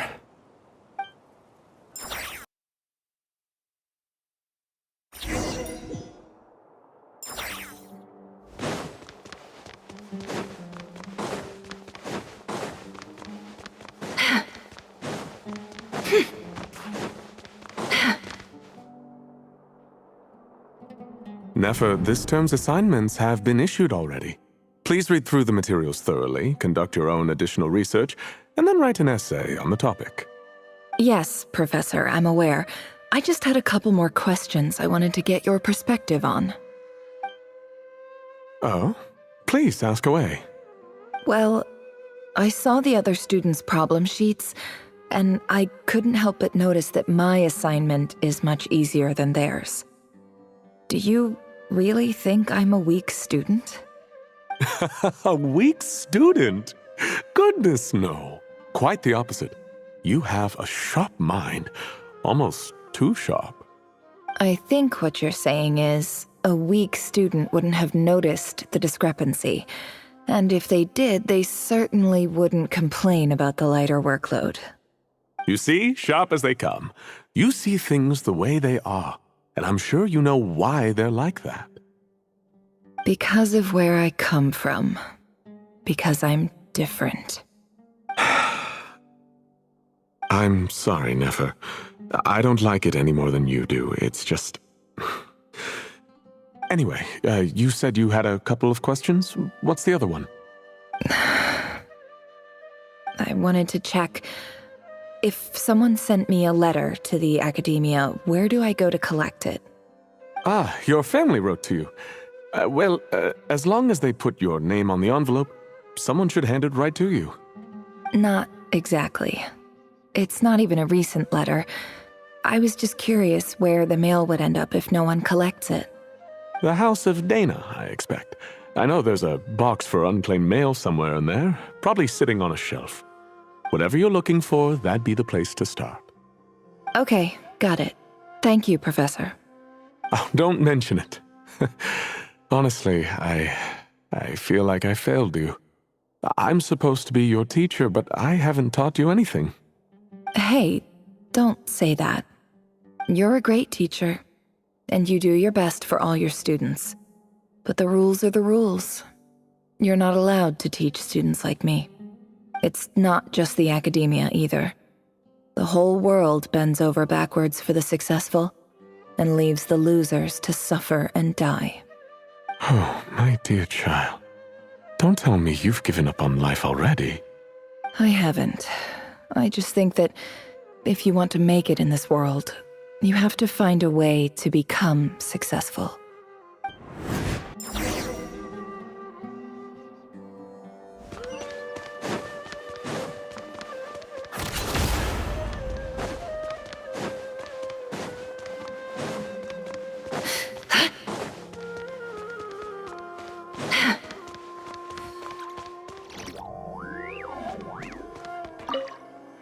This must be it. A big cardboard box full of unclaimed mail. And probably some letters that ended up here by mistake, too.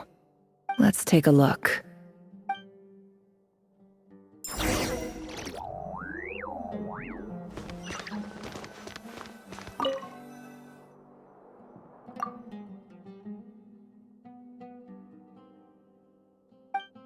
A dilapidation survey from Port Ormos. Looks like it's from a Core of 30 representative. What a strange thought. A bunch of mercs losing sleep over rundown buildings. This one was never even opened. I guess the recipient didn't care what the Core of 30 had to say about anything. Who was it addressed to? I don't recognize the name, but it must have been a Kasharawar professor. This one is addressed to the Immorta Sage. The title is Changes Observed in Satyavada Life Symptoms. Why do all these letters read like full-blown dissertations?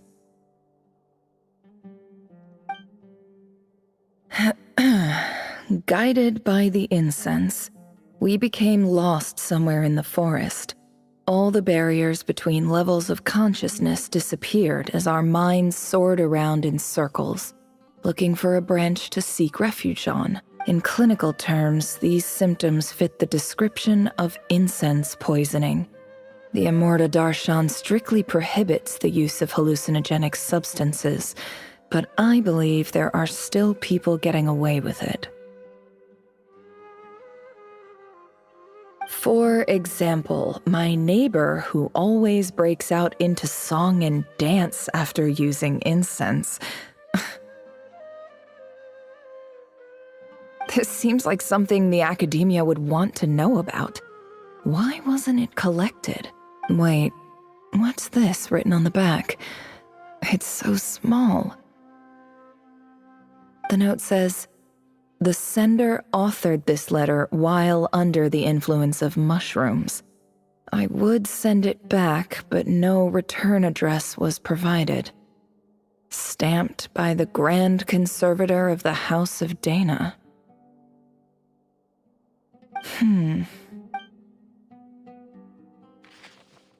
This next one is addressed to Grand Sage Azar? A few words of protest regarding recent changes in Sumeru's educational policy. In recent years, the academia has taken on a small number of students from the desert region, as per the policy to this effect. However, it appears to me that these students have not, in fact, been provided with educational opportunities that are, in any meaningful sense, equal to those enjoyed by their peers, as well as receiving dumbed-down assignments and perfunctory tutoring. They do not even have full access to the Akasha system. Education is the fundamental purpose of this institution, which should go without saying in a nation whose founding virtues are knowledge and wisdom. I ask you, is the lip service we pay to the policy of education for desert students truly the standard of pedagogy to which the academia aspires? As Grand Sage, policy decisions are your prerogative, but do not forget your roots. You and I were once students too, as was everyone else in this institution. I do hope you will give some serious attention to this matter. I encourage you to discuss issues like this with myself and others, and listen to some alternative opinions. Great letter. Shame it didn't get to where it needed to go. And the sender is... Huh? Sage Cyrus of Spontamod. I didn't realize anyone else even knew how bad students like me have it in this place. So this is where letters from the Sage of Spontamod end up? Nice one, Grand Sage. Really enlightened leadership. Whatever. This isn't what I came here for. Moving on. I'm not exactly holding out hope that a letter sent from the desert would even make it here. But if it did, where else would it end up if not in this box? I can't believe how much discarded mail there is. Must have been years since someone last went through it all. And this is just one box. The whole House of Dana is boxes on shelves. I don't believe for 1 second that any human being has sat down and read through all the documents in this place. Who has that much free time on their hands?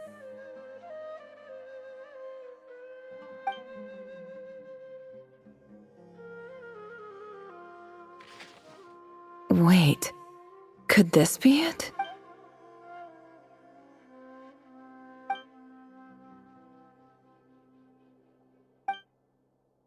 Greetings, Halil.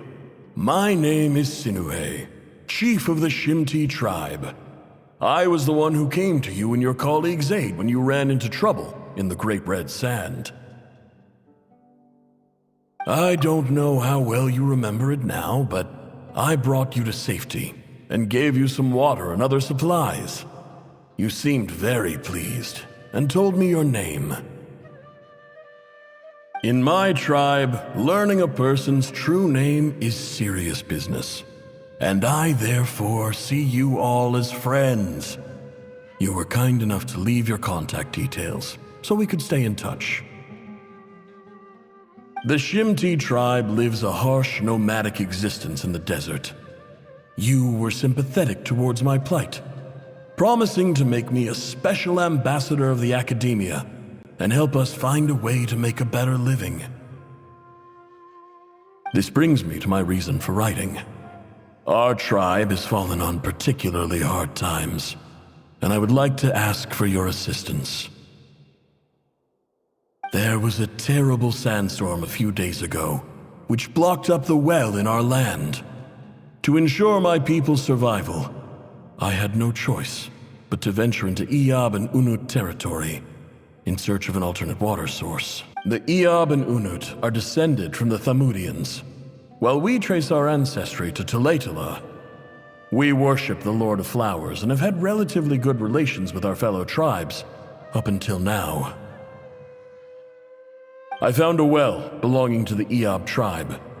They declined to help us, but I really had no other option, so I took some water to keep me and my tribe alive. My actions are certain to incur their wrath. When we met, you assured me that you would be my ally in the academia. I would like to take you up on that offer, because I really need your help. I wonder if you could send an Academia representative to meet with me. That aside, the last time you were here, you mentioned that the Academia had started accepting students from the desert. And I told you a little about my daughter. We have next to no resources here in the desert, and my power and influence are limited. Would you consider enrolling my daughter at the Academia? She is a smart girl. I know she won't disappoint you. From the outset, the Academia never took you seriously. Those things they promised were just empty words. I doubt they even remember the name Sinue. And you were so emphatic that your luck had finally changed for the better. You swore you'd lead us to a better place one day. You spoke with such conviction, like you were the most powerful chief in the whole desert. You liar. You lied about everything. You promised the world and delivered on none of it. And who fell for it? Just me, by the looks of it. Despite your best efforts. Which makes you a pathetic liar. You weren't even any good at it. I think I'll take over from here. Let me show you how it's done.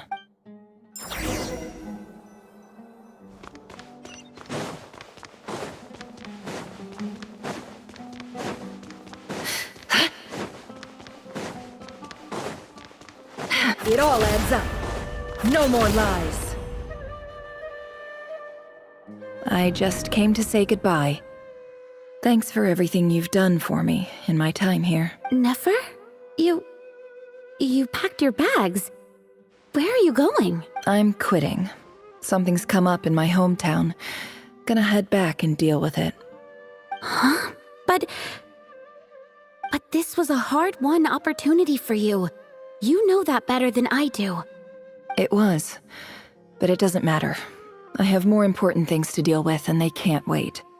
Oh, and I didn't want to overfill my bags, so I left some incense on your desk.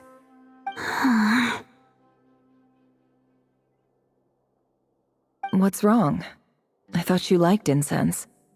Although, I did read somewhere in the House of Dana that it has hallucinogenic effects. Don't use it all at once, all right? Isn't this the stuff you brought from your hometown? You're just letting me have it? But you said it's a rare and valuable commodity. Yeah, about that. I lied. It's not rare at all. There's this bunch of ruins near my hometown that are practically overgrown with this plant. It's not worth much. Keep it, it's fine. But Nefer... All right, that's all from me. You take care.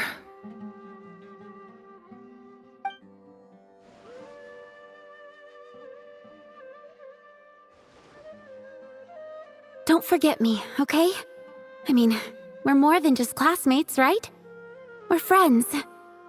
Yeah, I'll remember you. I lied again.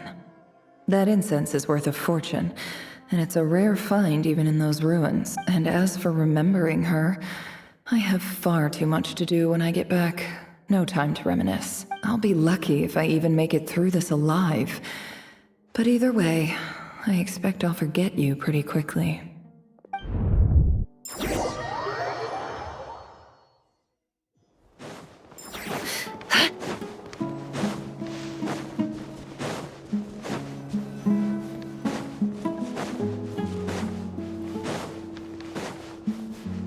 Can't hide the truth. No more lies.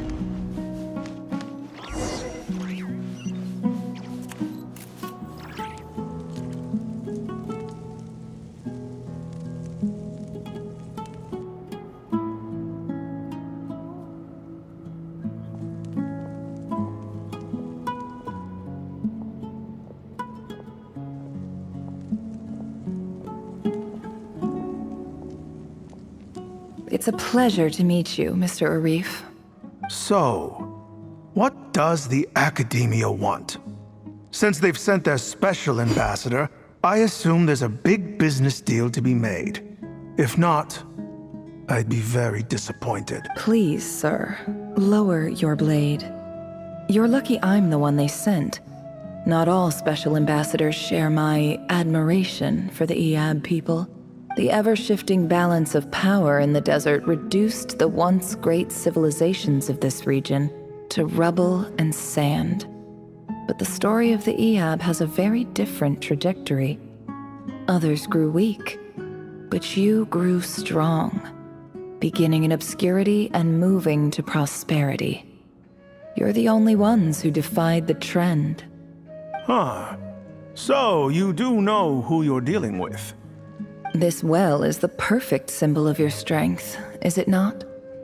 It used to belong to the Unut, but it looks like you have control over it now. You're not wrong. But I'm sure you didn't come all this way just to flatter us. Of course not. I came to bring you some very good news. Some information that recently came to light, which might just be your ticket to freedom. Records uncovered by the Vahumana Darshan show that a certain well currently under Eab control is built on top of some ancient ruins. These ruins are of great archaeological interest to the Academia. I checked the map carefully on my way over here, and I'm confident that this is the well in question. The Academia is offering 50 million mora in return for excavation rights. 50 million? No, wait. If these ruins are as important as you say, 50 million's a little low, don't you think? Don't get greedy, Eab. We know far more than you think. We know that you seized this well by force. Wasn't that the first step in your rise to power? To drive away the Unut and steal their water supply? So what if it was?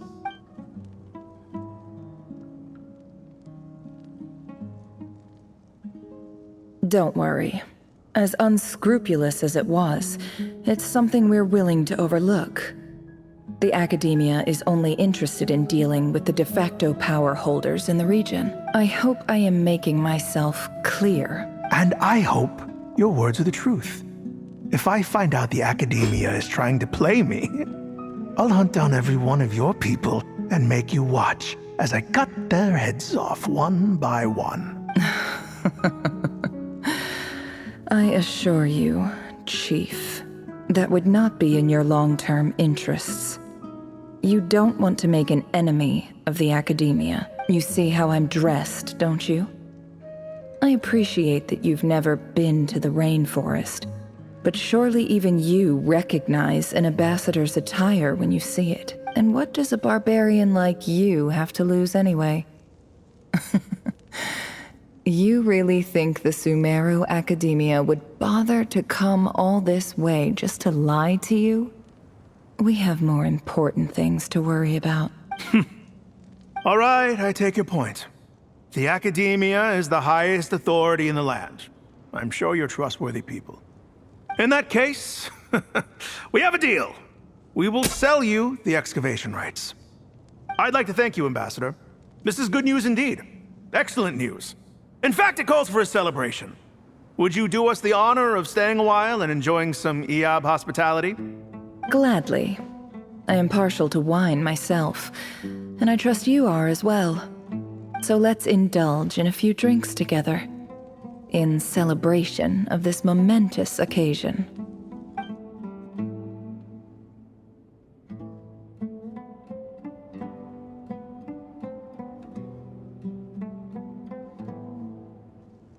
Chief! Chief, it's an emergency! It's the Unut. They've taken the well. What? Well, don't just stand there. Take it back. Yes, Chief. I have every confidence in the Eab's military superiority, and yet... Well, what is it? The Unut's response was alarmingly fast. The day after we reach a deal, they seize the well. This can't be a coincidence. Perhaps there is a traitor in your midst. I don't think so. I am obliged to remind you, Chief, that the Academia will only deal with the de facto power holders. If you cannot regain control over the well, I'm afraid you won't see a single mora of that 50 million. No! Please, Ambassador, just give me some time. I swear the Unut will not get away with this. That well is ours. And so is the mora. Glad to hear it. I will wait here for an update. If there is a traitor, I will find them. In the meantime, make yourself at home. I'll report back as soon as I have an update. Much obliged. Wow. All it took was a few words and I've got him wrapped around my finger. What an amazing feeling. So, in summary, Ambassador, the Academia would rather negotiate with our tribe instead of the Eab, yes? The Eab are ruthless murderers who don't listen to reason.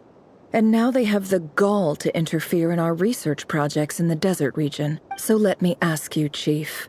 If you were the Academia, what would you do? Kill them all, of course. Precisely. The Academia does not tolerate those who stand in our way. The Eab have held back our academic pursuits for too long, and our patience is wearing thin.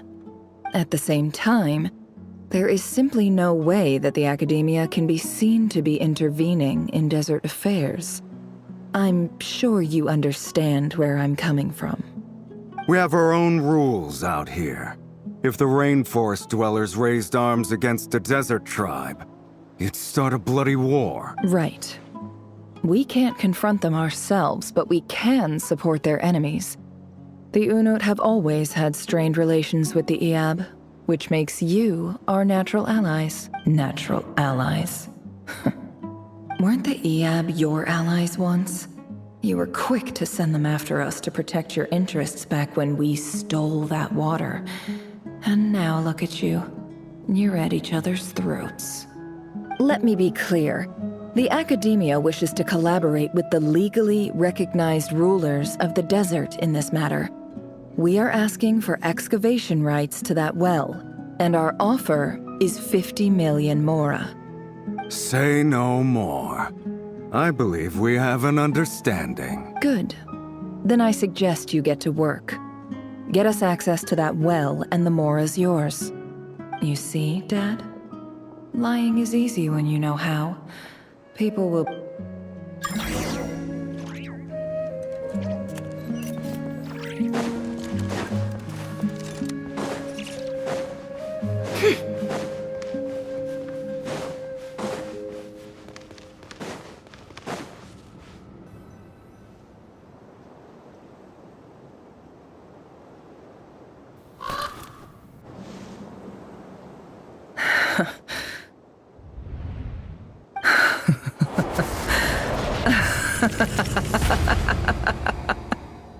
Look at yourselves. You may be vile, savage monsters, but your butchered bodies bleed like any others. You're no different. You're nothing special at all. The monsters who destroyed my home, they're just ordinary, petty human beings. What a joke. I think we're even now. Maybe I've even done the desert a favor. It's a better place without all these people around. Oh, Sinuhe, my gullible fool of a father. Perhaps if you'd been as ruthless as I was today, our tribespeople would still be alive. In this dog-eat-dog world, a chief needs to be tough to survive. But you couldn't do what had to be done. So I did it for you. Nefer, it's okay. All of this is in the past now. I believe I remember you promising to remain silent. Yeah, but even so... Yehoda, is there anything you can do to ease the tension?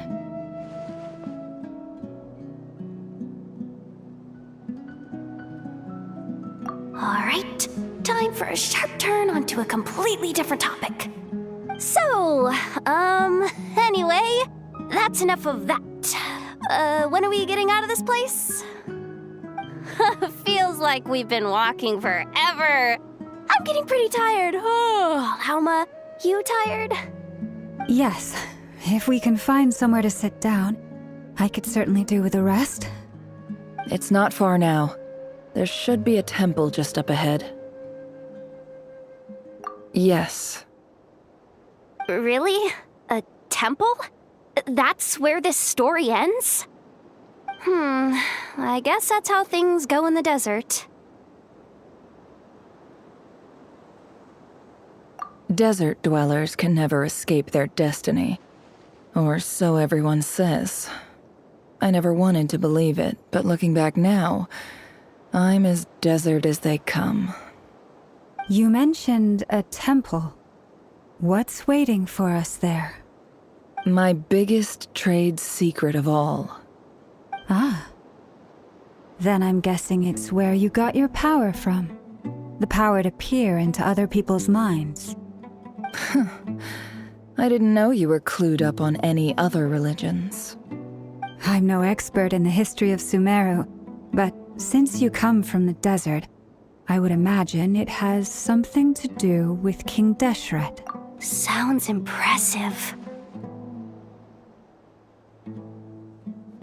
Ah, I know who you mean. General Mahamatra Sino. The spirit of Hermanubis dwells within him. That's Boss Neff for ya. She knows everything. Sino's hardly a figure of obscurity, but I know about Sethos too. What about him? Is he a big deal or something? Well, he's not a small deal, let's put it that way.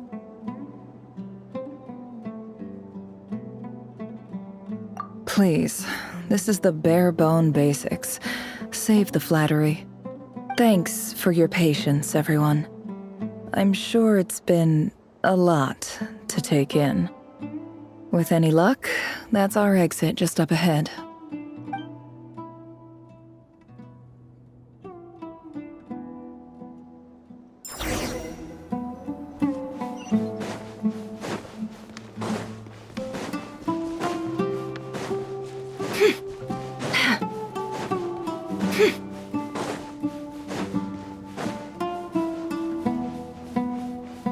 Can't hide the truth.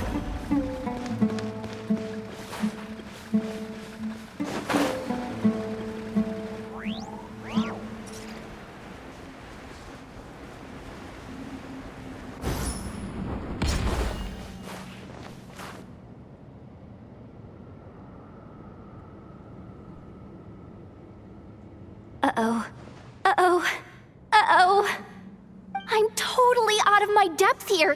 I don't have anything to add about any of this stuff. Like, look at that statue, for instance. I want to do the whole name-dropping, this girl knows her stuff thing too, but I've never seen anything like it before. A statue with the head of a bird. That's Thoth, the Ibis King, one of the 7 pillars of King Deshret. The legends say that he, the Crocodile King, and the Goat King were the 3 retainers of King Deshret. Let's take a look.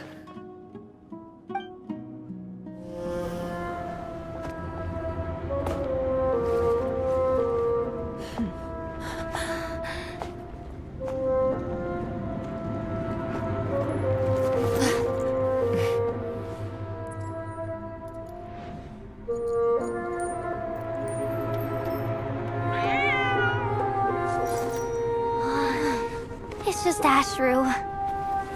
So, all is well?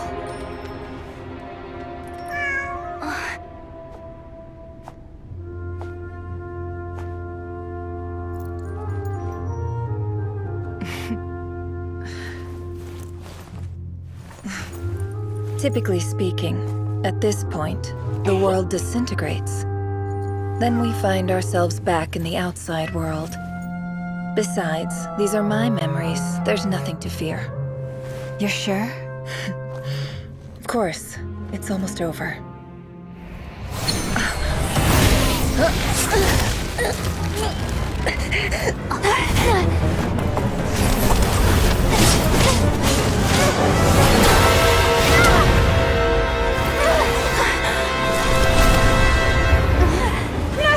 Hold on!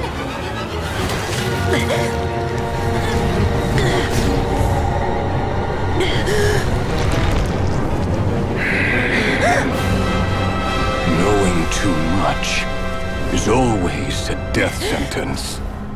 Speak for yourself.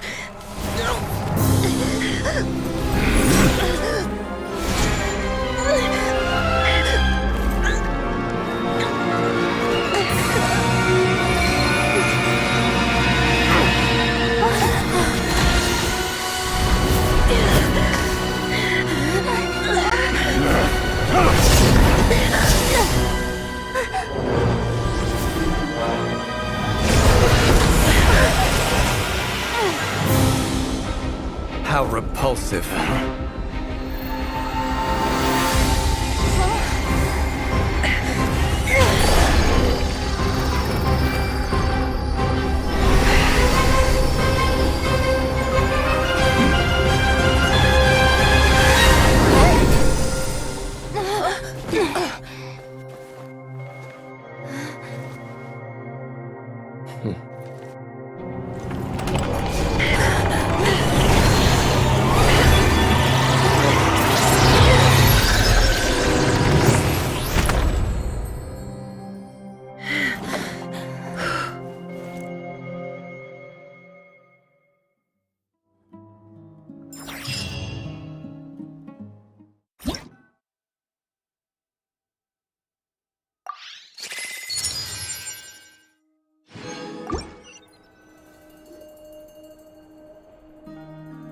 Timed that pretty well, didn't I?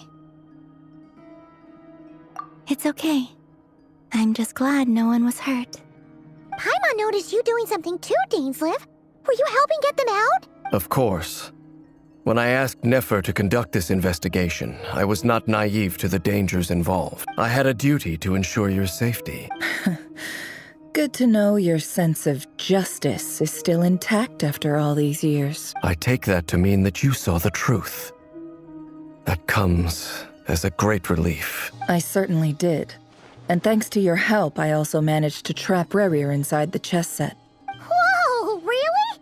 How'd you manage that? Well, to be honest, I sensed that something was wrong long before we made it to the temple. By using this fragment to probe into Rerir's past, well, the monster formerly known as Rerir, it seems I alerted him. I was tracking him, then he caught on and started tracking me too. Can't say I'm surprised. But how did he track you through your thoughts alone? That shouldn't be possible. Rerir was a secret agent who reported directly to the Vinster King. He is an expert at finding a trail and hunting down his pursuers. No wonder. He infiltrated the chess set, read my thoughts, and built a new virtual chess set inside of it. That's why we weren't able to leave at first. Speaking of your chess set, it's quite a remarkable item. Would I be right in thinking you have some connection to King Deshret? You overestimate me.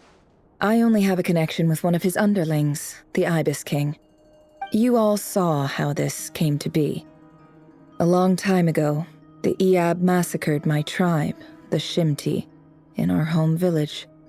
A few years later, I enrolled in the academia, where some new information came to light. The Unut and the Eab fought a bitter battle over the rights to a well, all for the sake of a non-existent 50 million mora.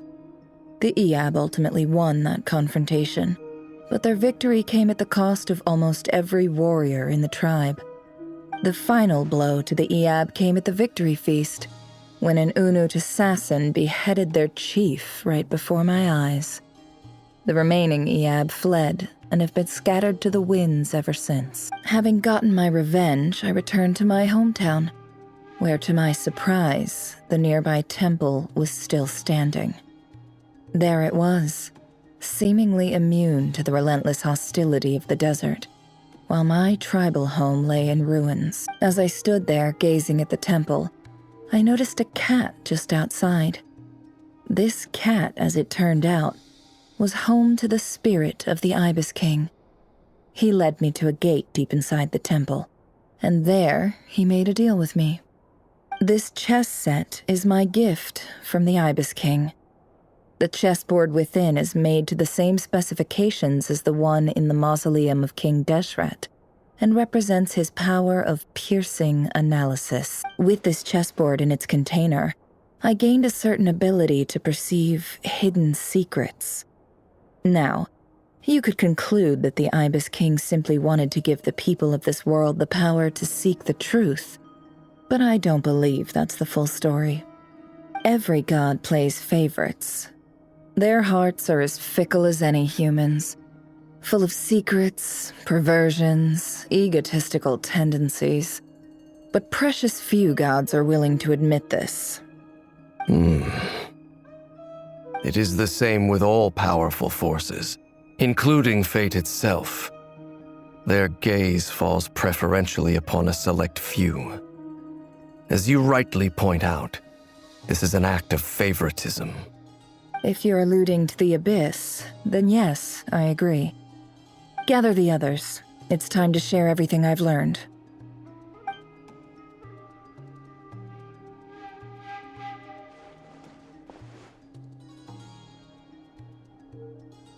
Thank you all for being here. As promised, I did some further investigating into the Raker of Solnari's background. I am pleased to report that the investigation has been most fruitful indeed. The Raker of Solnari, real name Rerir, was once a Conrian subject who served the Vinster King. I will now share the important details of his story. Please save any questions or comments for the end.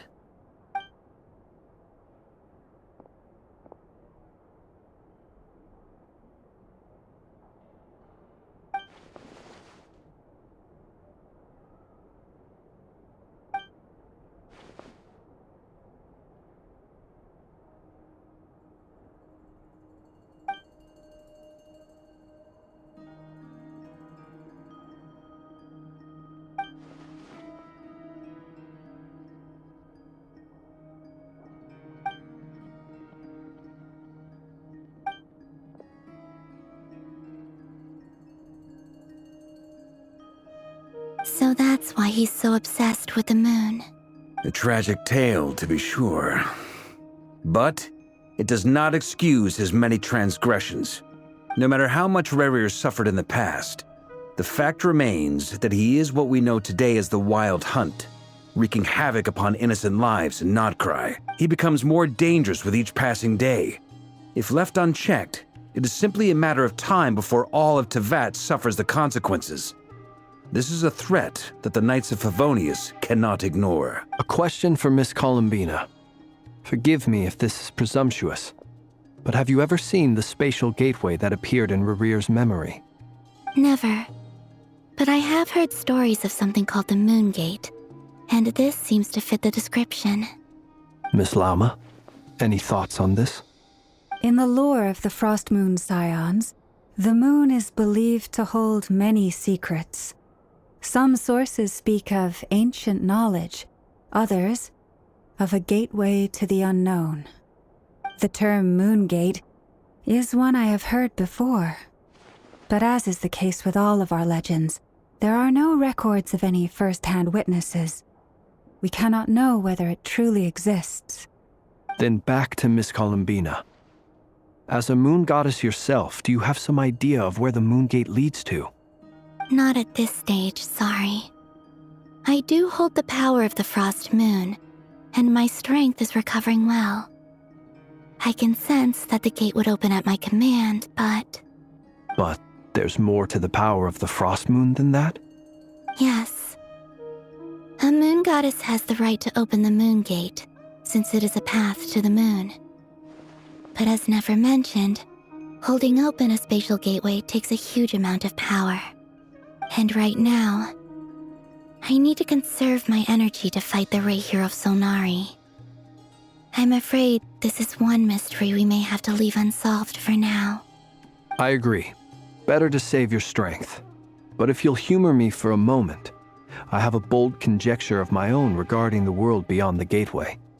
I highly suspect that neither Tholindis nor Rerir made it through unscathed. The evidence pointing to this is the fact that the Rehir of Solnari exists in the form of countless fragments. With the abyssal power he wields, no ordinary foe can touch him, let alone tear him to shreds. And yet, the wild hunt proliferates wherever his scattered fragments lie, drawing hordes of monsters to many different locations across the land. So your theory is that Rerir was physically torn to shreds by some powerful force? Hence, why the Wild Hunt is a distributed phenomenon, rather than a unified one? Makes sense to me. Explains why the Wild Hunt is so pervasive, and why he's been trying to piece himself back together. He was whole to begin with, and he wants to be whole again. Without the power of the Abyss on his side, he almost certainly would have perished the moment he was torn apart. But the Abyss, much like a curse, has kept him alive. I could not agree more. The power of the Abyss is most surely a curse.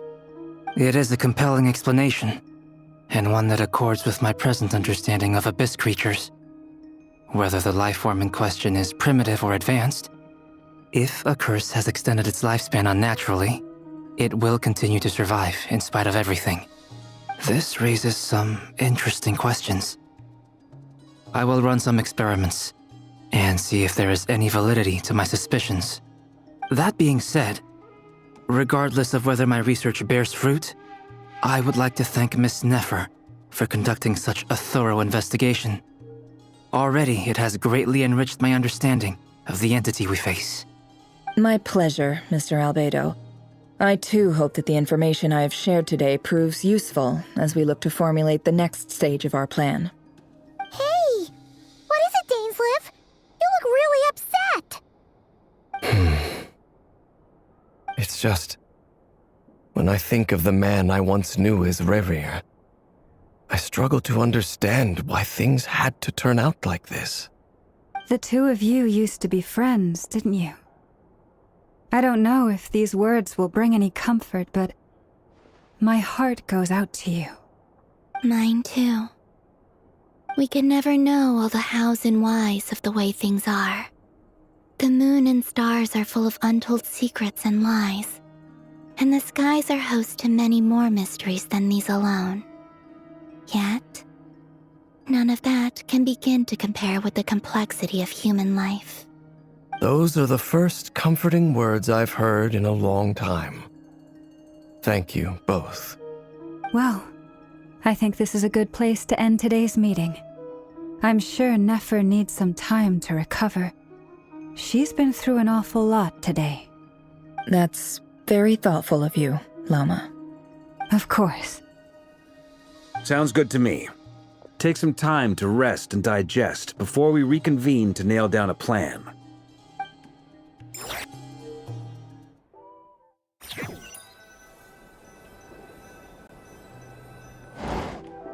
Hey, is this a bad time? Hope I didn't kill the conversation.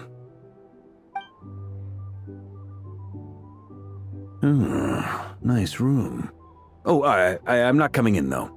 Why not? It's just a hotel room. If it's all the same, I'll just stay out here. I might not look the part, but I'm technically a knight. Barging into people's private quarters isn't the kind of thing we do.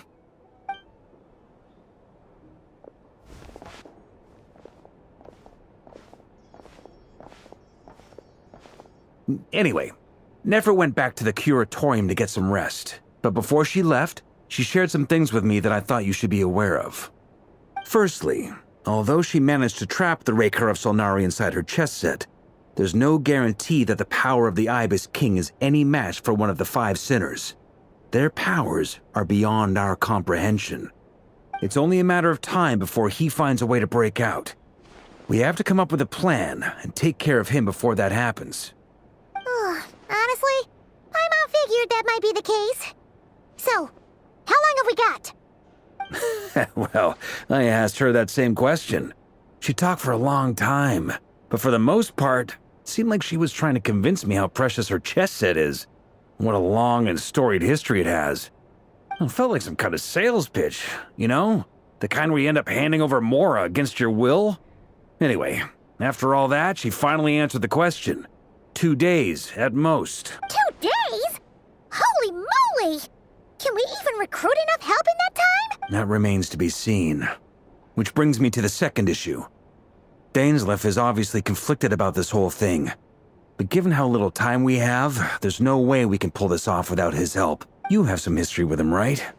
Do you think maybe you could talk to him for us? Great. I appreciate it. All right, on to item 3. So, Albedo, Durin, and I put our heads together and came up with a plan.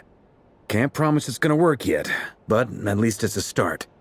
We figured we'd bounce the idea off you first. We'll explore it further once everyone's recovered. Oh, Paimon's dying to hear this. All right, so here's what we're thinking.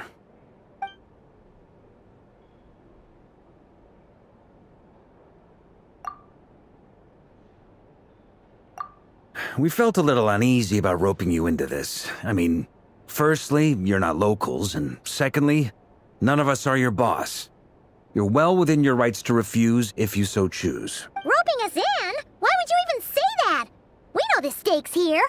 It's all of us against the Rayher of Solnari, or none of us stand a chance. I choose my words very intentionally, I'll have you know. I like to think there's an art to striking a down-to-earth tone even when the stakes are through the roof. Sir Varka, I have a few thoughts about this plan. I'm all ears. I think we can be more flexible with how the roles are allocated.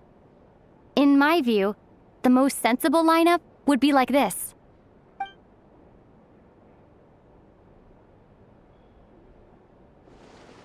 I see your point, yeah. But if that's how we're going to approach this, you'd better make sure you're ready. To be clear, I don't doubt your abilities. Far from it. I just want to make sure. Are you really willing to take all this on? I want to do everything within my power. The Rayher of Solnari is a truly fearsome opponent, and if I do my part, it'll greatly reduce the risk for everyone else involved. Well, that tracks with what I've heard. Jean's mentioned in her letters that you're so diligent it's almost abnormal. As in, most people weigh up the risks and rewards in situations like this. But you seem to just march towards danger without a moment's hesitation. Of course, everyone appreciates a fearless pioneer. But all that aside, I'm the Grand Master of the Knights of Favonius, and you're our honorary knight. I want to make sure your courage doesn't come at the expense of your safety. Thank you, Sir Varka. Well, I should be the one thanking you. It means a lot to have you on board. I'll give some serious thought to your suggestions.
This is a thorough plan, but I do have one last question before we take action. How can we be sure that our enemy won't leave the designated area? Great question. Albedo's been hard at work analyzing Rerir and the Wild Hunt's behavioral patterns. His conclusions are as follows. Firstly, from the earliest known confrontation until now, Rerir has never displayed any ability to manipulate the dimension of space. So it's unlikely he has any power in that domain. Secondly, he seems to have a particularly strong vendetta against our group. If we put him in a fight-or-flight situation, he'll choose to fight every time. Thirdly, finally, and most importantly, he is consumed by hatred, both for the moon and for his enemies. Turns out, we tick both of those boxes. We have a reincarnated moon in our ranks, and a spy who accessed his private memories without permission. He'll be baying for blood, not looking to escape.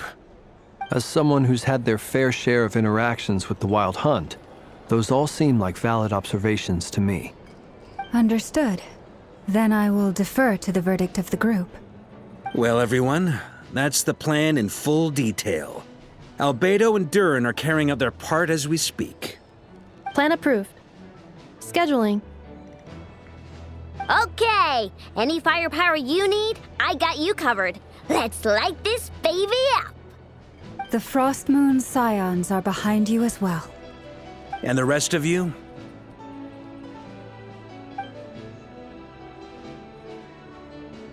No objections?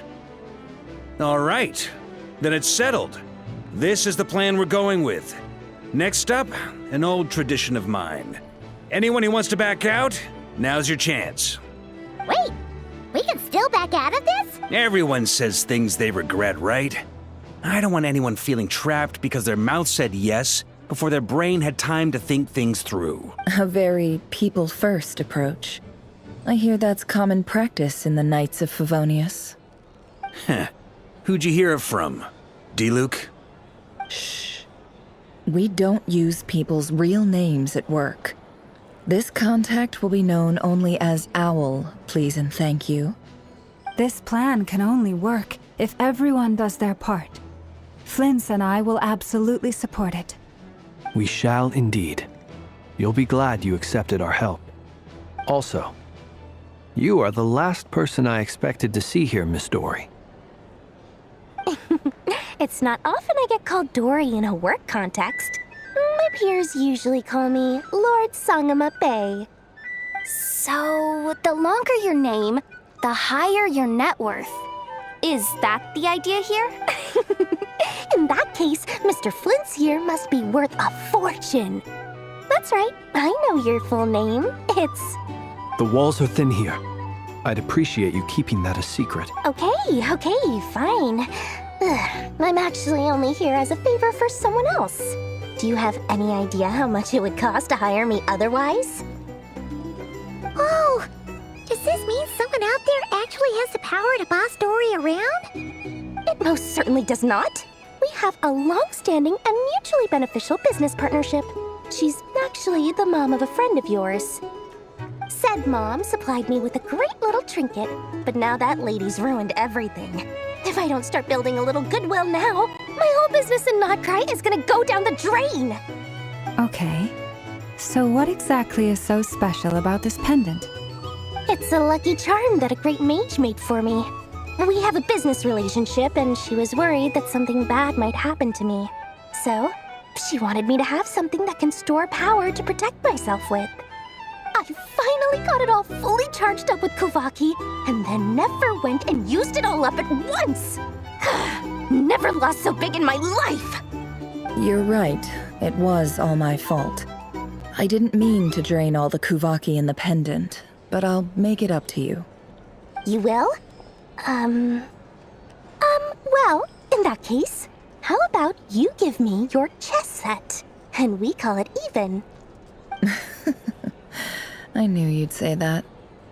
Well, it's yours if you want it. In fact, take it now, and I'll even throw in a free Raker of Solnari. Deal? You're putting me in a difficult position here. It's a very useful thing to have around, but I have a funny feeling it won't be around much longer. I guess we'll see in a couple of days. Looks like bankruptcy for me. Hey, don't be so pessimistic. See this through and you never know. You might find a new business opportunity on the other side.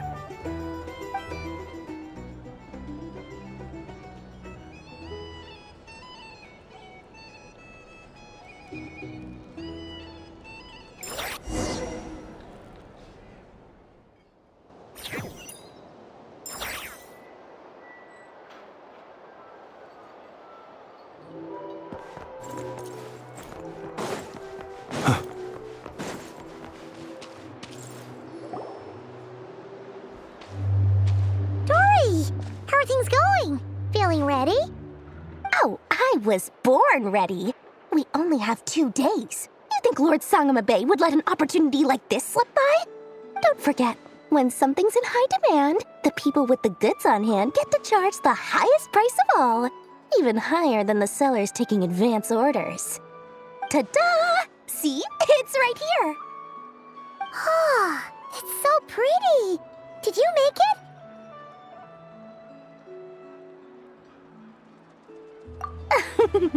No, I have a supplier. We go way back, so he made me a very attractive offer. Aha! No wonder you were talking about Lucky Charms at the meeting. You've been getting Kaveh to make them for you. That's not the full story. It actually started a while back as a project between me and the Dendro Archon. Mage Alice once warned me that this world won't stay safe forever. There may come a day when everyone faces a great crisis. I passed this on to the Dendro Archon, and she secretly brought together a research team made up of Sumeru's top scholars to invent a technology that could keep people safe. I won't go into the details because it's all very complicated, but if you want to know more, you can ask the Dendro Archon about it sometime. Anyway, point being, it was the Dendro Archon who asked Kaveh to build this little contraption. As one of the top Kasharawar talents, he was the obvious choice. Took him long enough. He stressed over it for ages. Must have gone through at least a dozen designs before producing a final product. But that's Kaveh for you. Marak delivered it to me a couple of days ago, along with a letter from Kaveh. Could I ask why I'm sending this technology to you? What's your proposed use case? Has it been approved by the relevant authorities? So nosy. My fault for sending him the research permit to begin with. Surely Nahida must have told him you were involved in this project. He was probably just nervous because you're always so secretive about your business. Could be. Anyway, I just replied, let's hope there never has to be a use case, because it would involve grave danger. Fair enough. But it sounds like he was just being cautious. He probably felt responsible as the one who made it. Or maybe he was asking as a favor for his housemate. He's done that before. Not sure why, though. His housemate doesn't seem to really care that much about this kind of stuff. Either way, all's well that ends well. I'm just glad to finally have my hands on the product. I wouldn't want to be without it, given the potential dangers that lie ahead. Huh? What does that look mean? Paimon's just super surprised. This must be the first time we've ever seen you actually get serious about something.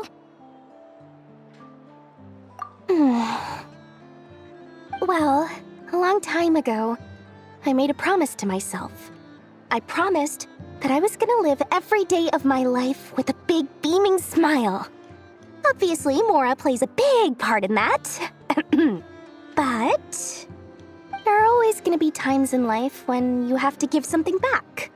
That could mean paying back a debt, returning a favor, or showing some kindness. Alice has been a huge help to me over the years. She was the first investor I ever had. And I want my investors to know that Lord Sangamabe is the best in the business. And more than that, no one knows what the future will bring. Whatever happens, I want to make sure the Dendro Archon and all of Sumeru is prepared to face whatever comes. Oh, that? I was just making sure Nefer and I are square. Don't be thinking it was some sort of benevolent act. I'm no saint, so don't treat me like something I'm not.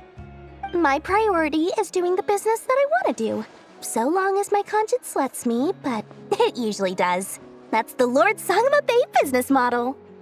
All right, if you say so. I do say so, and that's the whole point. I'm a businesswoman. Don't go trying to figure out what kind of person I am. You'll exhaust yourself. Much easier for everyone involved if you just take my word for it. Oh, and could you two help me get this stuff where it needs to be? Thanks so much. You're my favorite assistants.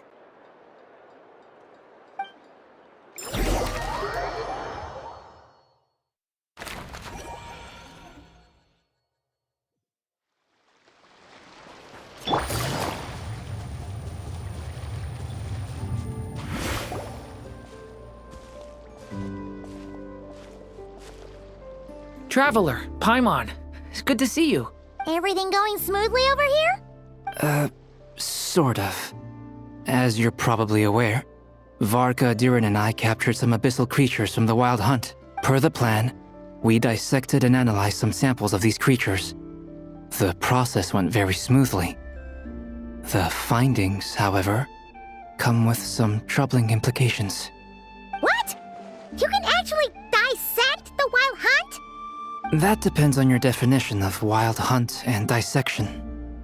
Harmless, lifeless. These words are accurate descriptions.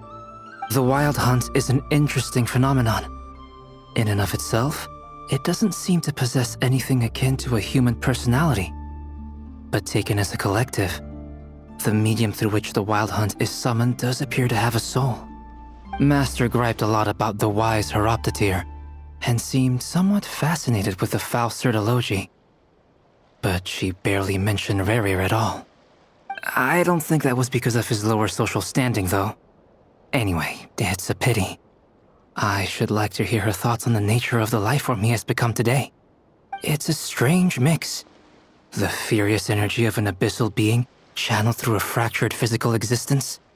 A consequence of being torn apart by an unknown power. Perhaps the only explanation for his survival in this state is that he sacrificed a degree of individuality in exchange for a continued existence. Oh, sorry. Once I get talking about interesting research, I have a tendency to go on indefinitely. Back to our research findings. Essentially, they confirm my hypothesis. Rerir's corpse is completely contaminated by the Abyss, and the effects are irreversible. You could think of this as Rerir in mutated form. But in my view, even that would be inaccurate. In reality, his whole being has been consumed by the Abyss. In other words, he is now nothing more than a manifestation of abyssal power. Unfortunately, at present, we have no means of completely eradicating abyssal power. Hence, we cannot fundamentally destroy the Rayhir of Solnari either. Oh, that's terrible news! So, that's it? We can't defeat him? Not even if we get the power of the Three Moons? Miss Columbina's situation is a difficult one. She can never achieve wholeness when the world does not accept her presence. It's as if her creator banished her to a place she can never be accepted. It means she spends most of her energy just on her own survival. Given the circumstances, it's only natural to despair. But we must see this plan through to the end. Time to kick off the backup plan. Oh, Paimon almost forgot! This is for you. Dory asked us to bring it. Ah, how wonderful. Well, thank you for making the trip. Durin and I will be heading off shortly. I'm sorry I won't be there to protect you in person this time. Please be careful. All right then. Stay safe.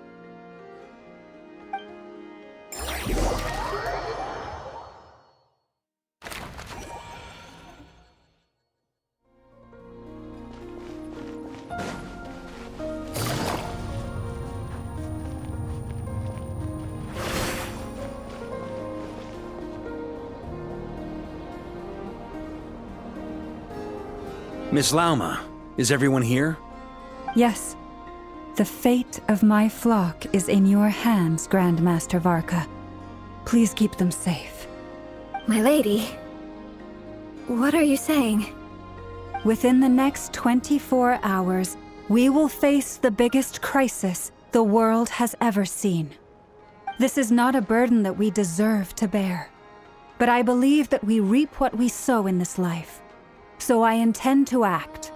I must do what I think is right.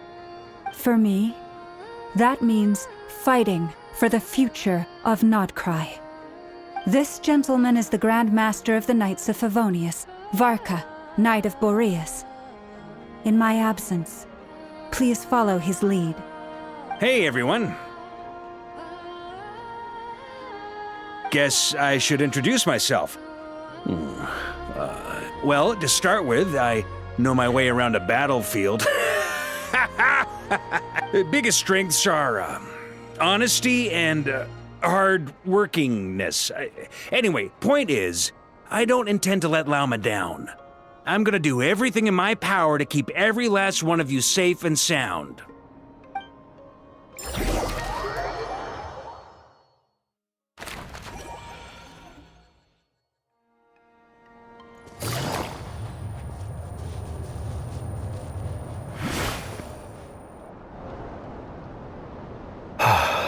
Something on your mind? Miss Columbina, was it? I believe that's how the others addressed you.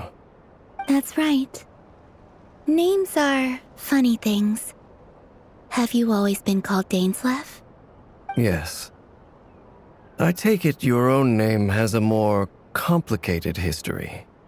I have a different relationship with names than other people. To be honest, I'm not even sure that Columbina is my name. At least, not in the same way that Dainsleif is yours. But it's what everyone calls me, and I go along with it. A lot of my life has been that way. I get so used to things that I forget to question why they are so. I never used to think much about where names come from, or what they mean to people. Maybe something's wrong with me. You're different from other people. I sensed it the first time we met. You're more perceptive than most. I'm sure your long life and rich range of experience explains that. Do you ever find yourself missing Conria, Mr. Dainsleif? Difficult to answer. I have dreamed of the past many, many times. Sometimes I'm fighting tooth and nail. Other times I'm lying on the ground, defeated. I don't recall any happy moments from that time. It has been too long. Is that because hatred survives longer than love and affection? That would not be for me to say. I make no excuses for the grudges I bear. But whatever the reason, I remember little that was beautiful or sentimental. Thank you for your help with the Rerir situation. Without your efforts, I never could have learned the hidden truth of his story. You're welcome. I know he's your friend. Friend? He betrayed me. And I never really understood what he was going through in life. Some friendship, that is. Okay. So, do you plan to fight him with us? You see, you're torn. Now you know what really happened. You see the things he's done in a new light. I need some time. Of course. I completely understand. Anyone else in your position would feel conflicted too. Actually, I went through something similar myself recently. Something happened that changed my perspective on a situation.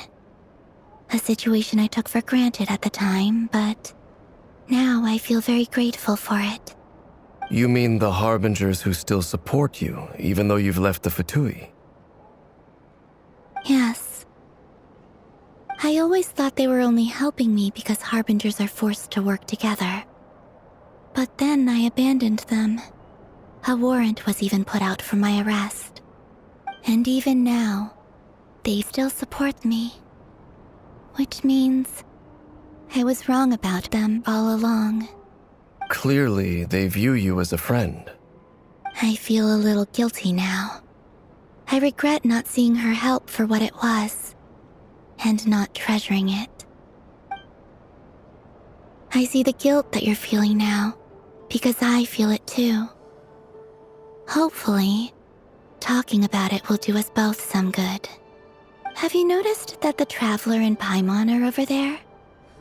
I think they've been listening. Huh. Shall we say hello? Sure. Hello. Ah! They caught us!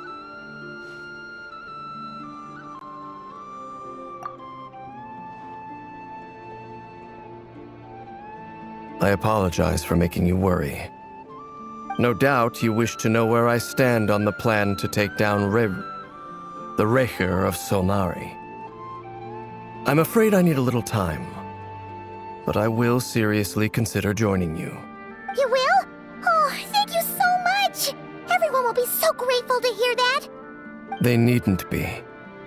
This was something that I was going to have to face up to eventually. That doesn't matter to them. They're grateful to you regardless. You can't control their gratitude, so just accept it. And then, have a think about whether you're willing to join us.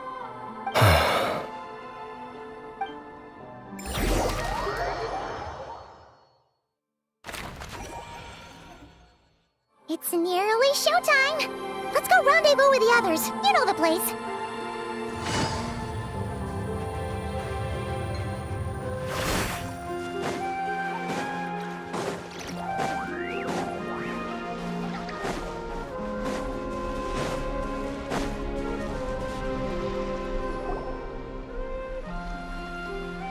Ah, you're earlier than I expected.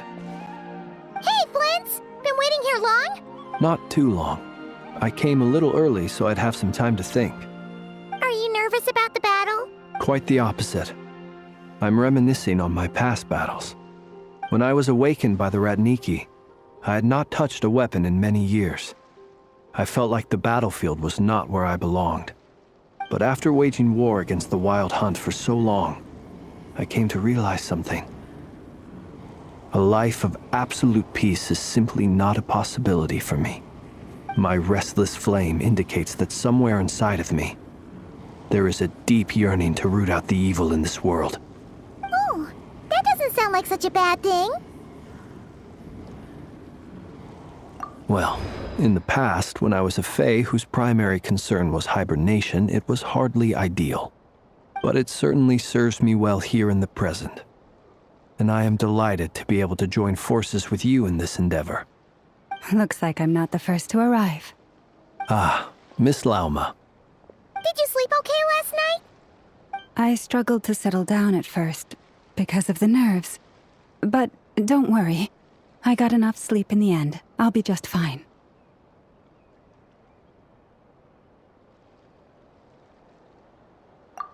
Please, I'm just doing my part.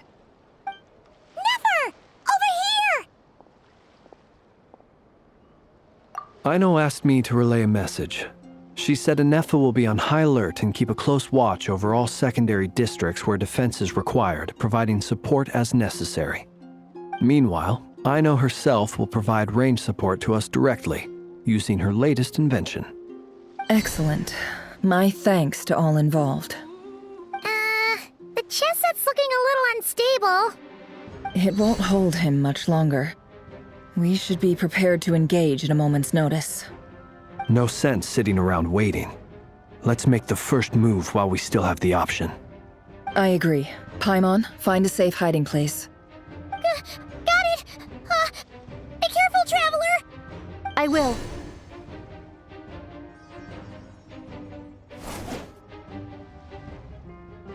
Everyone, take your positions as soon as the battle starts. Every ounce of strength we have in our bones, let us bring to this fight. Ready? Let's go. I've seen all your futile ploys before. You have become the authors of your own demise. I wouldn't be so sure about that. You are merely a moment of sport before I tear down the moon.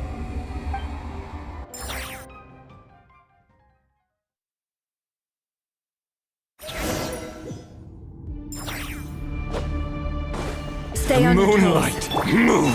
Yep, you too.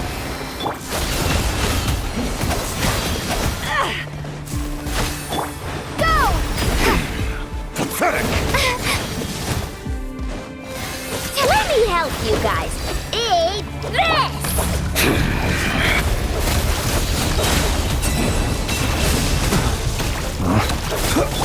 Forest, protect.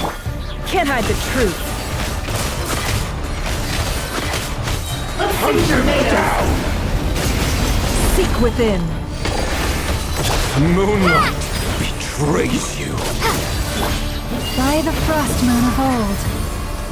Close your eyes. Observe.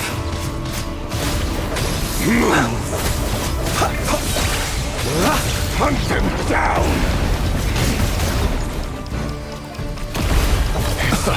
Futile! A grave transgression. You poor lost. Go!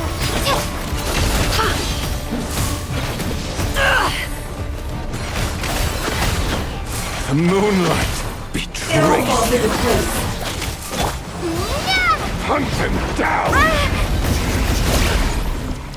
Be silent. Observe. Do you fear the dark?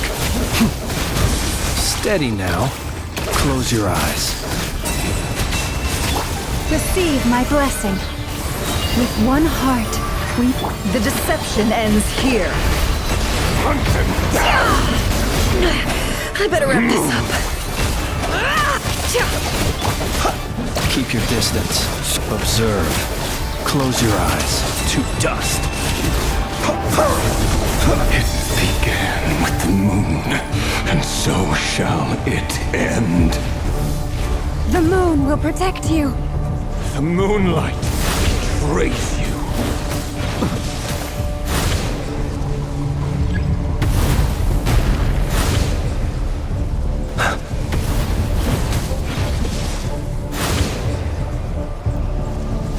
Do you see now?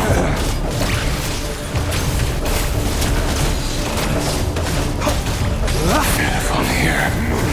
When will it be as you foretold?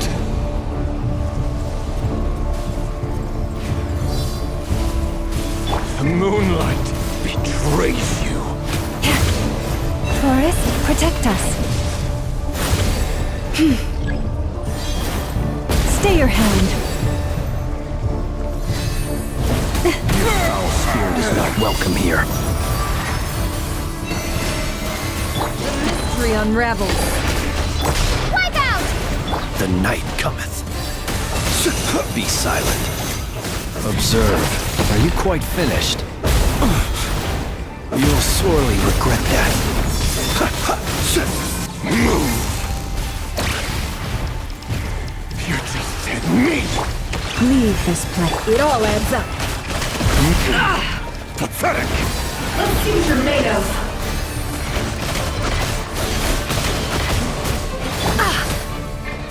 For the everlasting forest.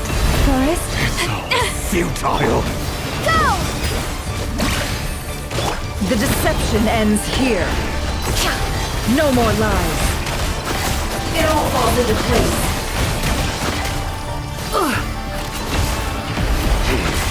Pathetic! Leave this place.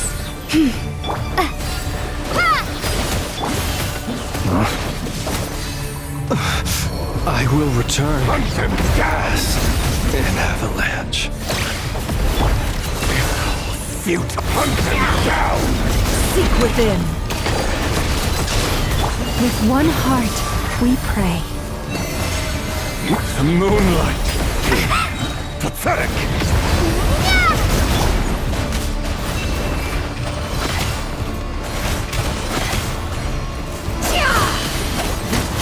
It all adds up. Your little game of heroics is over. The Moonlight wants to go first.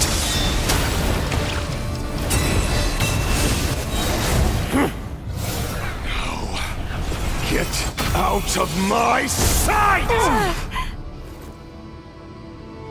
No! Death is We've been within my separated. grasp. You okay? Nefer, where are the others? Stuck outside the barrier. I guess he really doesn't like us. I told you before, knowing too much is always a death sentence. Be careful what you wish for. Run or to hide. Lauma! Can you hear me? Hold on, where? Silence. Voices are gone. Destroyed. At least I know they're still there. Reborn. I need to focus. Stick to the plan. Remember my most important task. Just stalling him. If I can stall him for long enough, the moment will come. Will it take? The deception ends here. Go! Bombs away! It all adds up. It all falls into place. Time to come clean.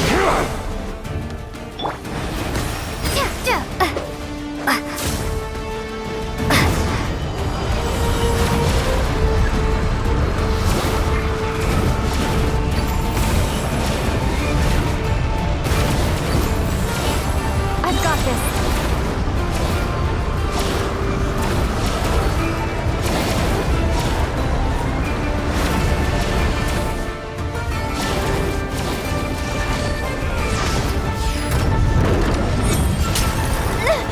The shield's broken. I can't keep this up. Don't push your luck. Destroyed. Reborn.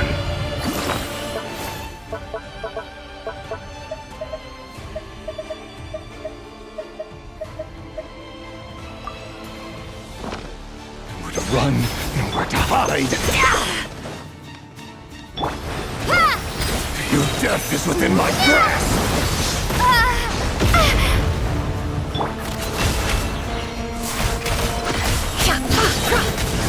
Seek within. Can't hide the truth.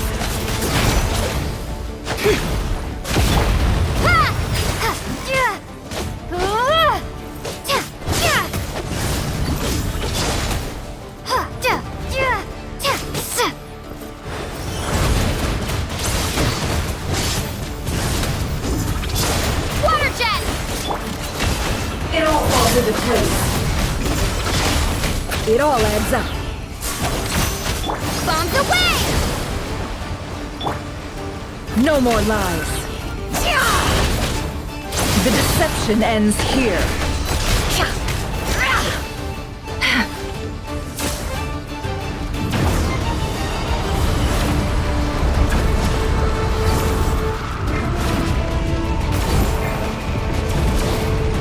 Curses. There's no other way.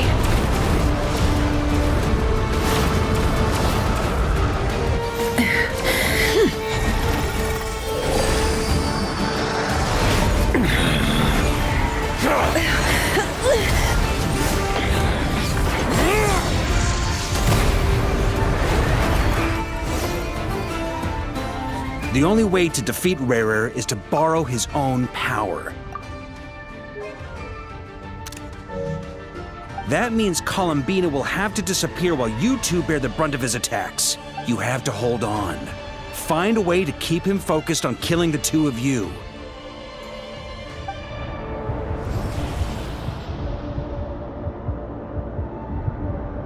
Nefer! Your eyes are bleeding. Soon you will be powerless to resist. And then, I will reduce you to dust. But that dust will plague your memories. Come on. Keep holding on. Any other tricks up your sleeve? Let's see them. As entertaining as they are. You've backed yourself into a corner. You don't fool me. I see your fear clear as day. I have to stoke his rage. Make him unleash everything. You fear what you could never defeat. You fear the thought of never being able to save your beloved. You cannot win the fight against fate, Rerir. Is that what you think? Well, now it's your turn to feel afraid!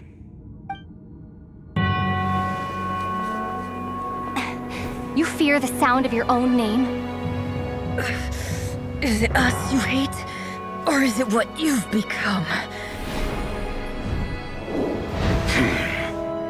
Let's see what becomes of you!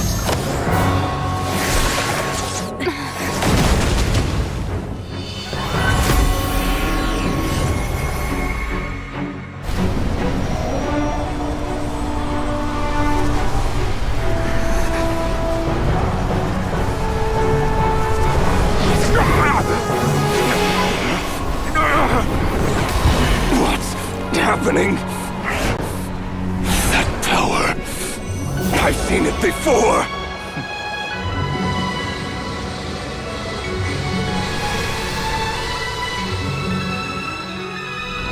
His power is on another level. We'll need to use an alchemical array to convert his power into a usable form. Then quickly channel it into Columbina, rendering her powerful enough to compete with him. I'll join you. I can help. If I release enough abyssal energy into a confined space, it'll create a potential difference, allowing us to extract a huge amount of elemental energy. Next, I'll synchronize with everyone's minds using Pyro, then give you temporary access to their abilities and fields of view. But it won't last long. Can you see?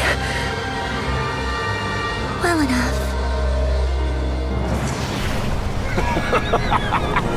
So, we have a student of Gold Rhine-Daughter in our midst. How about that?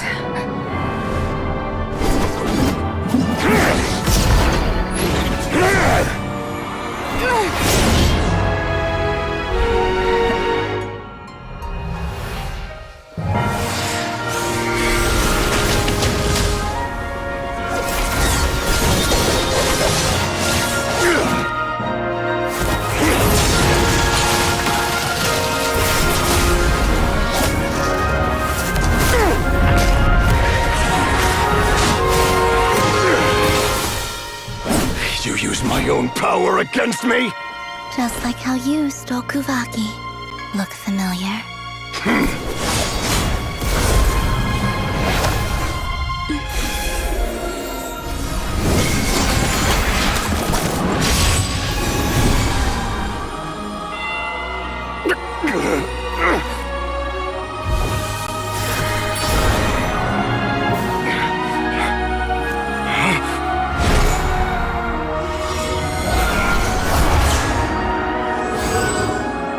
Don't you realize?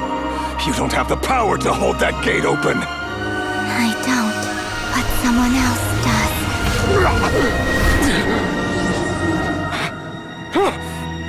Goodbye, Rerir.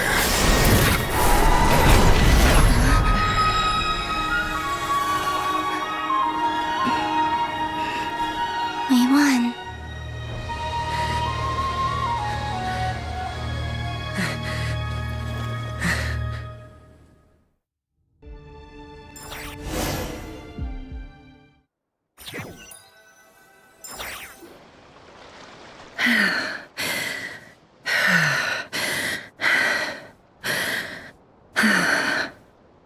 Nefer, how are your eyes? They're fine. Apart from the blindness, of course. It's not too late. Let me handle it.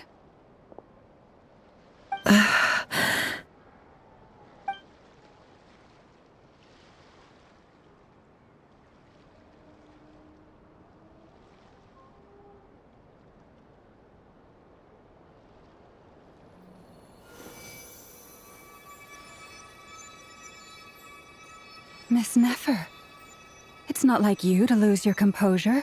That was the most reckless thing I've ever seen you do. Reckless how? The situation was critical. Our lives were at stake. We had to do something. Even so. Okay. I guess you're right. Under the circumstances, it was a wise decision. You traded your eyes for an incredible victory. In business terms, I suppose that's a huge return on investment. I'd be hard-pressed to argue otherwise. Still, I don't like this outcome, and I don't want you to lose your sight for good.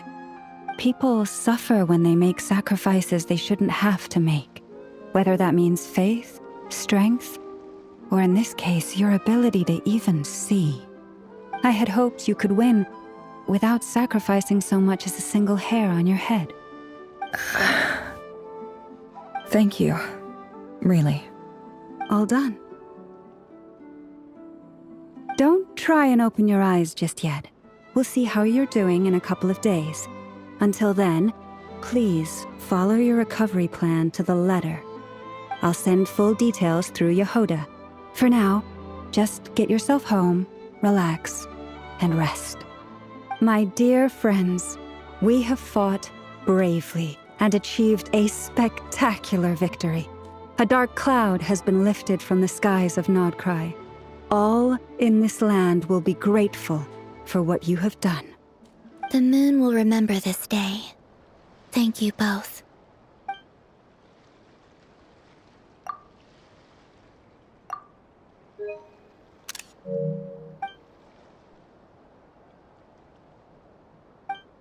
There's something I want to let you know. What is it? When Durin connected everyone's minds so I could access their powers, I also felt everything they felt. And since Nefer's eyes were injured, my eyes are hurting now too. Hold on. Let me try. I only feel the pain. There's no actual damage. I just thought I should tell you. You're right. There's no damage.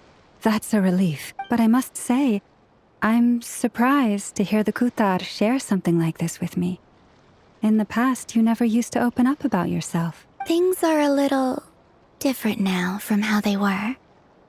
I'm learning to share how I truly feel with my friends. Friends. You have no idea how glad I am to hear that.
How are you feeling? Any aches and pains? Did you sleep well? I'm doing all right, Paimon. No need to worry about me. Phew! Well, that's good.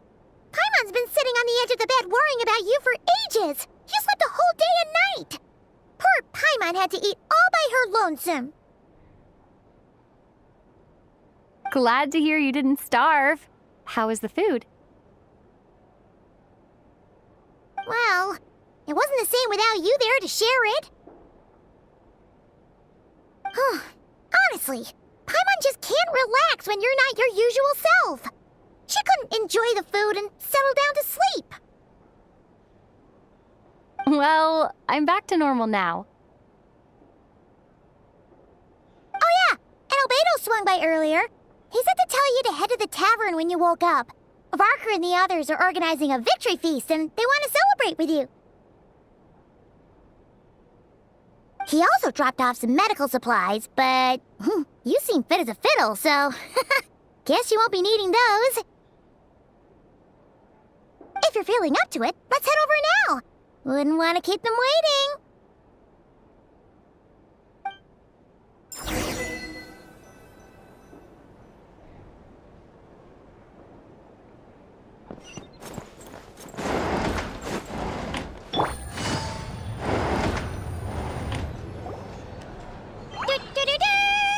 We're here! Oh, Traveler and Paimon! Perfect timing! We were literally just saying how there's no way we're holding this victory feast without you any longer, and we would have postponed it till tomorrow. How are you feeling today? Much better, thanks. Don't worry about me. Relieved to hear it. If that changes, just let me know. Happy to check you over at any time. Yep, we're here for you. Anything you need, just let us know. Oh wait, where's Nefer? How are her eyes doing? Nefer's right over there. I'm sure she'd love to catch up with you.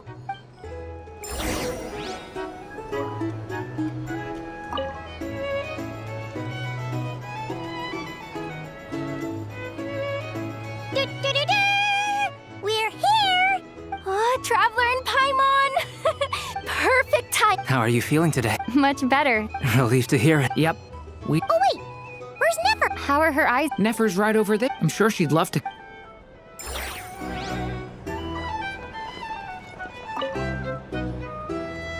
Hello, you. Recovered from the battle? Come on, what do you mean? Of course I'm gonna ask. I care about my friend's well-being. And we are friends, aren't we? Get yourself a drink. You've more than earned it. In fact, today, your drinks are on me. Lord Sangama Bay's got you covered. Wow, really? What about Paimon? Has she earned it too? Has she? Please? Well, you haven't been through quite as much as the Traveler, but... what the heck, sure.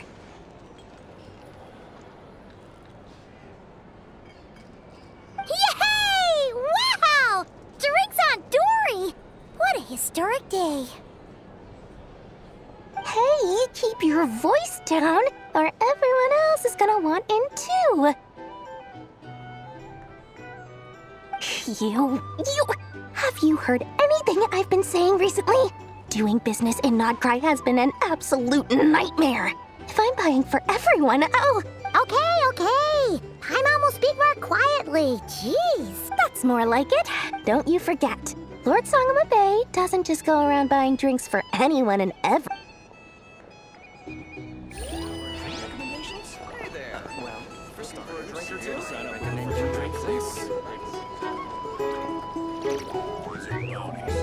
If you want to negotiate prices, find a flea market.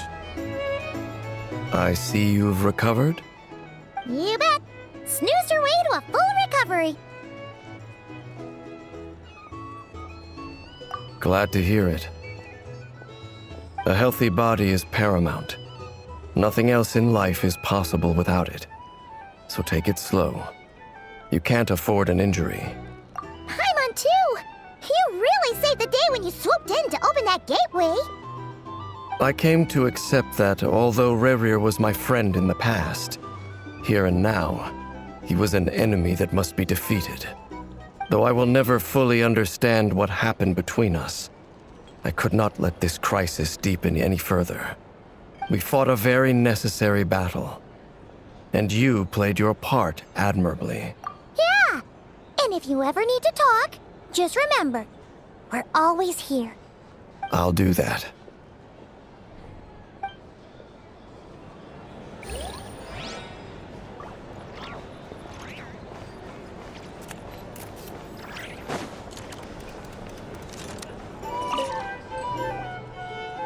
I thought of 1,000 ways to congratulate you, but now you're here, words are failing me. The honorary knight stuns them speechless once again. Well said. The honorary knight showed us all how it's done. The other knights tell me that Mondstadt was the first stop on your journey. All of us are truly delighted to count you as our friend. I'd like to thank you for supporting the Knights of Favonius, and also for helping us save Nodkrai. Nonsense! Of course I'm gonna mention it. This is more than just business. It's a relationship. And there can be no relationship without showing gratitude where it's due.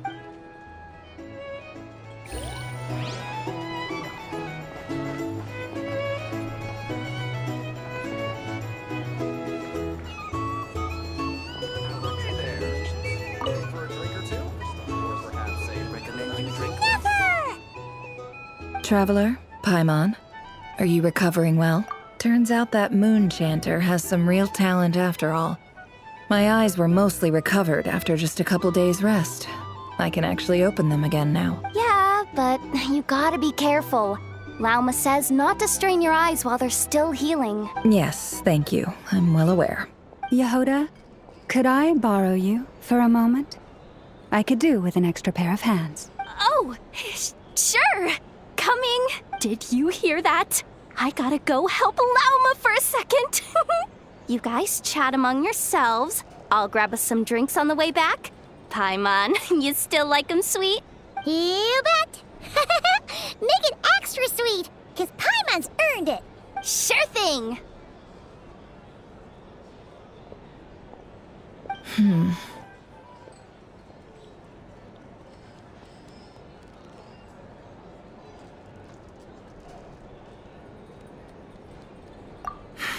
The Raker of Solnari. Kind of a snake, don't you think? No, definitely a snake.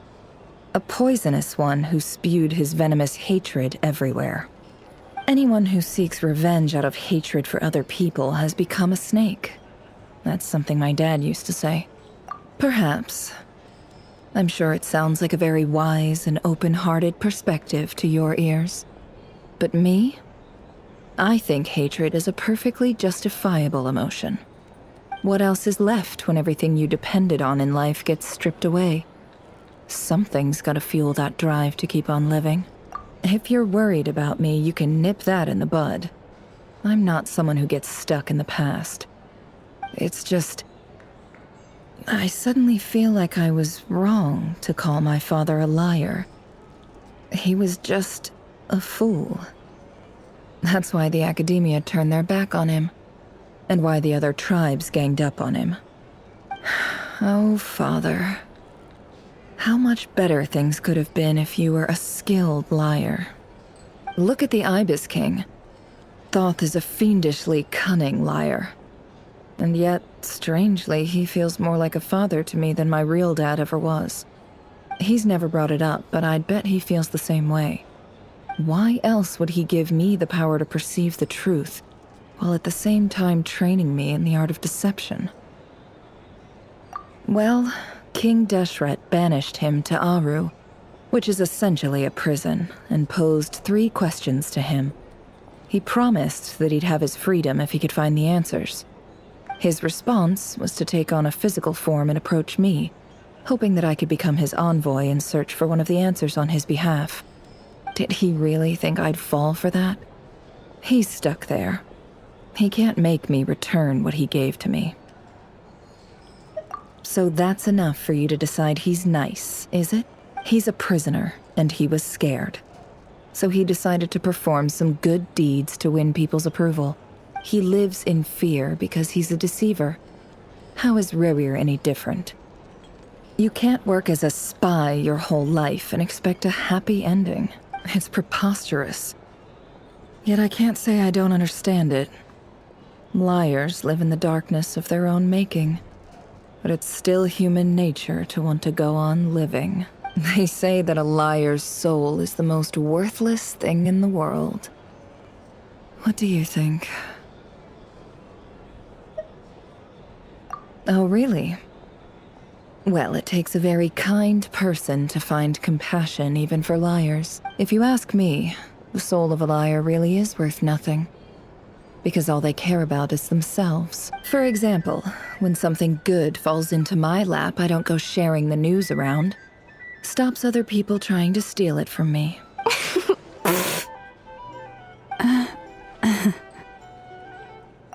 So be it. They have sharp ears. I can't keep anything from them. Oh, is that what it looks like? Well, you all know my past now, and I can't simply eliminate everyone who knows too much.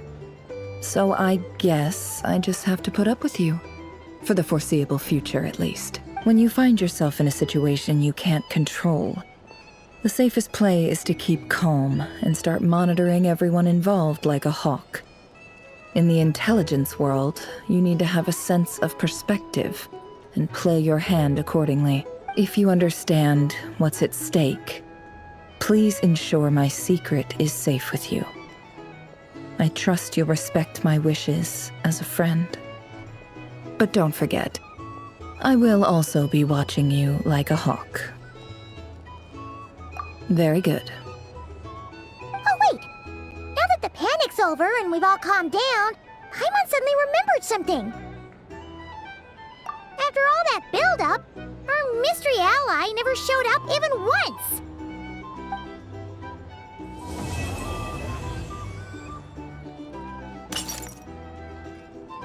Huh? Am I imagining things?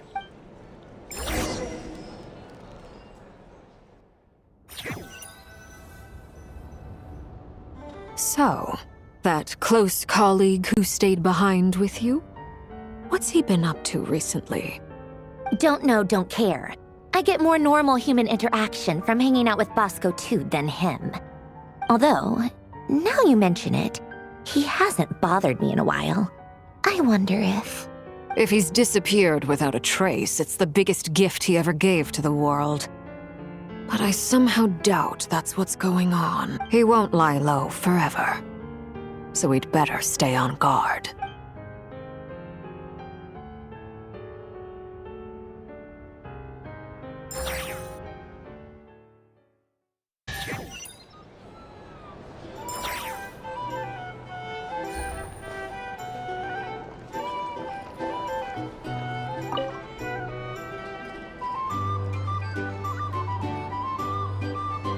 Ah, Lord Sangama Bay. How lovely to see you. I must thank you for the device you provided. It was an enormous help. Would I be right in thinking that it was developed by the Academia? Why come and ask me when you clearly know already? I mostly came to thank you. That's more like it. A little gratitude goes a long way with Lord Sangama Bay. Play your cards right, and you might even stand a chance of becoming my long-term supplier. The chance to work with such a kind and charitable investor as yourself would be a great honor for the Curatorium. Huh? Charitable? Who said anything about charity? First time hearing about it. Let's see. The first plot of land you purchased in Krai, your desert interests, and... Stop! What do you think you're doing? Exposing my investment history! It's nothing to hide from. They're all perfectly legitimate investments. And some of the land you purchased was with the intent of building a sanctuary? Yes, I heard about that too. How did you... You're a curious case, Lord Sangama Bay. You don't like people finding out about your good deeds, do you? But I'm afraid no matter how hard you try to keep things under wraps, where there's a will, there's a way. You did it for Sumeru, didn't you? It was empty land that was gonna go to waste otherwise. I figured if I built something there, it might at least get some use in an emergency. Disasters are capricious things. They strike without any warning. I've lost family to a disaster before, and I don't want to lose any friends or business partners if I can help it. My elder sister used to dream of finding a sanctuary. Somewhere with plenty of food, water, and medicine. Where everyone could live happy lives. It was something I looked into, but after discussing things with the Dendro Archon, I decided on a more effective strategy. The tech people handled the tech, and Moneybags provided the Mora. It just made the most sense. It's a pity that so few people know the truth about you. Everyone says that you view everything in terms of Mora, and all you care about is growing your own wealth. So, what's the problem with that? Everyone wants to be rich. It's human nature. So yes, I love Mora, and it's nothing to be ashamed of. But surely you have dreams of your own beyond just making Mora. You don't get it, do you? My dream is to invest in other people's dreams. And, make a nice little slice for myself along the way. Just thinking about it makes me happy. That sweet, sweet sound of Mora. Thank you. For the device? And the pendant. Oh, that. I was just returning a favor. Don't worry about it. Seems like we've both been away from home for a very long time. Yeah. So long that I barely remember what my family even looked like. That would be your mother, father, and sister? Yeah, though it's been years since my sister passed away. It's not like I want to forget them, obviously, but memory can be even more ruthless than the most calculating business person. Beyond a certain point, if something isn't helping you, it just gets rid of it. My sister can't help me now. Slowly but surely, her face is fading from my mind's eye. It's become a vague impression. Not everything will fade. When loved ones pass away, the beautiful memories are the ones that last the longest. Yeah, that's true. If you ask me, that's the one silver lining in all of it. Well, that, plus, I'm sure that life is much better now than it was back then. Oh, absolutely. I have tons of Mora, a big beautiful house, business is booming, and I'm as happy as can be. You've got a lot going for you too. Boss of the Curatorium of Secrets? I'm sure there's plenty of Mora to be made in that line of work. I appreciate the vote of confidence.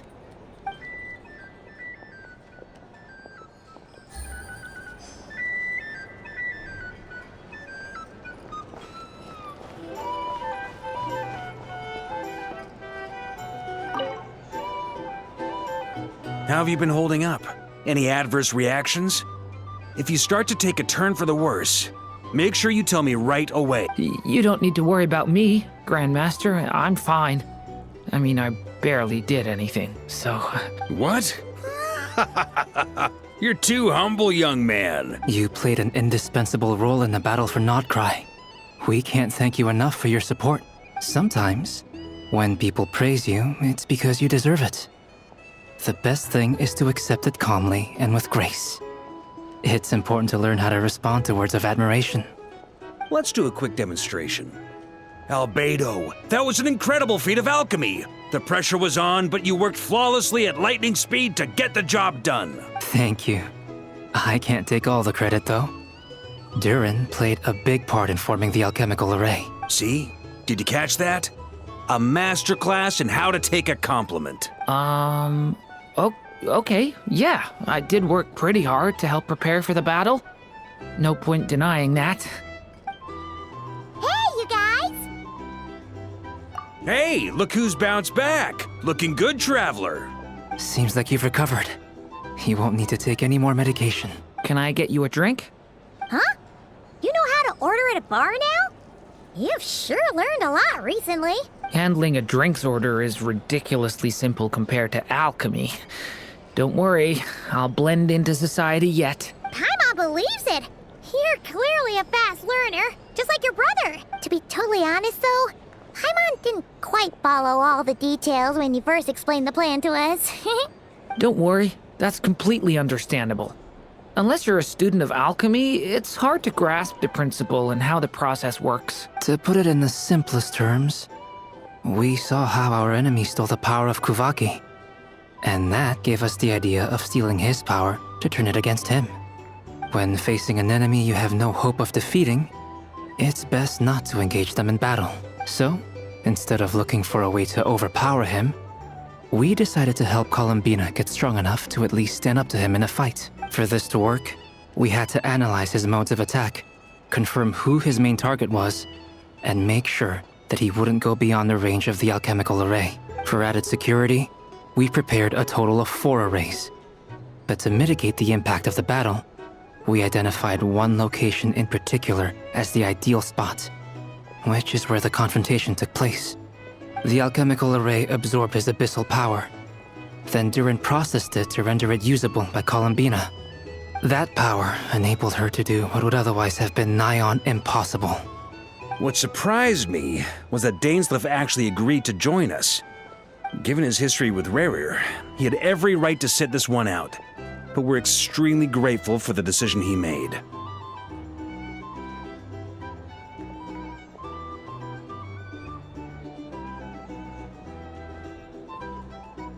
It must have been a painful choice to make.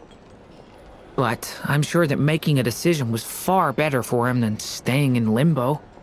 Absolutely. He was torn between two paths, but in the end, he made his choice and stuck to it resolutely.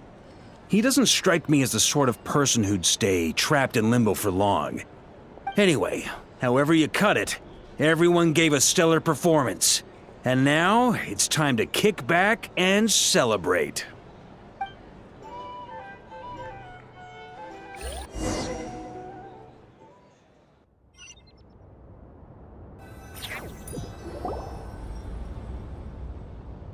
That's the only reason you're here?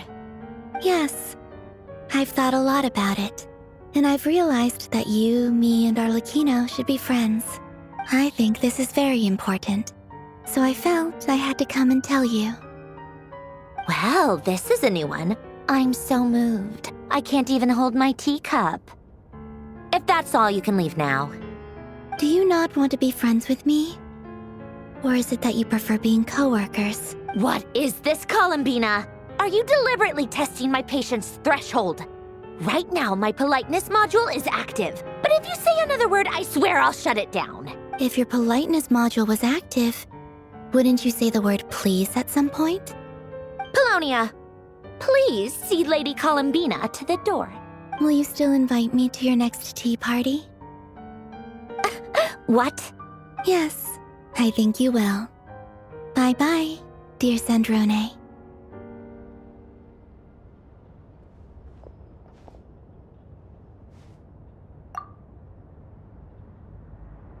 Last time, the Wild Hunt escorted you out. Would you rather I handled it myself this time? We just wanted to, see how you were doing now that it's all over. Why? Out of concern for my safety? I hope you didn't seriously think that the Rahier of Solnari would be able to lay so much as a finger upon me, given how prepared I was. Mostly because you kind of helped us out, so we just wanted to check you were okay. Looks like all your robots are fixed, huh? Oh, don't you worry about that. Tea time is already a write-off. The visitor before you managed to kill my appetite. If you're in the mood for tea, go ahead and help yourself. Otherwise, it's going to waste. My coasters are still missing in action, though. Use this notebook instead. Whoa! Pretty hefty notebook. Look at all those calculations. You can ignore those. They're just dumb scribblings. I doodle and write in my free time. Sometimes I remember the distant, dreamlike past. Sometimes I imagine the far-flung future. And other times, I grit my teeth and note down all the crazy nonsense going on in the present. Some people do the crosswords in the newspaper. This is my equivalent of that. Trying to predict the future is like daydreaming. And writing about the present just makes me furious. The past is my favorite. If nothing else, it's already set in stone, so I don't have to rack my brains trying to figure it all out, huh? Although, having said that, the only vaguely interesting memory in my past is probably that guy they call Lord Artificer. Who else? Pretty much all the mecha in Fontaine are his personal handiwork. Wait, are you saying you know him? Like, personally? As a friend? I mean, I guess we were friendly enough. Yep. In fact, I'm probably the only normal person left who knew him at all. We used to chat occasionally back when he was still around. Before he passed away, he asked me to destroy all his manuscripts. I honored his request, but I did read through everything first before destroying them. I mean, I couldn't let the genius of Lord Artificer Alain Guillotin disappear like that. Would have been such a waste. So, that's where the formulas in your notebook are from? I just told you. Those are my equivalent of crossword puzzles. They're just dumb formulas that I solve for fun when I'm bored. Alain's work was like epic poetry. The formulas in my notebook are just silly little riddles in comparison. Not that there's anything bad about them. I mean, at least, solving those riddles isn't going to hurt anyone. Except me, because I lose a few brain cells in the process. Anyway, while we're on the topic, I might as well tell you about what happened to him and his friends. Alain Guillotin had two close buddies, Renee and Jacob. They spent their childhood years together in the Nazissenkreuz Institute. They were all quite competitive, so there was some rivalry between them, but it was a friendly rivalry. But beneath the friendship and the rivalry ran something deeper, a sense of nostalgia for the past. Unfortunately, childhood would end, the prophecy would come true, the apocalypse would arrive, and the future would never be. A mad dream that would normally only capture the minds of lunatics begin to take root in their hearts. A dream of saving the world. And if Renee and Alain had been people of lesser wits, that dream would probably have ended up as something for them to joke about in their older years. But alas, they were some of the sharpest minds around. They nurtured that dream with the full power of their intellect, and it grew into something that ate away at their souls.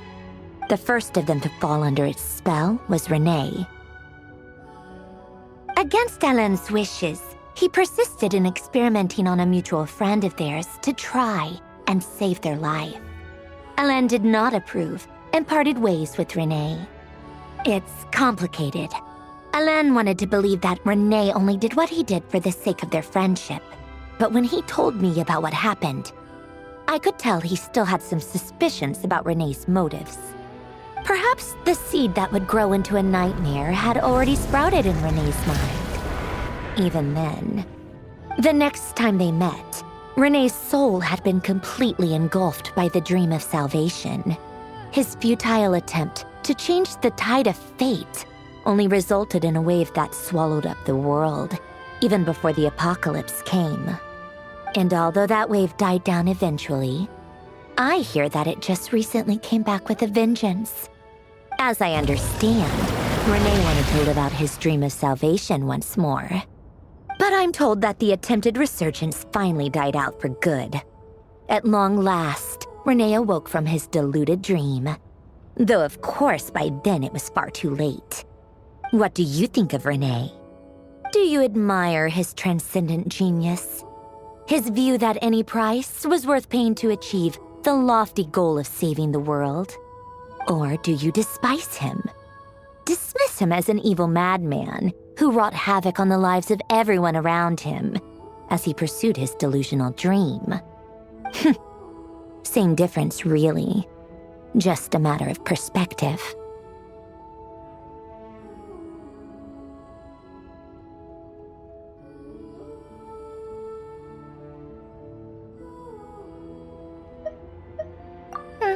What a cop-out. But I suspect you'd have a more incisive and insightful answer if we dug into it further. I don't like fanatics who give up their whole lives for their ideology. Nor do I like fools who let their delusions take control. Maybe I could understand if Renee had just been an ordinary person. But he had a sage-like intellect. And still managed to get himself lost in the labyrinth of his own desires. Anyway, that's enough about Renee. Now, moving on to Alain Guillotin, the Lord Artificer. He managed to put a stop to the first storm whipped up by Renee. But after that, Alain lost his friends and family. To his credit, I suppose, the loss of his family and friends was purely a tragic accident. It's not like Alain sacrificed them for his cause or anything. After that, the only thing supporting his work was the same dream that had dragged his closest friend down to the abyss. But although the desire to save Fontaine drove him to found the Fontaine Research Institute, Alain continued to reject any form of transcendental knowledge or power. He was suspicious and fearful of it, having seen the way it had affected his closest friend. I think that formulas and machines derived solely from human intellect were the only thing that gave him a sense of spiritual comfort. Yet Alen's intellect was simply too great. It barely left him space to breathe in his lifetime. Once he realized that the end of his life was approaching, he finally accepted the truth. The Nazissenkreuz Institute needed someone, and a human being, to see its story through to the end. He quit working on his formulas, trading them in for the fairy tales that had played such a formative role in his childhood, but which he'd barely touched in his adult life. He told me that the director of the Nazissenkreuz Institute used to read those fairy tales to the children as bedtime stories. Apparently, they worked wonders at sending kids off to sleep. I think that all he wanted at that time in his life was to be able to sleep deeply without being plagued by depression. By that point, nothing else really mattered.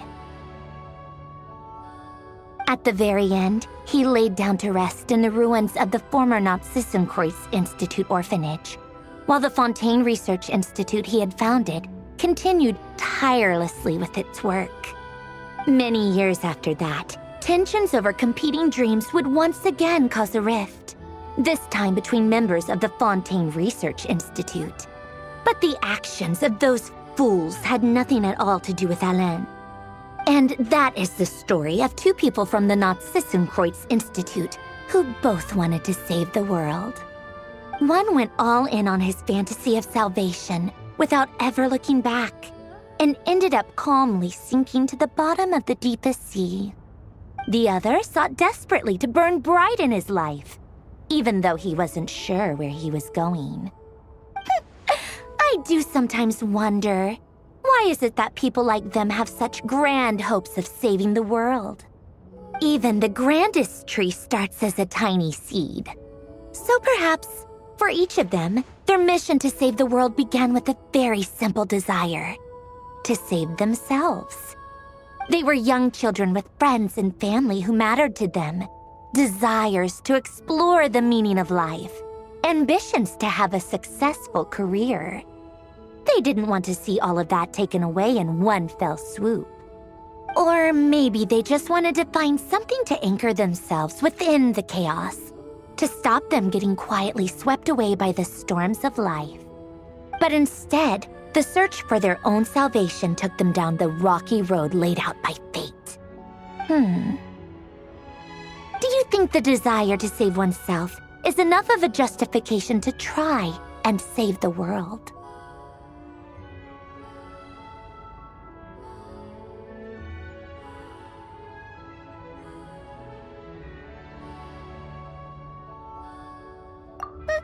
The way you said that sounded just like Alen. I asked him the same question back when he was in his prime, putting all of his energy into his work.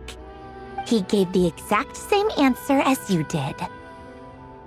No elaboration, just a quick short answer before getting right back to his work. All right, tea time's over. I owe Arlecchino a favor for telling me these stories. I'll have to bring a whole sack of gifts the next time I visit the House of the Hearth. I'm gonna go tinker with Polonia now. You guys can do whatever you want, as long as it doesn't involve interrupting me. Polonia, exit hibernation mode. Begin diagnostics.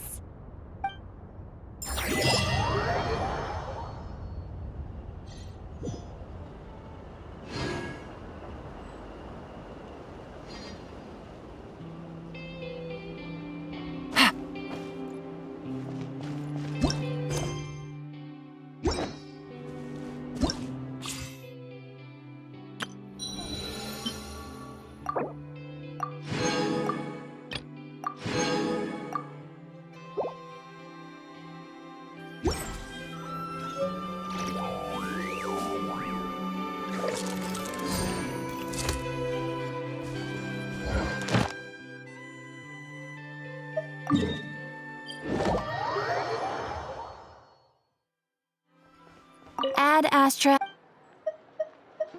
Thank you for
Busted.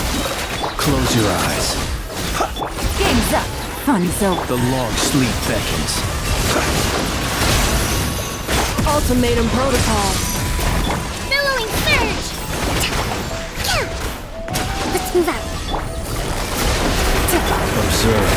Close your eyes. Do you fear the dark? Observe. Night falls. Gotcha. Rest and rebuild. Annihilation mode.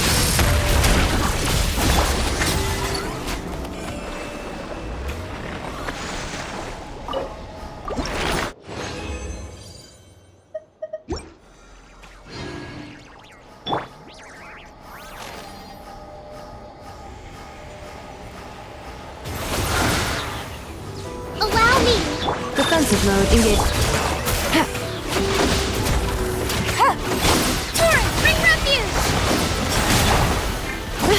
Things are about to get dicey.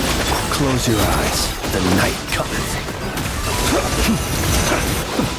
Observe.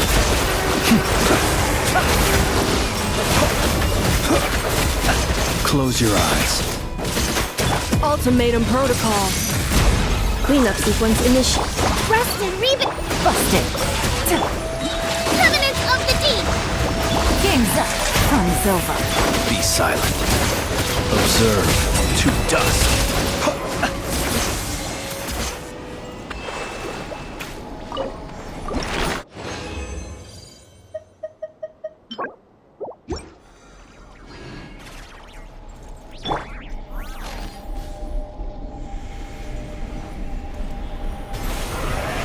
Hold the line. Installation chamber. Gotcha. Annihilation mode. Torrent, bring refuge. Things are about to get dicey. Quietly. The long sleep beckons. Be silent. Observe. Do you fear the dark? Night falls.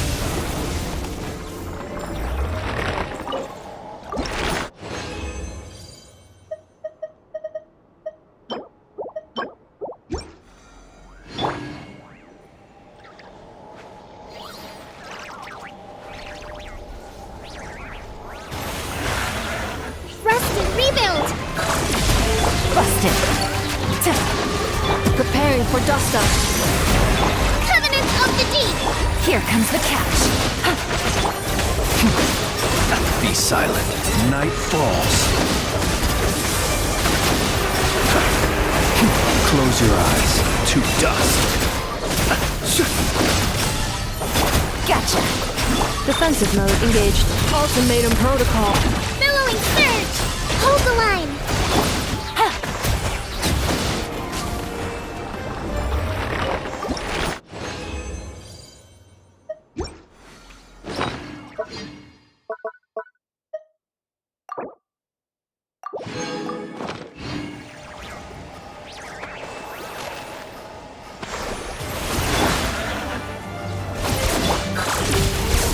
Quietly now.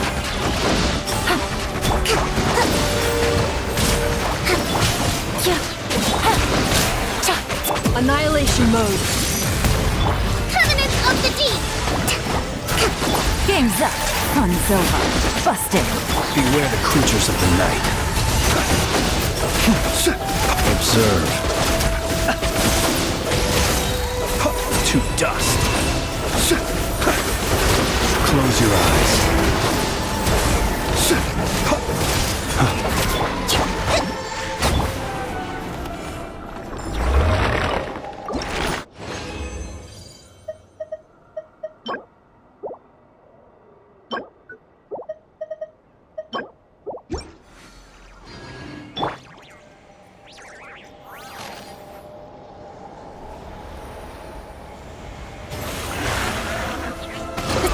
Cleanup sequence initiated.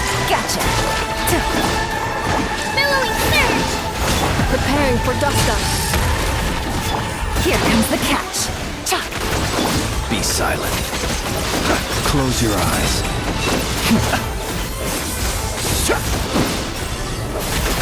Be silent.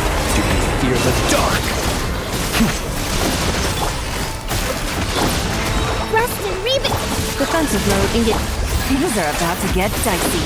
Close your eyes. Observe. To dust.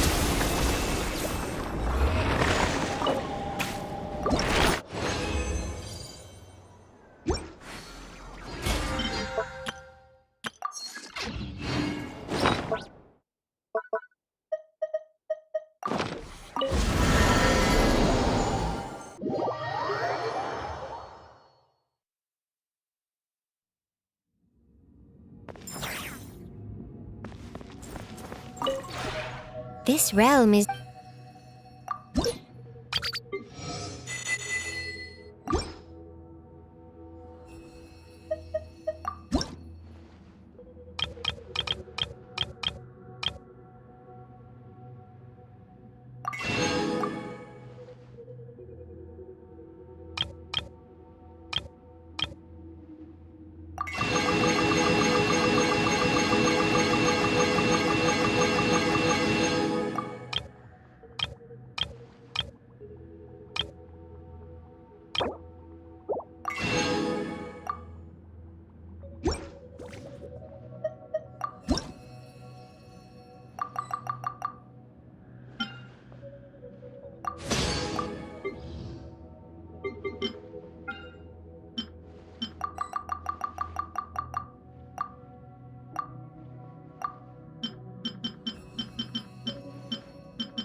If you ever...